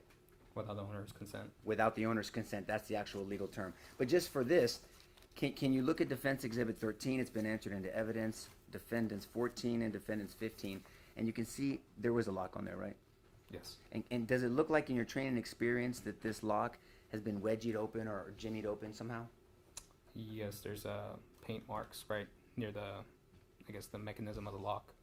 And you don't know for sure, but that would be evidence of somebody trying to break into a structure. To pry it open, yes. To pry it open is a better term, that's right. Would that make sense in your experience that if somebody, you know for sure, got into that same structure to cut wires, that they could be the one responsible for prying open that door? Yes. And so that would be burglary of the building, is that true? Yes. And that would be a state jail felony as well? Yes. But in all fairness, nobody was really talking about burglary of a building, right? No. That doesn't mean it didn't happen, nobody was really focused on that, right? Correct. Now, at some point, you speak with Sergeant Flores again, because you update him, right? Yes. Matter of fact, the first time you called him,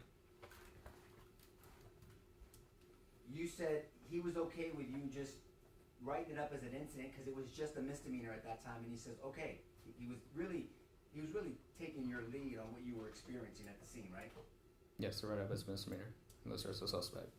And a lot of the supervisors, they really rely on the field officers reporting the information accurately to them. Not just a sergeant like Sergeant Flores, but Detective Thornton. They're not there, so they're relying on the officers reporting accurate information so they can give advice. Yes. What I was provided with that night. Sir? What I was provided with at that night. Yes, sir. I was just talking in general, though. Oh, yes. Right? They rely on officers' information they share with them. Yes. Okay. Now, so at first he said misdemeanor, okay, no problem, then write it up as a misdemeanor and you were done. And so Sergeant Flores said, if that's what it was, then that's fine. Yes. But then you called him back, right? Yes. After with Mr. Umo, you speaking with him and realizing that it was something more. Yes. And when you called him back, I think it's important to note, and you testified to it on direct, and you said it numerous times in statements, that you told him that you would like to go in an open window to get her. Yes. That was your suggestion, right? Yes. That wasn't Sergeant Flores saying, hey, go in that window or kick down that door. He did not tell you that. No. The only thing he told me was, okay, keep me posted. And that's important, He said, so you told him that, and I'm not saying you were doing anything wrong, by the way. I'm not attacking you, Officer Salinas, okay? Because you don't believe you're doing anything wrong. No. And I don't either. But you made the suggestion to Sergeant Flores, correct? Yes. And he says, okay, just keep me posted. Yes. And that was the last he heard of that incident. Yes. Until he showed up to the scene. After I was assaulted. So after you were assaulted, let's get there. We're gonna get there in a section. Thank you. So once he says, okay, keep me posted, after you made your suggestion, he has no idea what's going on. No. Right? Is that correct? I mean, other than I notified him about the misdemeanor charge. Yes, sir. Yeah. That was previous to this last call. And then the update for the value for criminal mischief felony. Yes, sir. And then he said, keep me posted, and then you got off the phone. Yes. You didn't check with him again before you tried to kick the door or tried to go into the porch? No. No. So when you, because the government stopped the video at a time, and he says, because they wanted to make it, you were walking back to Rojas and said, he said we can go get her. Did you hear that on the video? Yes. But that was just your interpretation of what you had asked him to do, and then what he had said, keep me posted. He didn't say those words. He said we can go get her, did he? No. And for clarity, because it's important, I mean, stand up, Sergeant Flores, please. Sergeant Flores did not say, go get her. No, you did not. All that man said was, keep me posted. Okay, keep me posted. Yes. After you made the suggestion that you wanted to go in a window. Yes. Okay, thank you, sir. And so, you also said something to them, and I'm just showing consistency, I'm not trying to pound on you, okay? He gave us approval. Remember saying that on video? Yes. Now, would you agree with me in general, that approval means that somebody requests something, and then they get approval from someone in charge? That's what I interpreted, yes. So if you want time off, you make a request for time off and you get approval because you made the request. Yes. If you want to wear jeans on Friday, you say, can I wear jeans on Friday? The manager says, yes, I give you approval. Yes. I want to leave early because my kid has a band practice. I make the request, yes, you can leave early, so you got approval. Does that make sense? Yes. So all that is really consistent with you making the suggestion and then Sarge saying, keep me posted, right? Okay, keep me posted, yes. Fair enough. Now, when you got back to the, that's a great point. And so Mr. Goss was asking, I think it's a great point. And this is rapport that officers in the field have with their supervisors. I mean, Sergeant Flores obviously trusted you. Yes, Is that a fair statement? yes, And there has to be trust between field officers and supervisors and detectives, right? yes, I mean, they can't micromanage you. That's why you have training, and that's why you have in-service, and that's why you have special classes, and that's why you have an 8-month academy, and that's why you have a field training officer, and that's why you're on probation for 6 months to a year. You see all those things, so you can finally be on your own, make decisions, and then check in once you, am I going too fast? Okay, sorry, she gave me eyebrows. Okay, so you understand that, so that's what, so there has to be a trust. yes, Okay. And so he ultimately deferred to you at the scene? that's responsibility, Yes, sir. that's what you mean? Yes, sir. Yes, He deferred the responsibility to you. yes, And then when you got back and you notified Officer Rojas and Officer Ramos, you guys went to the door. You suggested the window, but you went for the door first for some reason. as Ramos stated, he wanted to go to the door, I just followed behind. Got it. Did you know that Ramos had already done 14 Muay Thai kicks on that door before you got there? No, Okay. But he made the suggestion to go back to the door. yes, And then so you tried a different technique. May I stand up, Judge? Yes. So you did what we call a mule kick, right? This way. yes, Versus a front kick, kicking towards the door, like a push kick. yes. And you are taught how to do that at the academy, right? Not that I can remember, I know we breached doors with ramming, but I don't recall about kicking. But you're allowed to kick open the door. Uh, There's nothing against it. Exigent circumstances, Okay, then you felt like you had exigent circumstances. at that moment too, yes, Yes. due to it being increased to a felony, Right. And you didn't know it at the time or realize it, but there was actually 2 felonies, right? right, Okay. And you were trying to kick towards the hinge, because when you kick a door, it's always easier to kick where the hinge is to open it up. yes, Not the word hinge here, but I'm talking about where the door opens up, where the yes, lock is. but the screws are, yes, And so you gave a number of kicks as we saw, and then Officer Ramos tried again, correct? yes, And then you went around to the back, and then now you made the decision to go in to my the window. original plan, yes. Now at that time, other than Sergeant Flores listening to your direction, I mean your suggestion and saying keep me posted, Officer Villalobos and Officer Alejandro had no idea what was going on. No, And specifically, Sergeant Flores had no idea what was going on in specifics. He just knew what you had told him, right? yes, And then so you jump over the rail and you are going into the window. Objection to compound question, Your Honor. Or you can rephrase. Okay, so you jumped over the rail, period. That's one question. yes, And then you tried to go into the window, correct? not right away, I went to the door, I did see that. You were correct. Thank you for correcting me. You tried the knob. yes, And the actual handle was locked. yes, And on doors like that, there's a lock on the handle, and sometimes there could be a lock secondary. deadbolt, yes, Deadbolt, but, so the handle was locked, you couldn't even turn it. no, So then you went to the window, yes. and I'm gonna talk to you about this. Ben, will you get that video ready, please? I think they have to, get my key here, but I'll try. The same video. Let's get IT here again. Okay, well, I'll let you do that while he does that, cause the video's been played kind of fast. We slowed it down one time, but you went through something traumatic that night. Yes, Miss Pettis tried to strike me in the head with a hammer. Absolutely. So you're walking in and she's running at you with the hammer. Yes, May I push, Judge? Yes. I'm handing you what's been marked as Defense Exhibit 11 for identification purposes only. Is this similar to the hammer that she was trying to strike you with? not that I can recall 100%, but it was It's a good sized similar. hammer. Yes, And would you agree that in its manner in use or intended use, a hammer absolutely can be a deadly weapon. Yes. I mean, I'm not even, I won't do it again. They saw me hit a book earlier, but I mean, man, this thing, and I don't have to swing it hard, can cause damage to your eye socket, orbital, lose vision, kill you, break your jaw. I mean, a lot of things can happen. You can do serious damage, yes. Cranial cracks, bleeding, serious damage. And even someone, I mean, I have 2 daughters and they're strong and tough. I mean, but women, men, anybody, even a teenager can hurt you with a hammer. Yes. And she came at you with that hammer.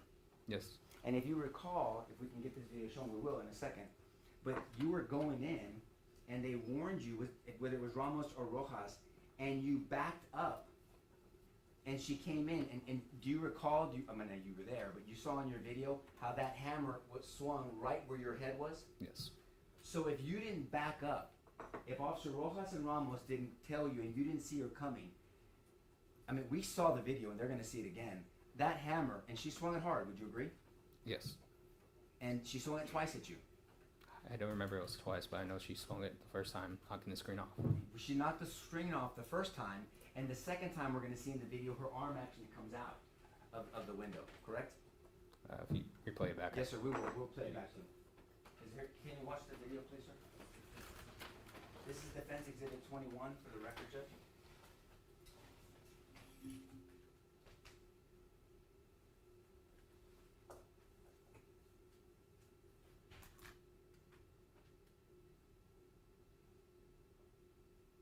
Stop right there, please. Now, we can see that's exactly where your body was, your head was, right? Yes. Now, what would that be? You could have arrested her for that also. What was that? Aggravated assault on a public servant. First-degree felony? I believe so, yes. It also can be called attempted capital murder? Yes, for a public servant. I mean, you've known this in your experience. If an officer is killed in the line of duty, it's capital murder, correct? Yes, acting his duties. Say it a little louder. Acting his duties. Acting in your duties, correct. And at this point, you drew your service weapon. I did. And you were not committing an aggravated assault because you drew your weapon, right? I felt like my life was in danger. Your life was in danger, sir. You don't need anyone's permission for that. And so you drew your weapon. Your Honor, I'm gonna object to the sidebars. I'll sustain. I got it, Judge. And so you drew your weapon because you were prepared to defend yourself, correct? Yes. Now let me ask you this. And you made a momentary decision. If she would, may I approach, Judge? Yes. If she would have, you didn't know whether she was going to throw this at you or swing it at you, right? No. But if she threw this at you, she could hit you with it. Yeah, just like she did with the candle, yes. Just like she did with the candle, exactly. And we're going to talk about a candle.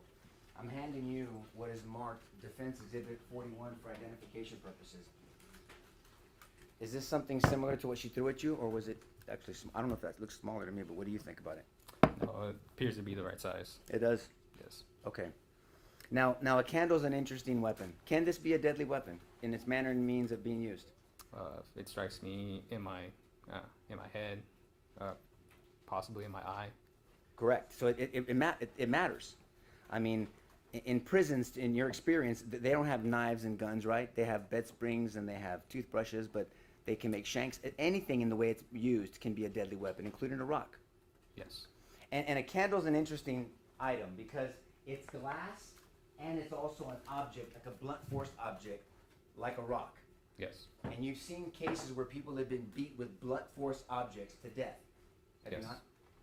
And that just means someone was beat to death with a rock, essentially. Yes. Or a club, or a tire iron, or a bat, something like that. Yes. And so if that candle, and we're going to see it here in a second, if that candle could have hit you in the eye, or in the head, or hit you just right, you never know. I've seen a golf ball too. I mean, it could have caused you serious bodily injury or death, right? Yes. And it did cause a bruising to your arm, to your forearm. Yes. Have you ever made a response call to a bar fight? Not necessarily a bar fight, but regular fights. Okay. Have you ever seen glass damage on someone's face? Where someone's hit in the face with glass? Not that I recall, but I know if you get struck in the face, you tend to bleed a lot. It can flash you up. It's not like the movies. I mean, glass breaks on you, and there can be a lot of damage, right? Yes. Objection, relevance, he said he hadn't seen it, Judge. In his training experience, Judge, I mean, he's worked with officers all over the city. Again, it's his knowledge. Overruled. So at this time, whether it was one or two swings, and we can dissect that later, she's at least committed 2 aggravated assaults against a peace officer, Yes. right? Yes. Some lawyers like us can bicker over the second one was an assault on a peace officer or aggravated assault, but there were multiple assaults on a peace officer. Yes. Matter of fact, Officer Ramos ended up drawing his weapon on her as well. At one point, yes. Remember that? Yes. And so, and he wasn't charged, or he's not responsible for an aggravated assault against somebody with a deadly weapon, right? No. Because under Texas Penal Code 9.33, he's entitled to defend a third person, including, especially someone he works with. Yes. Matter of fact, your general manual mandates that you guys act in defense of each other. Yes. Right?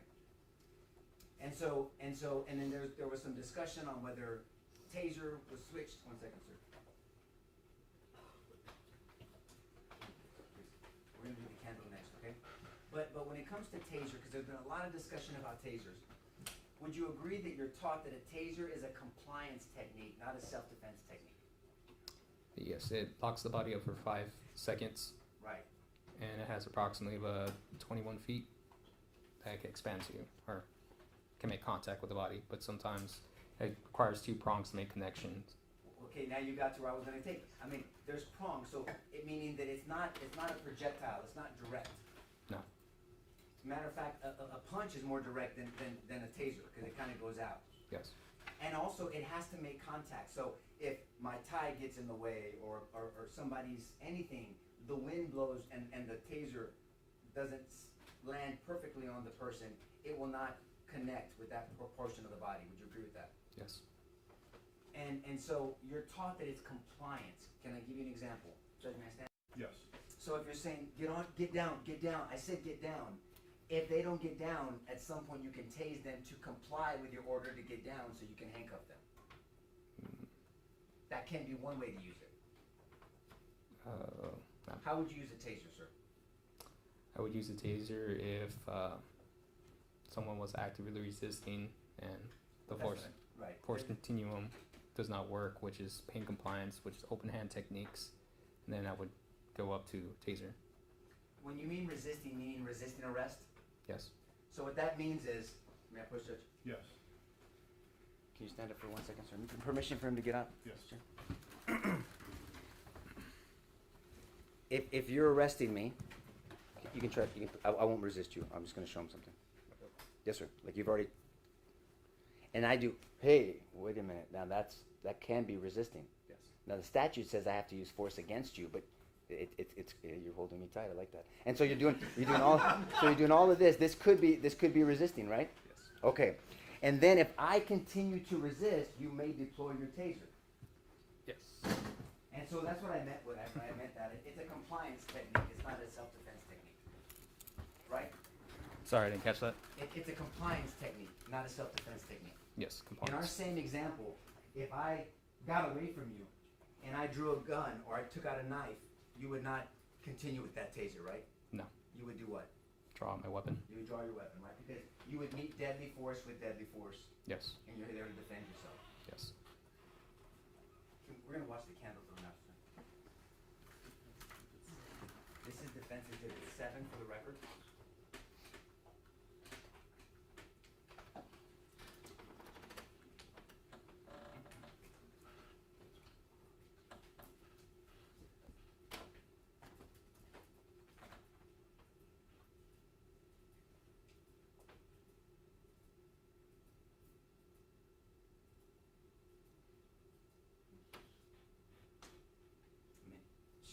She was out that window, right?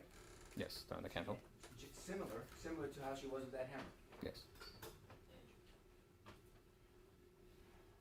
And the government asked you if you had pain, and you said you were feeling pain to the point where a doctor recommended X-rays. Just to make sure nothing was fractured. Nothing was fractured. Now, at that point, not because of the candle, because of the hammer, you set off your E-tone. I didn't set it off my dispatch. When I told her I had one at gunpoint, she sent the emergency-wide E-tone. Will you show us how you did it? Because you could have pressed the button. Are you saying you had her at gunpoint and you went over to your lapel? So I had one right. My lapel usually is right here. Yes, sir. So when I make contact with that, that's sending a transmission to dispatch. And when I told her I have one at gunpoint, that's when I released, put my hand on my weapon again, and that's when the E-tone came out. Got it. And that A-tone, it blocks communications for a while because it lets everyone know that there's an officer potentially in trouble. Yes. Is that what it really is for, an officer in trouble? Yes. Emergency E-tone. City bar wide. And at that moment, you were in trouble. Yes. And so there's the dialogue back and forth. Officer Ramos draws his weapon. He has her. Then for some reason there's a switch to a taser. But that really wasn't anything mandated to do. You could have kept your gun out the whole time, both of you, because Ramos ends up doing that again, right? Yes. Okay. At some point you get out and you tell dispatch to slow them down. Yes. Do you know what the 5 C's are? Not that I know on top of my head, no. Have you trained in them though? Yes, I have. Okay. And it's I'll show you in a second. It's containment, right? Yes. Control, Control. communicate, Communicate. call, Call. and you ended up calling EMS later on, or fire, and not knowing what was going to happen. You were being proactive, and then create a plan. So with those 5 C's, and it's okay that you don't recall, but I mean, all officers are taught the 5 C's, correct? Yes. And the 5 C's are led by a supervisor to do all those things to make sure that a subject is contained, and you guys had done that, right? Yes. Matter of fact, I think the government asked you a question that you guys had already laid out your call and you weren't by the window anymore, but you were very specific to answer, Mr. Harris, and you said, no, Ramos was watching the building. We weren't just gonna let her go, so the call had not finished yet, right? Yeah, Ramos was by the building number outside his vehicle, which they implied that he was inside the vehicle. Right. And he's watching the building. From what I could see on my body cam, yes. Yes, sir. No, that's fine. I understand that. But my point is, if the call was over for Officer Ramos and Rojas, they would have left. Yes. So it wasn't. It was still fluid. I mean, this is what happens in calls. Yes. So that everyone shows up eventually, and you saw Sergeant Flores approaching you. Yes. Do you remember what he asked you? Pretty right away. I mean, right away. Are you okay? Yeah, he asked if you're okay, and you knew that Sergeant Flores was concerned about you, right? Yes. And he asked that first. Did Sergeant Flores, in your experience, did he seem out of control or worked up or let's go get her or how would you describe his demeanor? His demeanor was that he was concerned for me for being assaulted, and then he was trying to prioritize, trying to make the best plan to next step to execute. I agree with that. But he was calm, would you agree? Yes. He was listening because he was trying to take in more information? Yes. You gave him the information you could give him, correct? Yes. Ramos was somewhere else, right? Yes. Rojas was somewhere else? Yes. And so you actually experienced the process of Sergeant Flores doing the 5th C, the creating a plan, right? Yes. Because you guys had already contained, and the control was everybody not letting anybody else come into the scene, right? Yes. Like family members can do that in other incidences. We don't want Bystanders, anybody yes. in the scene. Many officers, from Thomas to Alejandro to you guys to Sergeant Flores, many people tried to communicate with her, correct? Yes. And we'll talk about Officer Thomas, and he was really trying to talk with her. And she was debating and throwing out her idea of what the law was. Remember that? That we didn't have a warrant. Right. And many times suspects are just plain wrong. They're just wrong, right? Yes. Just because the suspect says the law is A, to justify their behavior doesn't mean it's that. Yes. Right. And so there was no, in your opinion, would you agree, there were no rogue officers there? No. I mean, there wasn't an officer under direct orders from a lieutenant or a captain, and then Sergeant Flores or Sergeant Rivera or the 3rd Sergeant or any of you guys, or Salinas, Maria Salinas also, just doing whatever you wanted to do. No. Nobody was doing that. Would you agree that people were being thoughtful? Yes. I mean, we saw a shield, Yes. right? And I know that you're not an expert in tactics. Could we ask somebody who's an expert in tactics whether a shield is appropriate for that specific scenario? No, I'm not. Yeah, they'd be better to Yeah. ask somebody, an expert, okay. And the beanbag, that came up with Officer Rojas. But beanbag, shotgun beanbag can cause, I mean, that's not non-lethal, that's less lethal, right? Yes, in compliance. Right, for compliance, but it still can cause harm to people. But at some point, there was a plan to try to breach, to get inside there, to get her in, to apprehend her, right? Not that I know of. I just remember Flores was asking me for the key. I didn't Okay. know any type of plan. Okay, so you weren't part of the actual plan, you stepped away to call fire and you asked for a key. You had been assaulted, so you're actually a victim in this situation. Yes. And you were a multiple time, you're a two-time victim at least, Yes. right? And so they kind of separated you from the scene. Yes. But you knew at some point, or did you know, that Officer Villalobos attempted, and he actually did jump over the rail and reach in to the window to unlock that door that you felt was locked. No. Did you come to know that? No. You didn't know that at all? No. Okay, then we'll ask other officers about that. But we can see from your body cam, at some point after that, because are you aware that he got hit, she swung at him with the hammer as well, or you don't know that? No, I don't know that. Okay, fair enough. But at some point, all you know is you heard gunshot. Yes. So you have nothing to add to this jury or tell this jury of what you saw or didn't see or experience, because as we saw from your body cam, you were further back. Objection to the compound question, Your Honor. I'll sustain. Did you understand my question? A little bit before you're Okay, interrupted. let's go, we'll wake it up for you. You weren't at the scene when, you weren't close to the shooting when it happened, No, I was at a distance away from it. but you heard 2 rounds of shots. I don't know the approximate number, but I did hear rounds. There was a volley, they call it a volley of shots, right? When there's either 2 or 3 or 4 shots, that would be considered a volley of shots, right? No? You've never heard of that term? No. Okay, fair enough. But you heard some shots, and then you heard some more shots. Yes. Okay.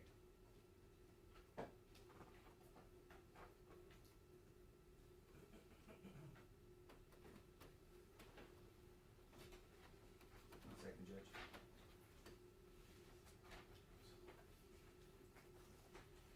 Would you agree with this, that we were dealing with a completely different scenario once that aggravated assault against you was committed?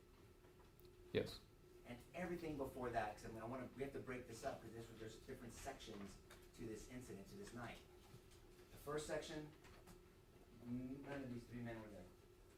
Neither were you. It's Rojas and Ramos, right? When she ran to the apartment? Yes, sir. When she Yes. ran to the apartment, not walked, right? Yes. Second section is when you showed up. Yes. Third section is after you made the suggestion to go in, you were assaulted. Yes. Did you see the broken glass coming at any of the officers when she hit the window? No. After? No, I didn't. I'll ask somebody else. Let me ask you a question.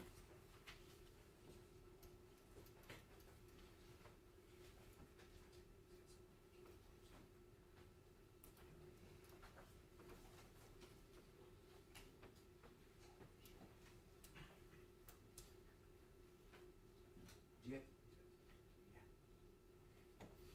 One second, I'm gonna get a question.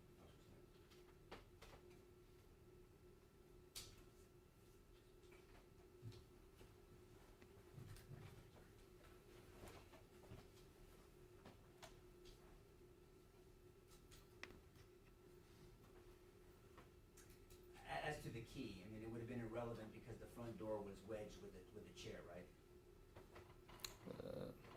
To the front door. To the front door, but there was also the patio door. Okay, so were you asking for the key to the patio door then? Not specifically, but just the key in general. Got it. But if you got the key to the front door, it would have been irrelevant. Yes, since she braced it. And that's probably why your kicks and Officer Ramos' kicks weren't working. Possibly, yes. Most likely. Let me ask you this. So you understand that the state's theory of the case is that Melissa Perez, if she had hit you with a hammer and killed you, she would have been right to do so. That's what they told me on pre-trial, yes. I mean, how do you feel about that? Upset. And you're upset because they told you in pretrial that if Melissa Perez would have accomplished her goal of hitting you in the head with that hammer and killed you, she would have been okay to do that. She would have been justified in doing that. Check to hearsay, Judge. It's not hearsay, Judge. They pre-trialed him. He already testified. Overruled.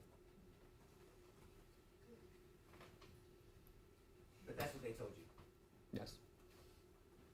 Why did it upset you?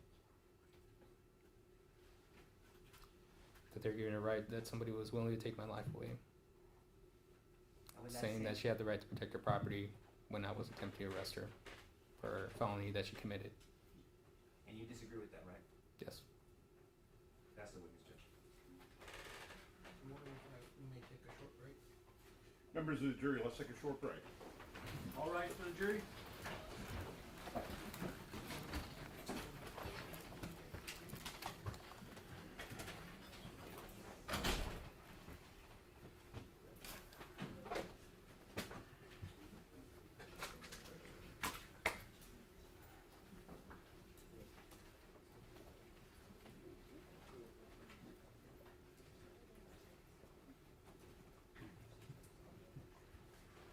Baby seated?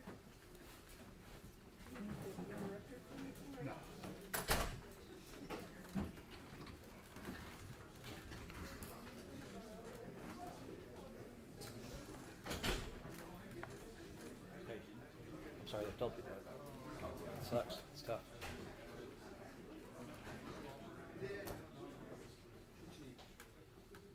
You didn't offer origin. Oh, yes, we can do it. You were talking about it, and then you put them up there, that's like you wanted to. Okay, all right, thank you. Thank you. And I'll check again, but I don't believe Go so. back in for that. I mean, you treated them like they were, but I don't, the words I don't.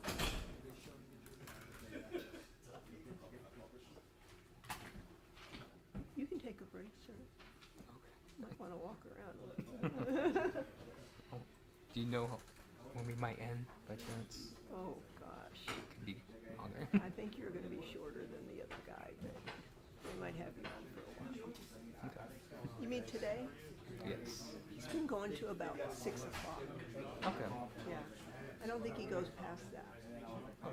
Thank you. Sure. I'm checking now.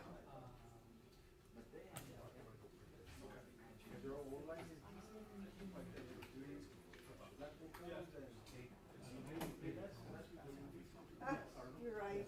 I'm so sorry. No, Yeah, I'm so because sorry. You it did. went against the normal grain. I offered, they had no objection. Yeah, it kinda, okay, you're right.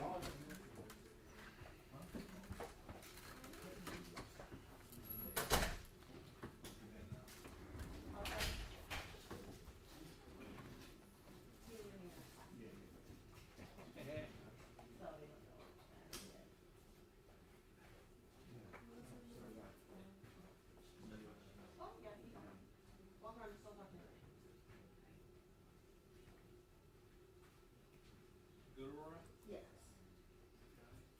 Do you know who he is? Nope. He's a fan. You might think that. He's a It's, fan.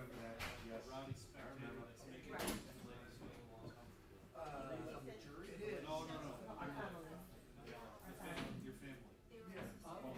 The officer. He said he's trying to do alternatives on his wife. Yeah. I know, I feel like a crazy guy. No, yeah, maybe, I did. No judge. I understand. Everything was wrong. As soon as Yeah. we're outside, he was after. Yeah. Now I'm going out. Is that right? So, He said he's trying to judge. He might be a little, he said that everybody's trying to judge. We're keeping an eye on it. It's like,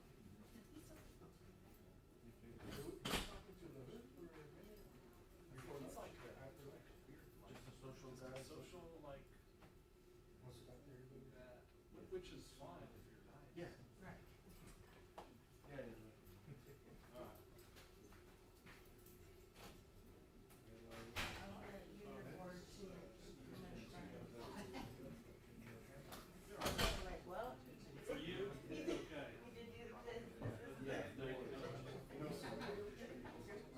okay. Oh, you did? That was you, Paige?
What you looking for, Mr. Fuentes? Defense exhibit one. Yeah. Yeah. And I think, it's an IDR. Okay. I bet you it's over here. There you go.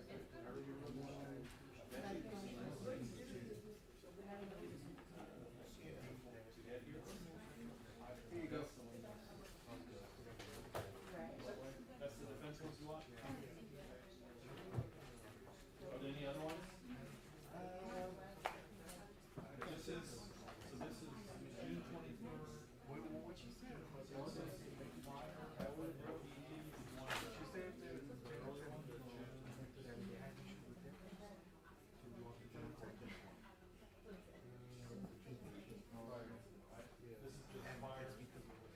Fire, PD.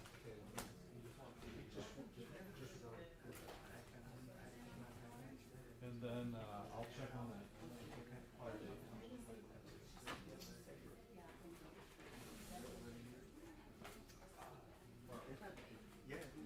So, it was marked, the state is, 14, what was the, I know this may be wrong, was it offered and admitted? Yes, marked. Just marked.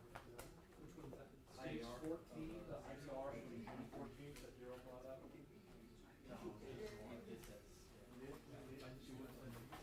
It's right here. 13 and 14, because they weren't offered or admitted. Right, okay. We're gonna admit them to this one? Yeah. This IDR? Yeah. So not the disc, but the document, and I think he's gonna seek to admit. They put their sticker on it. I think we're going to be fine calling it states, if they don't care. We'll go with the flow. I just don't want you to take it and he asks me I hear you. something like that. Sure, sure. I'll address it with Mr. Harris when he walks back in. What you got? Okay, I'll check with Harris.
What's urgent, but I had an exhibit question for you.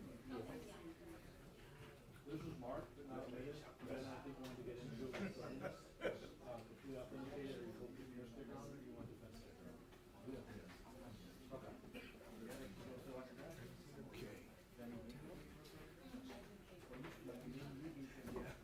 Would you like to leave those over there so you can find them? So they're gonna be fine with authenticating it? Sticker on it.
He said he knew you.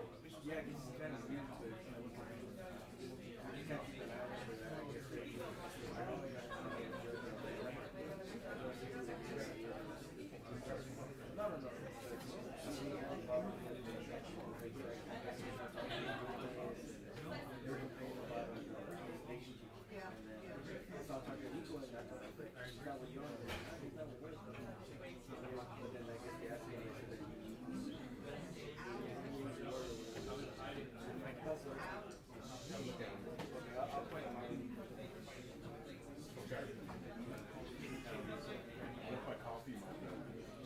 Somebody erased all my marks. Y'all ready?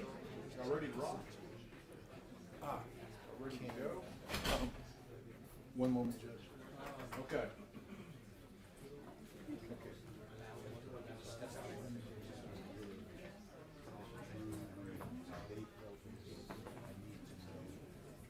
What the question was.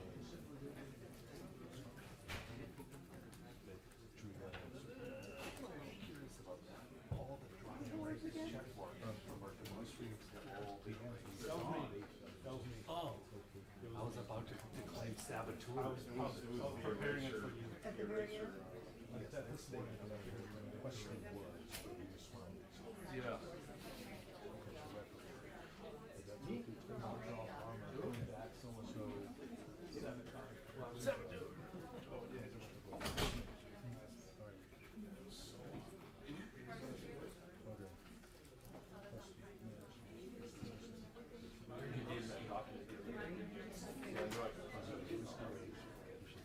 My discovery challenge. I had to white knuckle it. Sign it. Have you ever seen the movie Liar Liar with Jim Carrey? Yeah. He's got the pen and Yeah. That's where you're at, huh? Gary. Thank God it. Thank God it was more discovery. yeah. And another. What's it? It's a new game. But if you were somebody who was curious about that type of system, how would it be? None of this, is any of this recording right now? Extra. Immediate. Not recording. Not video.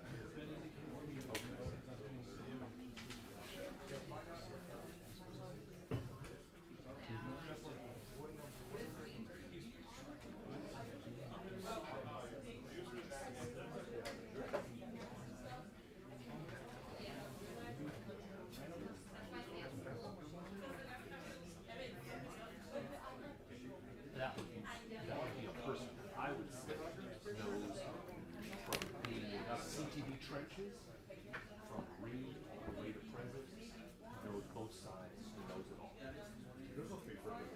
That's somebody I would say.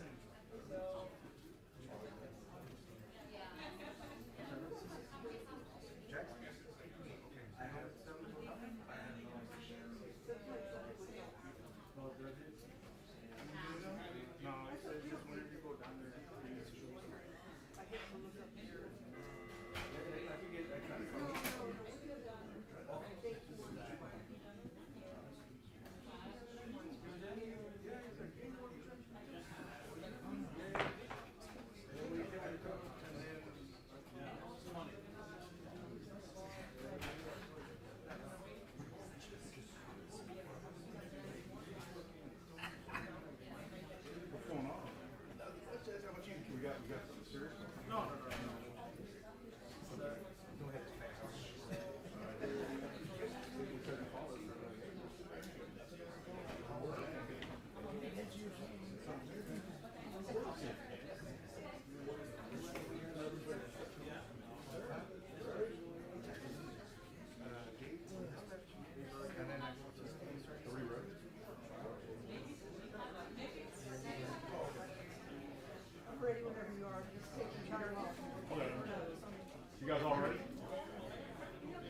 rise for the jury.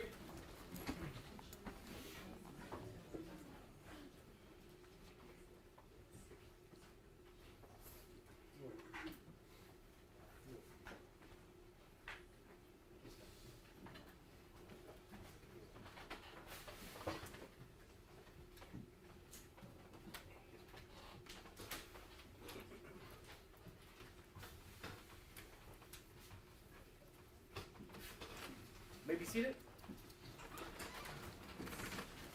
Welcome back, members of the jury. Defense? Can I proceed, Your Honor? Yes. Officer Salinas, if I ask you a question that you don't understand, please ask me to rephrase, or if you don't hear me correctly, ask me to speak up, okay? Okay.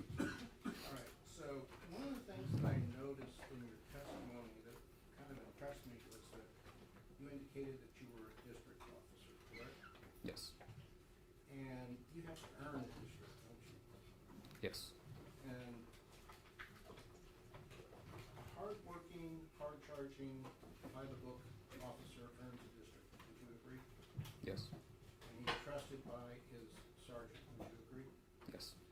And somebody that doesn't live up to your standards doesn't get assigned a district. Would you agree? Yes. And they are roving officers. Would you agree? What do you mean by groving? Well, they're temporary. They can be moved from district to district, right? Yes. So one day, they don't have a permanent district. No. All right, and you pride yourself on being a district officer, correct? Yes. And the district officer likes to take care of business in his square. Would you agree? Yes. And tell the jury what that ethic is like, wanting to take care of business in your square. So when I'm assigned to a district area, I don't like to have other units take care of the calls in my service area, just because I know what their call load is, so I don't want them to handle my call load. So that's why what happened, the incident that occurred tonight, why I went over there, was to handle that call in my service area.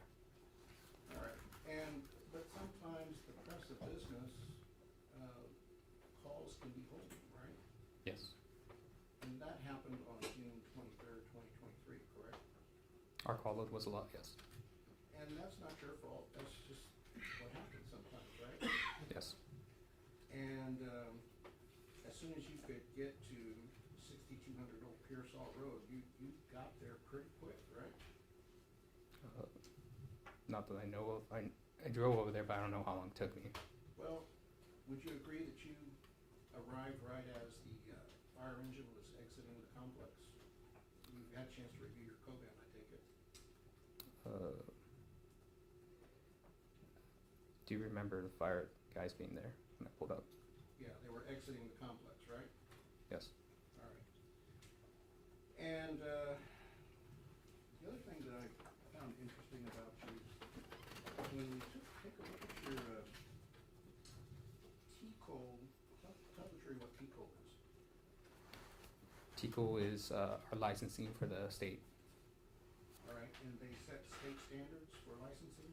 Yes, they do, which we attended in the academy. All right, and you have to record all of the training that you get, correct? Yes. And the training is approved by the state of Texas, correct? Yes. And you have to take continuing education over time. You just can't be trained once, you have to be trained every year, right? Yes, our yearly in-service. So, I was talking about TCOL, and what's impressive about your service is your licensed service report shows that you got lots of education credits and a lot of course hours, like over 3,200 hours of credits from the last time I checked, but it's probably closer to 4,000 now, maybe? Don't know the exact number, but yes, I attend TICO Right, classes. And you take an extensive course in body-worn cameras, right? Yes, in the academy. And it's mandated by state statutes to know how to record body camera and to store and retain body cameras. It's mandated by state law, correct? Not that I know of, but Okay, but you know that at the end of your shift, you upload your camera, and you said you did that, right? yes, By docking it at the public safety headquarters. yes, And you showed up to the public safety headquarters And would you agree that at that point in time, you were required to provide witness statements to detectives assigned to the homicide office, in particular the officer involved shooting team, correct? Yes, to Detective Dorsey. All right, and you would agree that the officer involved shooting team, whoever was in charge, if you know, was responsible, if you know who that person was responsible for gathering all the body worn cameras, right? I don't know who's in charge of that. Okay, but it was their responsibility to gather all the body worn cameras in this case, correct? I can't answer that. I don't know. Okay, but it wasn't your responsibility to gather. No, it was not. Question's been asked and answered, Your Honor. Not the last question. Overruled? It wasn't your responsibility to gather all of the body worn cameras, was it? No. All right, and did the DA's office explain to you why your body worn camera for the first 23 minutes you were there was missing? No. Okay, but you did what you were required to do by uploading your camera. The computer takes care of it, and you know you docked it. And the reason we know you docked it is we have 2 of your body worn camera recordings, correct? Yes. So, would it be fair to say that knowing that you docked your camera and that we have 2 of the body worn camera recordings from your camera, that someone lost the first recording? I wouldn't necessarily somebody lost it intentionally, but I don't know if it got uploaded or not. Okay, so can we assume that if you docked your camera, all of your recordings for the day were uploaded? Yes. All right, so starting with that assumption, if all of your recordings were uploaded, you agree that the policy for the city of San Antonio and the state of Texas requires that at a minimum, all body worn cameras be preserved for 180 days, correct? I wouldn't know that policy off the top of my head. So if such a policy exists, that 180 days existed, then someone during this first 6 months that you uploaded the cameras should have retrieved your first recording, correct? Yes. All right, and that's not your fault, is it? No. All right, and when you went to internal affairs, you were falsely, I want to emphasize falsely, accused of violating policies. Would you agree?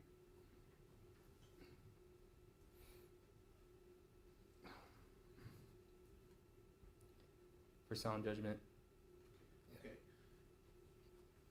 And you disagreed with that, didn't you? yes.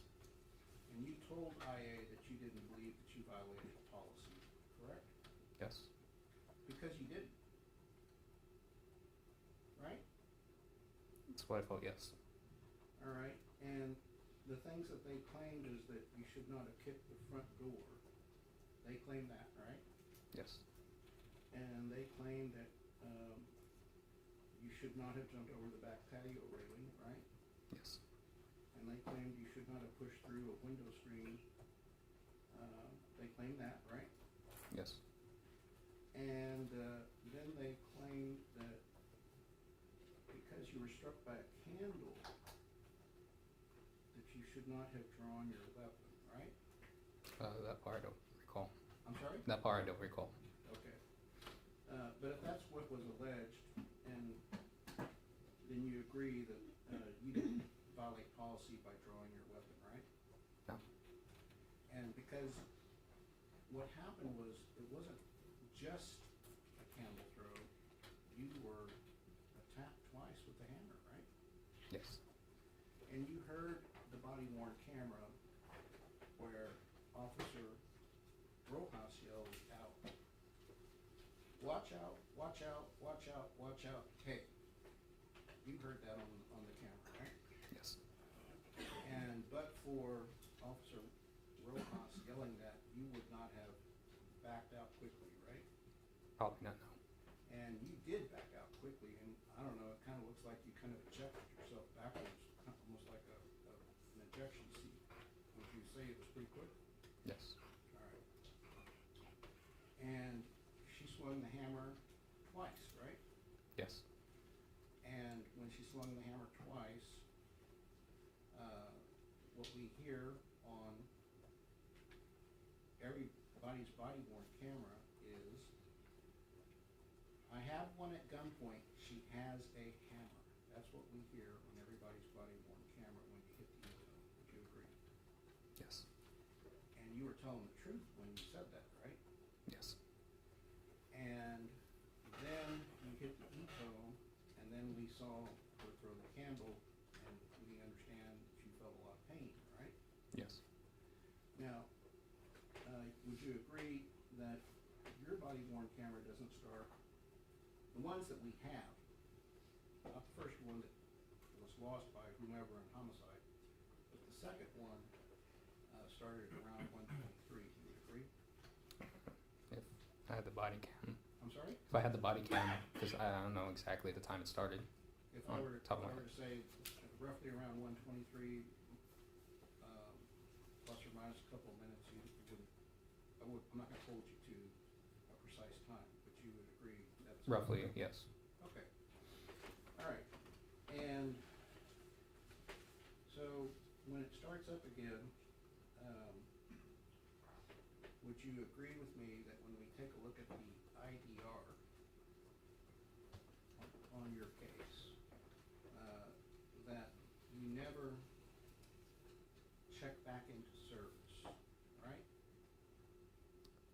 What do you mean by check back in service? All right, well, Matt, Yes.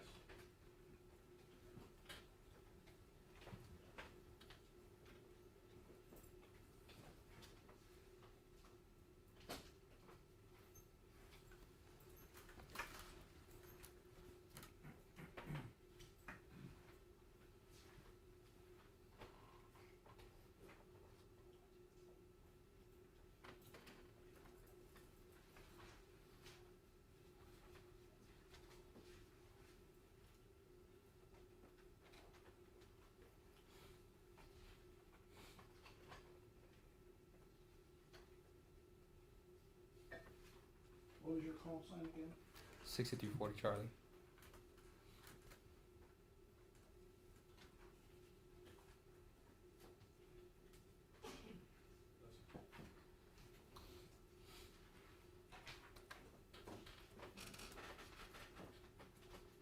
Would you agree with me that on the IDR, that when you check back into service, you're going to get, I believe it was 9 o'clock that you check back into service.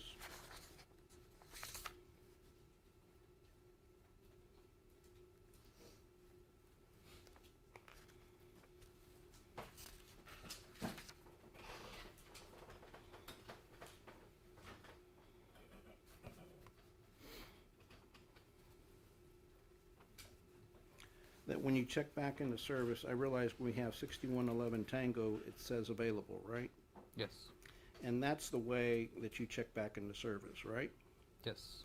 And so when all the officers assigned to the call say that they're available for service, that's when the call ends, right?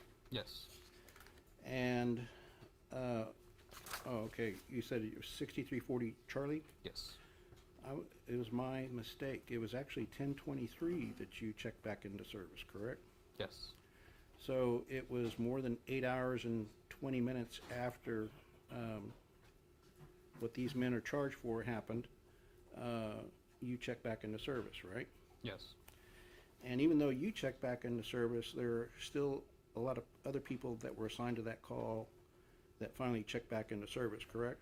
Yes. And finally, there's a disposition time that says that the case has been closed, right? Yes. All right, and that's how a call is properly concluded, correct? Correct. Now, you recall that on June 14th, 2 separate IDRs were created for when you dealt with Melissa Perez, correct? First contact, yes. All right, and so when there were 2 separate IDRs, they weren't joined together in one IDR, correct?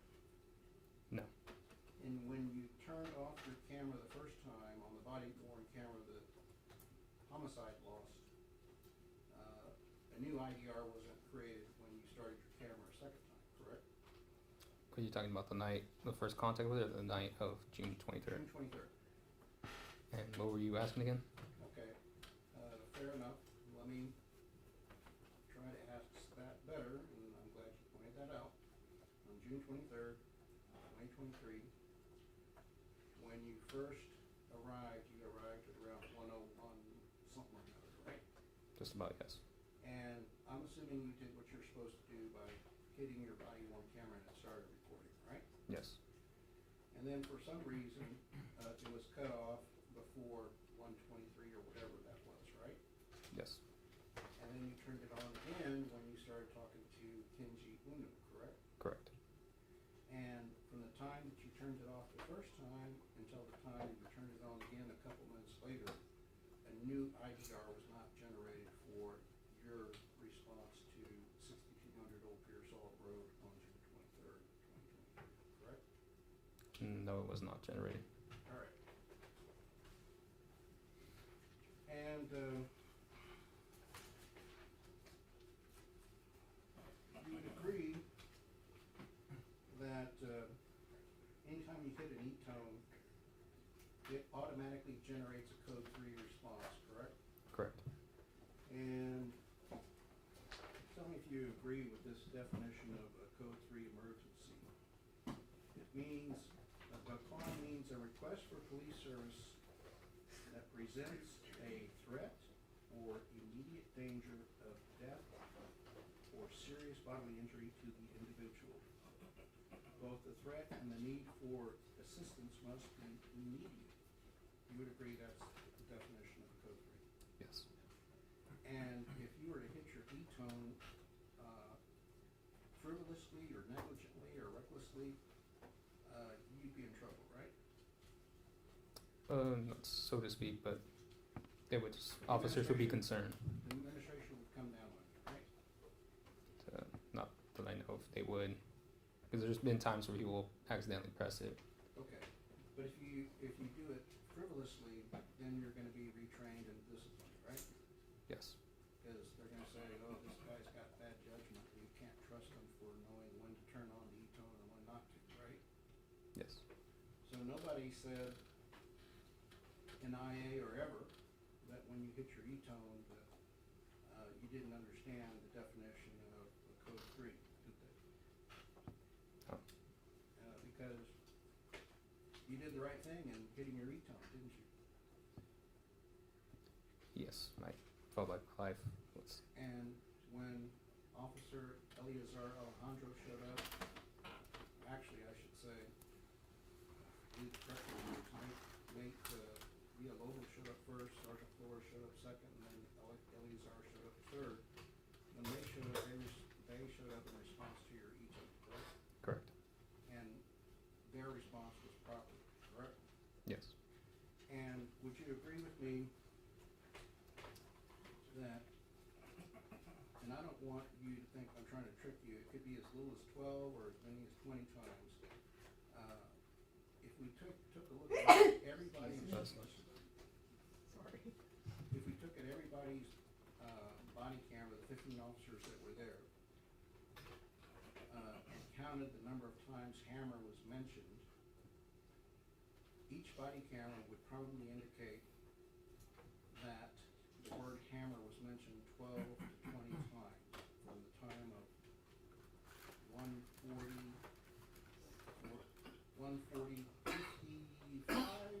to probably 2:02:00. Would you agree? Roughly speaking? I know I mentioned hammer quite a few times on my body worn camera, but I didn't know the exact amount. Sure, but if we were counted on your body worn camera and it was somewhere between 12 to 20, that would sound about right. Wouldn't you agree? Yes. And you mentioned the word hammer several times yourself, right? Yes. You told Sergeant Flores that you were attacked by a hammer a couple of times, right? Yes. And people were talking about communication. You would agree with me that officers have a duty to tell the truth at all times under Rule 3.02, right? Yes. And one of the things that they're required to do is to provide information to their fellow officers in time of danger, correct? Yes. And so when they provide information to their fellow officers, it's important to be truthful, not exaggerate, not to blow things out of proportion. So when people mention hammer 18 times, fellow officers should listen to that in deciding whether or not this person was intending to harm officers, correct? Yes. And so would you agree from the number of times, and I believe Officer Rojas mentioned hammer 18 times, and a bunch of other people said, oh, she's got a hammer, she might come at you with a hammer, and some people were talking about, well, if she has a hammer, I can do this or I can do that, or some people were saying, you can't do this or you can't do that because she has a hammer. That was discussed quite a bit, wasn't it? I know Thompson mentioned about using the taser to subdue her when Right. when he asked about the hammer, but So- the other conversations, no. So when I gave all those examples, I'm not asking you to agree with me verbatim, but that sounds about right. Would you agree? Yes. All right. So officers were sharing their concerns about how she was a danger to others, correct? Yes. And when officers decide to use force, they can take into account the information relayed to them by fellow officers, correct? That's provided to them. Yes. And that's a factor in determining whether the officers acted reasonably. You would agree? Yes. So a reasonable officer could rely upon the expression by various people that she was a danger, she had used a deadly weapon, namely a hammer, and had attacked several people, right? Yes. And when I'm going to represent to you that Maria Salinas can be seen on various body-worn cameras telling Alejandro that she missed hitting Nathaniel Flores' head by this much. Nathaniel Villalobos' head by this much. You would agree that... Objection is the hearsay. Well, you know, it's on the camera. It's on video. It's an evidence. It's shown to this witness. You can rephrase your question. If Maria Salinas indicated to Eleazar Alejandro that Melissa Perez missed hitting Nathaniel Villalobos in the head by this much, you would agree that Eleazar Alejandro would be entitled to a body count. Yes. And if Vince Gomez was explaining to Ricardo Neri and his probationer and other people present, explaining the narrative about how Nathaniel Villalobos peeked into the window and locked the door, and that Maria Salinas came running, Melissa Perez came running fast at Villalobos. She was quick and missed hitting him by this much, gesturing with his hand, shaking his hands in front of his face by 7 to 9 inches. You would agree anyone listening to him could rely upon that information in deciding whether the use of force was reasonable. Objection, compound question, Your Honor. Overruled. Can you rephrase that, please? Okay. I'm asking you to assume that it's on video, and I'm gonna represent to you that it is on video. That Vince Gomez is explaining how Melissa Perez came charging at Nathaniel Villalobos. You understand that, right? Yes. And that when she came charging at Nathaniel and swung the hammer, that the hammer missed hitting his head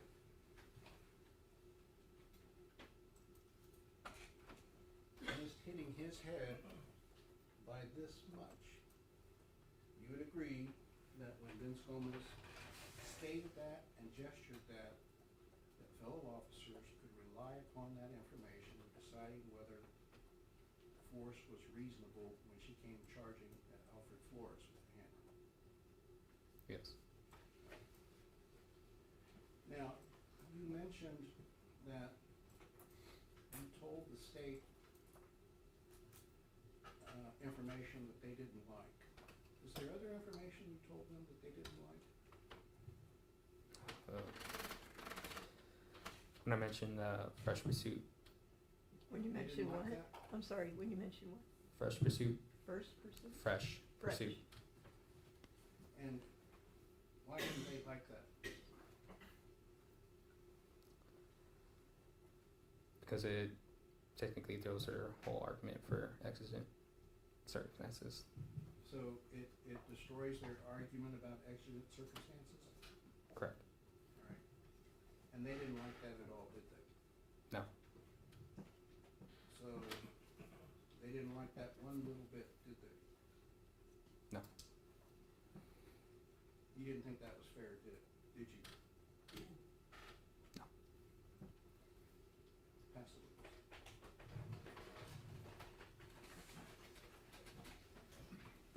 Keep going, Judge? Yes. Okay. Sorry.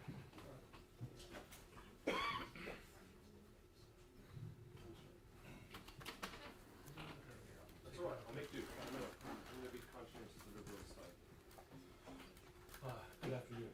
My Good name is afternoon. Tom Nisbet. This is Christian Newman, and we represent Alfred. And ask you some questions as well, okay? Same rules, too fast, doesn't make sense, just ask me to re-ask it, repeat it, I'm happy to do it, okay? Okay. How long was Sergeant Flores your sergeant? I'm sorry, I didn't hear you. There was too much, if you could, How long was Sergeant Flores your sergeant? I can't put an exact time, but he was there for a bit. Okay. A year, 2 years, 2 days, can you just ballpark it for us? I could guarantee it was over a year. Okay, over a year. During that year, did you have few or many experiences with Sergeant Flores as your sergeant on patrol? As handling calls together, or Yeah. yes, A lot or little? really depends, because sergeants aren't usually notified unless it's like a felony or something that's a critical Would you incident. deal with him every time you were on shift or just a few times a week? I mean, at work, yeah, we have roll call together. Every time you were on shift? Yes. How would you describe Sergeant Flores? Basically concerning. We would have small conversations. He would always ask about my family, ask about his family, and just little small talk here and there. So, a kind man, Yes. inquisitive, Yes. a good listener? Yes. Would you consider him a good sergeant? Yes. Okay. And Mr. LaHood talked a little bit about it, but I think it's important to highlight for the jury, after watching the videos here, watching them, I don't know how many times in pre-trials, is there ever a moment where you see Sergeant Flores acting out of character? And not when he approached me, he asked me if I was good. He was, like I said, concerning. Right, and he's working the scene, correct?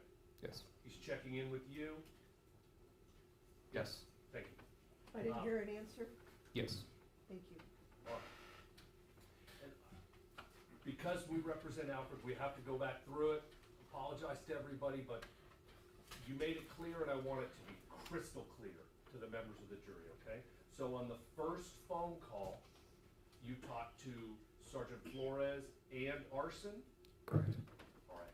Did you talk to night CID then too, or just Arson and Flores? First phone call was was Arson and Flores. Second phone call was night CID and Flores. Okay. And on the first phone call, you informed Flores what exactly? And that she was in her apartment refusing to get out. It was a criminal misdemeanor, and I was gonna write it up as that unless there's a suspect. Okay. Just a moment. Could you give me that mic right there? Go ahead, please. Thank you. And in the time between the first phone call and the second phone call, we're not gonna watch the video, but you're still actively on scene? Yes. You're actively investigating? Yes. And each of the members, the 3 officers that are there, have different roles they're doing on scene? Yes. All right. Then there's a second phone call to Flores. Yes. All right.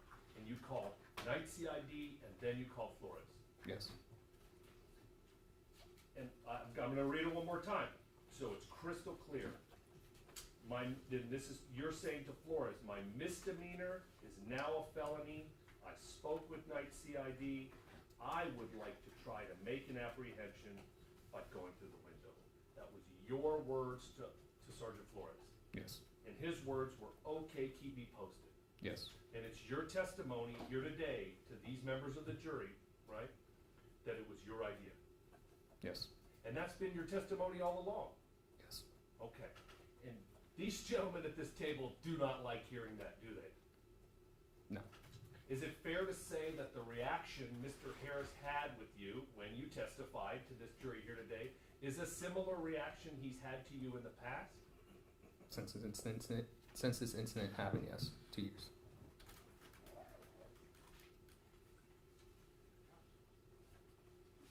All right. Judge, may I approach the witness? Yes. I'm just gonna show you a series of photos first. These are stills from your body camera. And ask you, do you recognize each of these? And do they fairly and accurately depict the scene on the night in question, okay? So let's go through them. Just take a look at Defense 54. Does that fairly and accurately depict the scene as it existed on the night in question? Inside my patrol vehicle? Yes. Yes. States 46. Defense 46. Does that fairly and accurately depict the scene as it existed on the night in question? Yes, that appears to be me using my cell phone. Defense 47. Same question. That's me trying to lift the screen. Defense 48. Same question. I believe that's when I have my hand in the window. I'm not too sure. Defense 49, and these are just yes or no. Defense 49, fairly and accurately depict the scene as it existed on the night in question. Yes. Defense 50, same question. Yes. Defense 51, same question. Yes. Two more. Defense 52, same question. Yes. And Defense 53, same question. Yes. All right, Judge, pending any objection from the state, we're going to move to admit these exhibits. I'm going to tender them to the state for inspection.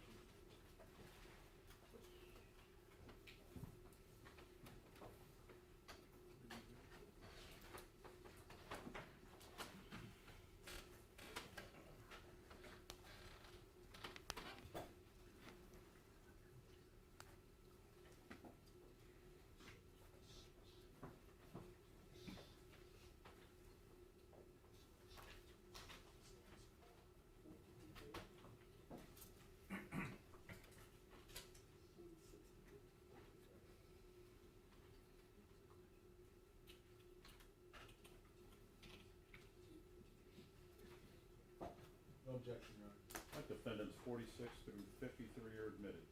I believe it's 54. Through 46 through 54, thank you. Thank you, Judge.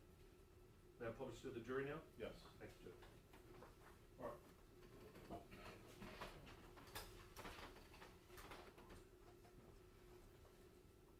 A little bit of glare there. Okay, so we're looking at Defense 46. Just to explain to the jury officer, what do we see in Defense 46? That's going to be me inside my patrol vehicle utilizing my cell phone. Okay. That's the cell phone that you said to Flores, my misdemeanor is now a felony. I spoke with night CID. I would like to try to make an apprehension by going through the window, and he said, okay, keep me posted. Yes.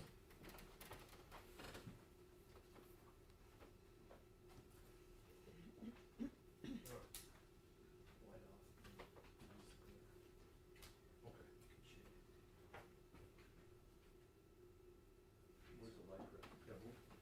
Yeah.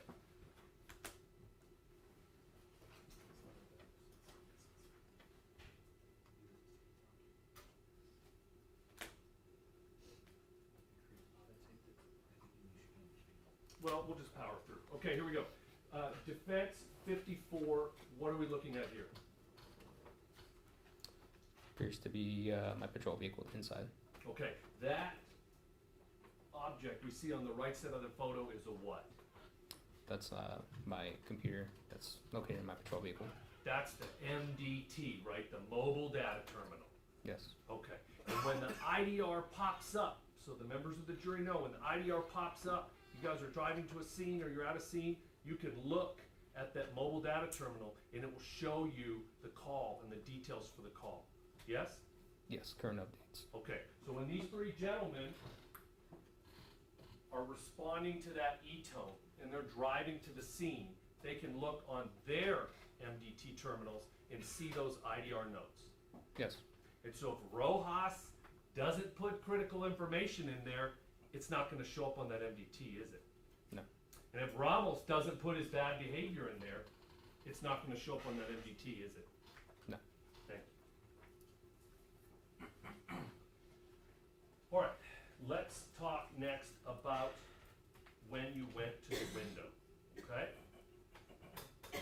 So I don't think we need to belabor it for the jury anymore, and E-tone's a big deal, right? Yes. An officer responds very quickly to an E-tone. Yes. All right. It's a serious thing. Yes. All right. Prior to the E-tone, here in Defense 47, I'm going to start talking about timestamps because time's going to matter here. We're at 1:40:47. And this is a view from your body cam into the apartment where Melissa Perez is, correct? Correct. All right. Pretty substantial gap between the frame of the window and the TV such that even your body camera has a good view of the interior of that room. Yes. All right. And we can see that Melissa Perez is across the room and on the other side of a couch. Yes. All right. And at 1:40:47, we see her in that position, correct? All right. Now I'm going to show you Defense 48. What's that timestamp in the upper right-hand corner? It is 1:40:50. Okay. And so that's how many seconds later? I'm going to give you a hint. It's 3. 3 seconds later, okay? 1, 2, 3. So we know that Melissa Perez from the other side of the room, on the other side of the couch, has now gotten all the way to the window in that very short amount of time, correct? Yes. So much so, it's my favorite picture, by the way, that we see her blue jeans right here. That's how close she is, correct? Yes. But I want to explain something. Can you stand up for me? May I approach the witness, Judge? Yes. Thank you, sir. Could you point on your uniform to the members of the jury where your body camera is mounted on your uniform? Okay. So I'm going to measure from where that would be to the top of your head. And that looks to be about 19 inches. Can we call it 19 inches? 19. All right. So if your body camera is mounted on your chest, that's where the camera's mounted, that's the view, right? That's the viewpoint of what we see here in Defense 48. Is that Yes. correct? Yes. So if my body camera, your body camera is on the edge of that windowsill, your head is 19 inches higher than that, isn't it? Yes. And at this time, your torso is angled forward, isn't it? Yes. So your head is 19 inches closer to the blue jeans that we saw appear on the other side of that TV, isn't it? Yes.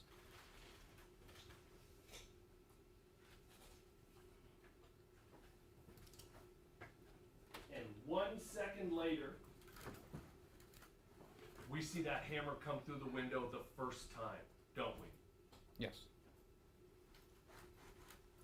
And had you not been warned and backed up from that hammer swing, what do you believe would have happened? She would have hit me in the back of the head. Did you have a reasonable belief of fear in that moment? Yes.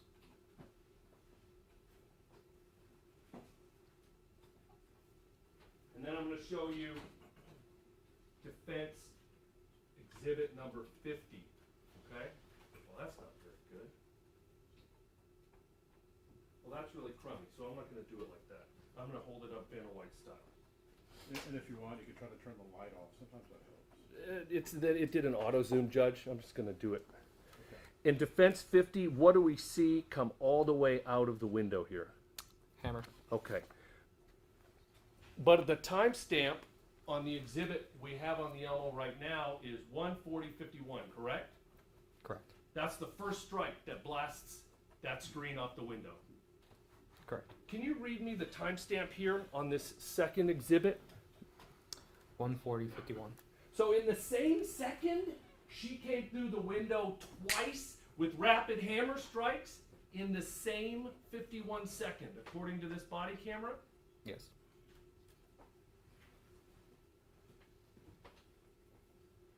Then I want to show you defense 51.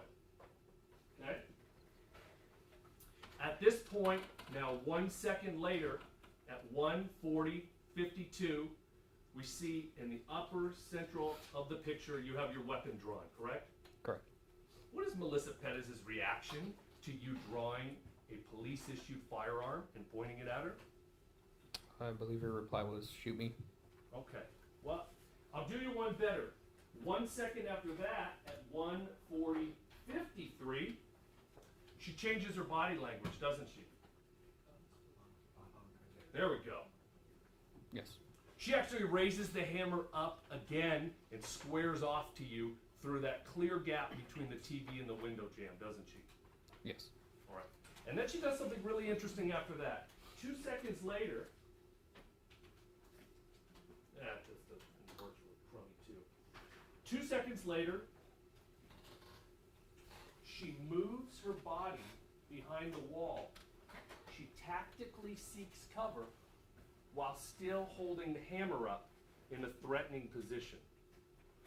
Is that what we see in this photo 2 seconds later, officer? Yes. And that tells you what about a suspect? What do you mean by that? Well, she's attacked you twice. You've drawn your weapon and told her to get back or I'll shoot you. And she immediately raises the hammer up and then takes a defensive position, concealing herself behind that piece of wall right there. As an officer in that situation, what's going through your mind?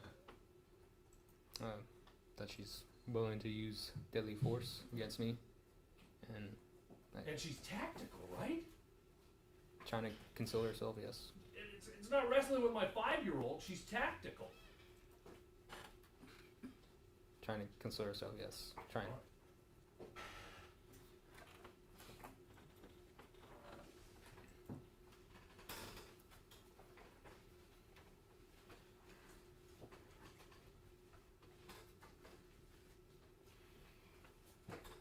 I guess from a tactics standpoint, let me just finish my thought there. We see the, God, I'm really bothered by this glare. Okay, we see the TV there.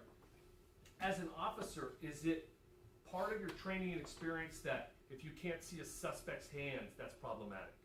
Yes. Is it part of your training experience that if the suspect uses physical obstructions to conceal their hands or positions, that's problematic?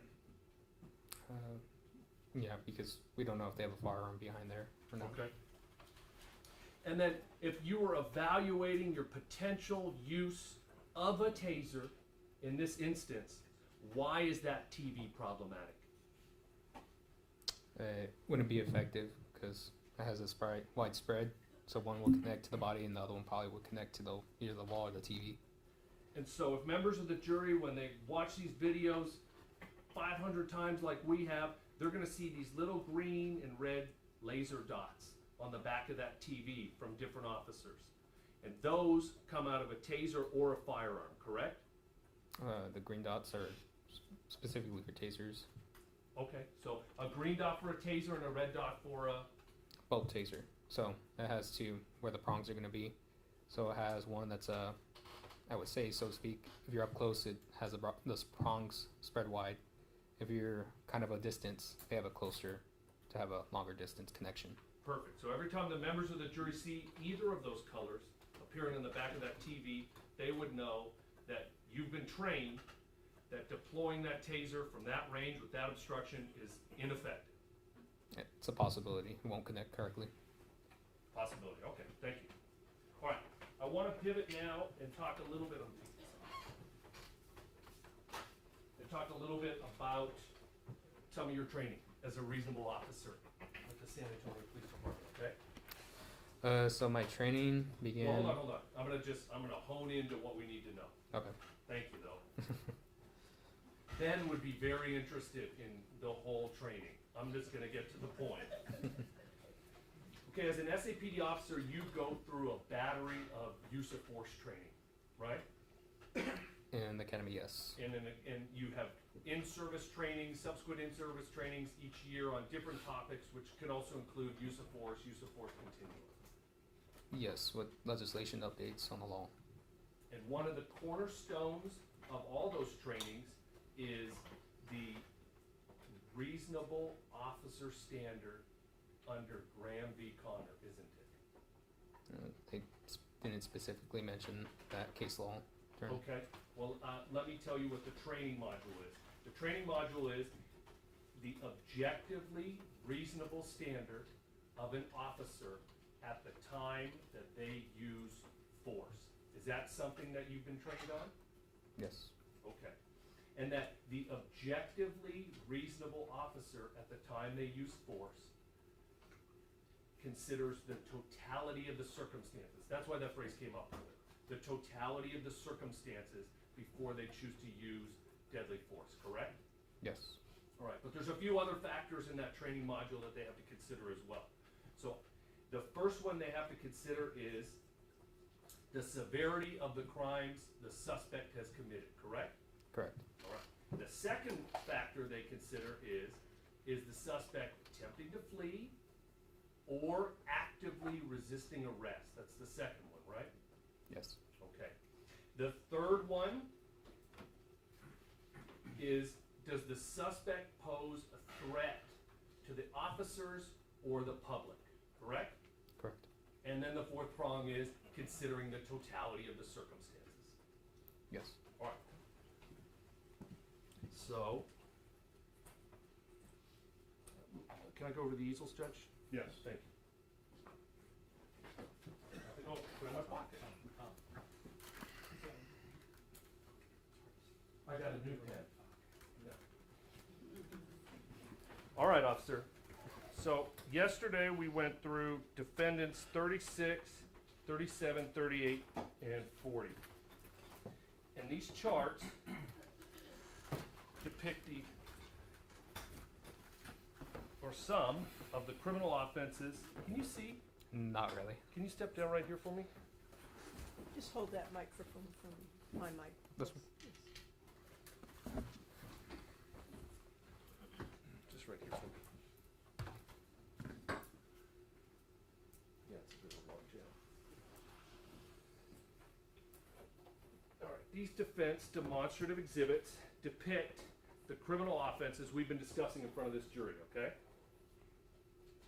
And I apologize because they had check marks in them yesterday and a lot of them have your name, but we could go back through them real quick, okay? Criminal mischief, you're familiar with the elements of that offense? And on the night in question, June 23rd, 2023 in Bexar County, we know that it was Melissa Perez who intentionally or knowingly damaged property. It was an alarm panel, forgive my handwriting, by cutting with an instrument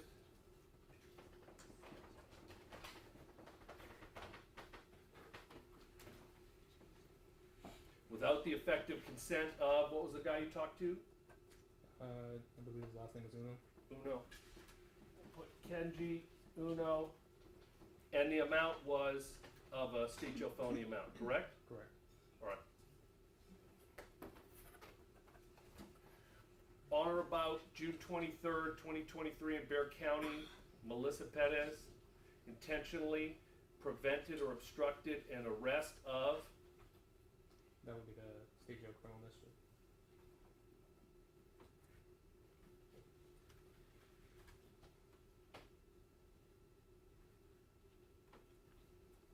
All right, hold on. So, but it's the person, right? So the state jail criminal mischief was committed by? Melissa Perez. All right. Did she use a deadly weapon while resisting arrest? The hammer, yes. All right. to resist you know what, I'm just gonna do check marks so we don't have to rehash this, so I don't keep these people till 6 o'clock. Let's do this, alright. If it's the 4 prongs of when a reasonable officer gets to use deadly force, okay, the first prong is severity of crimes, right? We agree on that. So if we're looking at all these, forgive my lack of check marks, these are all felony offenses. Correct. Many of these are violent felony offenses, Except for the criminal history, yes. okay? And these are violent felony offenses that involve a deadly weapon. Yes. And these are violent felony offenses that involve a deadly weapon that have specific danger to a police officer. Yes. Okay. Thank you. You can take your seat. You get through. Try to.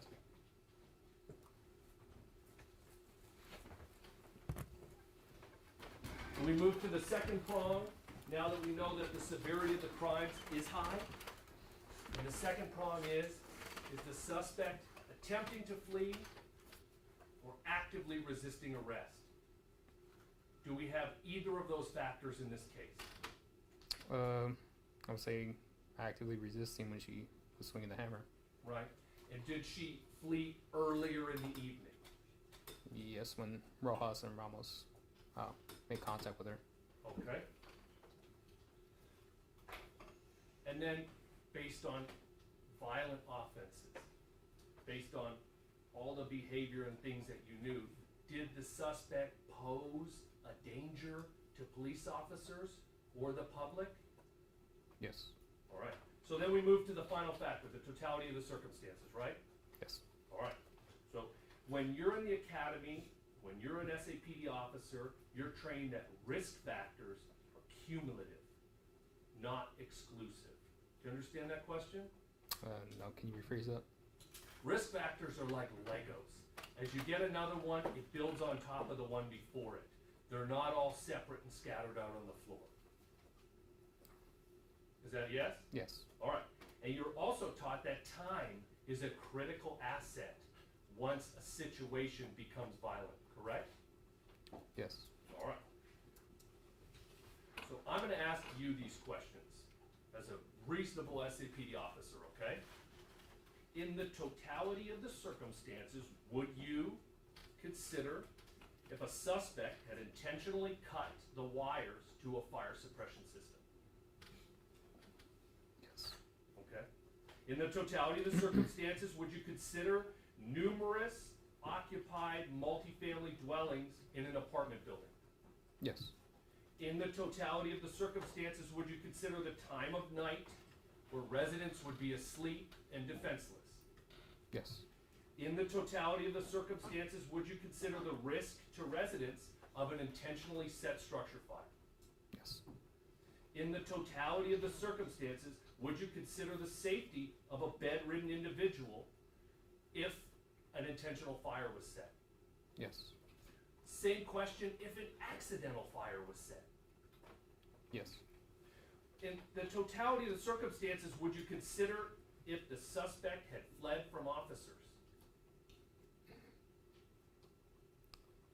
You're asking if it would be the same thing if she fled. Is that correct? Correct. Yes. In the totality of the circumstances, would you consider if a suspect showed signs of being impaired as a result of an intoxicating substance? Can you repeat that? Sure. In the totality of the circumstances, would you consider if the suspect showed signs of being impaired as a result of an intoxicating substance? Yes.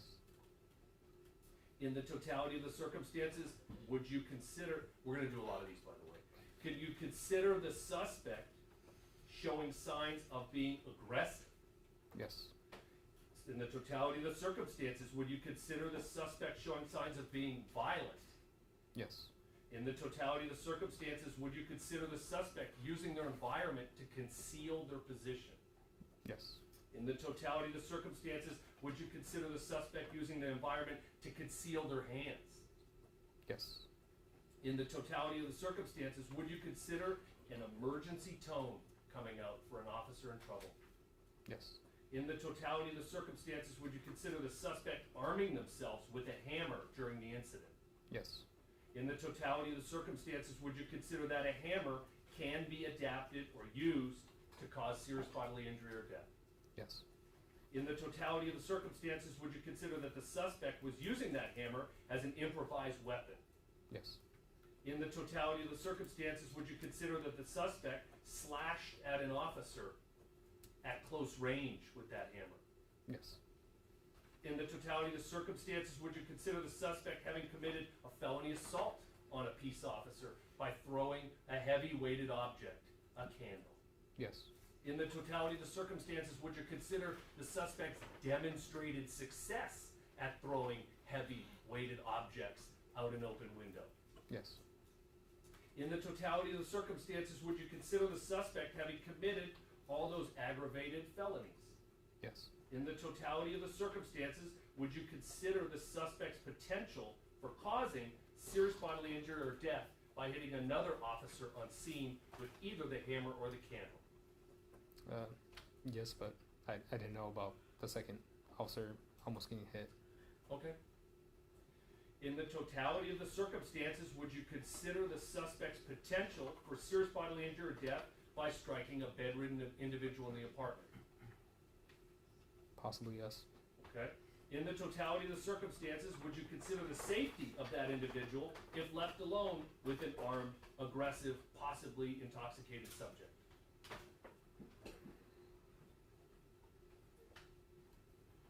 I guess it really depends on the circumstances, what the relationship. So that's kind of the point of this, right? I'm asking you a hypothetical. In the totality, if these were the facts, would you consider it? And so if those were the facts, would you consider it? Yes. Okay. In the totality of the circumstances, would you consider the number of attempts to de-escalate the situation that have been taken? Yes. In the totality of the circumstances, would you consider one officer using listening skills and verbal de-escalation techniques unsuccessfully? Yes. Like Travis Thompson, for example. Yes. Okay. Would you consider, in the totality of the circumstances, two officers, let's add Bug into the equation, using verbal de-escalation techniques unsuccessfully? I wasn't there to hear them Okay. when he was talking to Melissa Perez. So then my question becomes this. In the totality of the circumstances, would you consider if at no point during the encounter the suspect gave any hint that she was going to come into compliance? Yes. All right. And then in the totality of the circumstances, would you consider that during an attempt to make an arrest, the suspect rushed you with a claw hammer? Yes. And would you consider in the totality of the circumstances during that attempt, the suspect raised that hammer overhead in a striking position? Yes. And would you consider in the totality of the circumstances during an attempt to arrest the suspect, they also could be raising that hammer in a throwing position? Possibly yes. And in the totality of the circumstances, would you consider the distance the suspect was away from you when they went into that position? Yes. And in the totality of the circumstances, if the suspect ran into striking distance of you or your fellow officers with that hammer raised overhead, would you consider that? Yes. And in the totality of the circumstances, would you consider if you were trapped by a wall and a high rail to your back? Yes. And in the totality of the circumstances, you could not consider anything that was not known to you at that time, could you? Yes. And you agree with me, Officer Salinas, that officers have a right under the law to self-defense under 931 and 932 of the Penal Code, yes? Yes. And they also have a right to defense of a third under 933 of the Penal Code, correct? Correct. And you agree with me that officers have a right to go home at the end of their shift, don't you? Yes. Thank you, sir. We passed it. All right, members of the jury, it's 5:32. We're going to go ahead and break for the day. Tomorrow, we're going to start up at 9:30. Expect the same kind of schedule that we have today.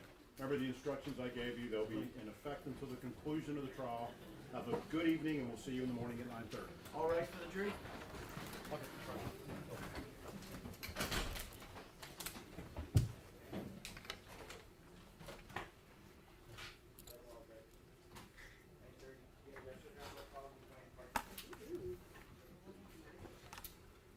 Let's make sure Mary has all the... Exhibits.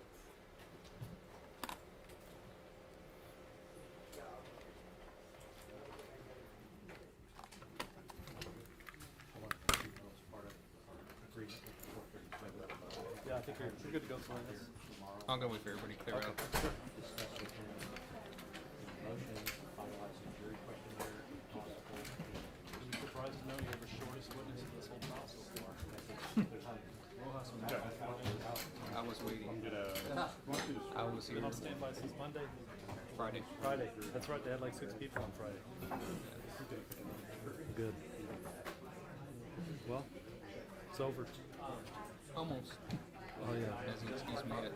Yeah, that's true. The state may get another whack. I'll be here as soon as possible. I'm gonna try to get there as soon as he gets online. Try to get it done. Same time tomorrow, 10? 9 a.m. 9? Okay. Yeah, we start at 9:30, so I'm gonna need you here at 9. Okay. Okay.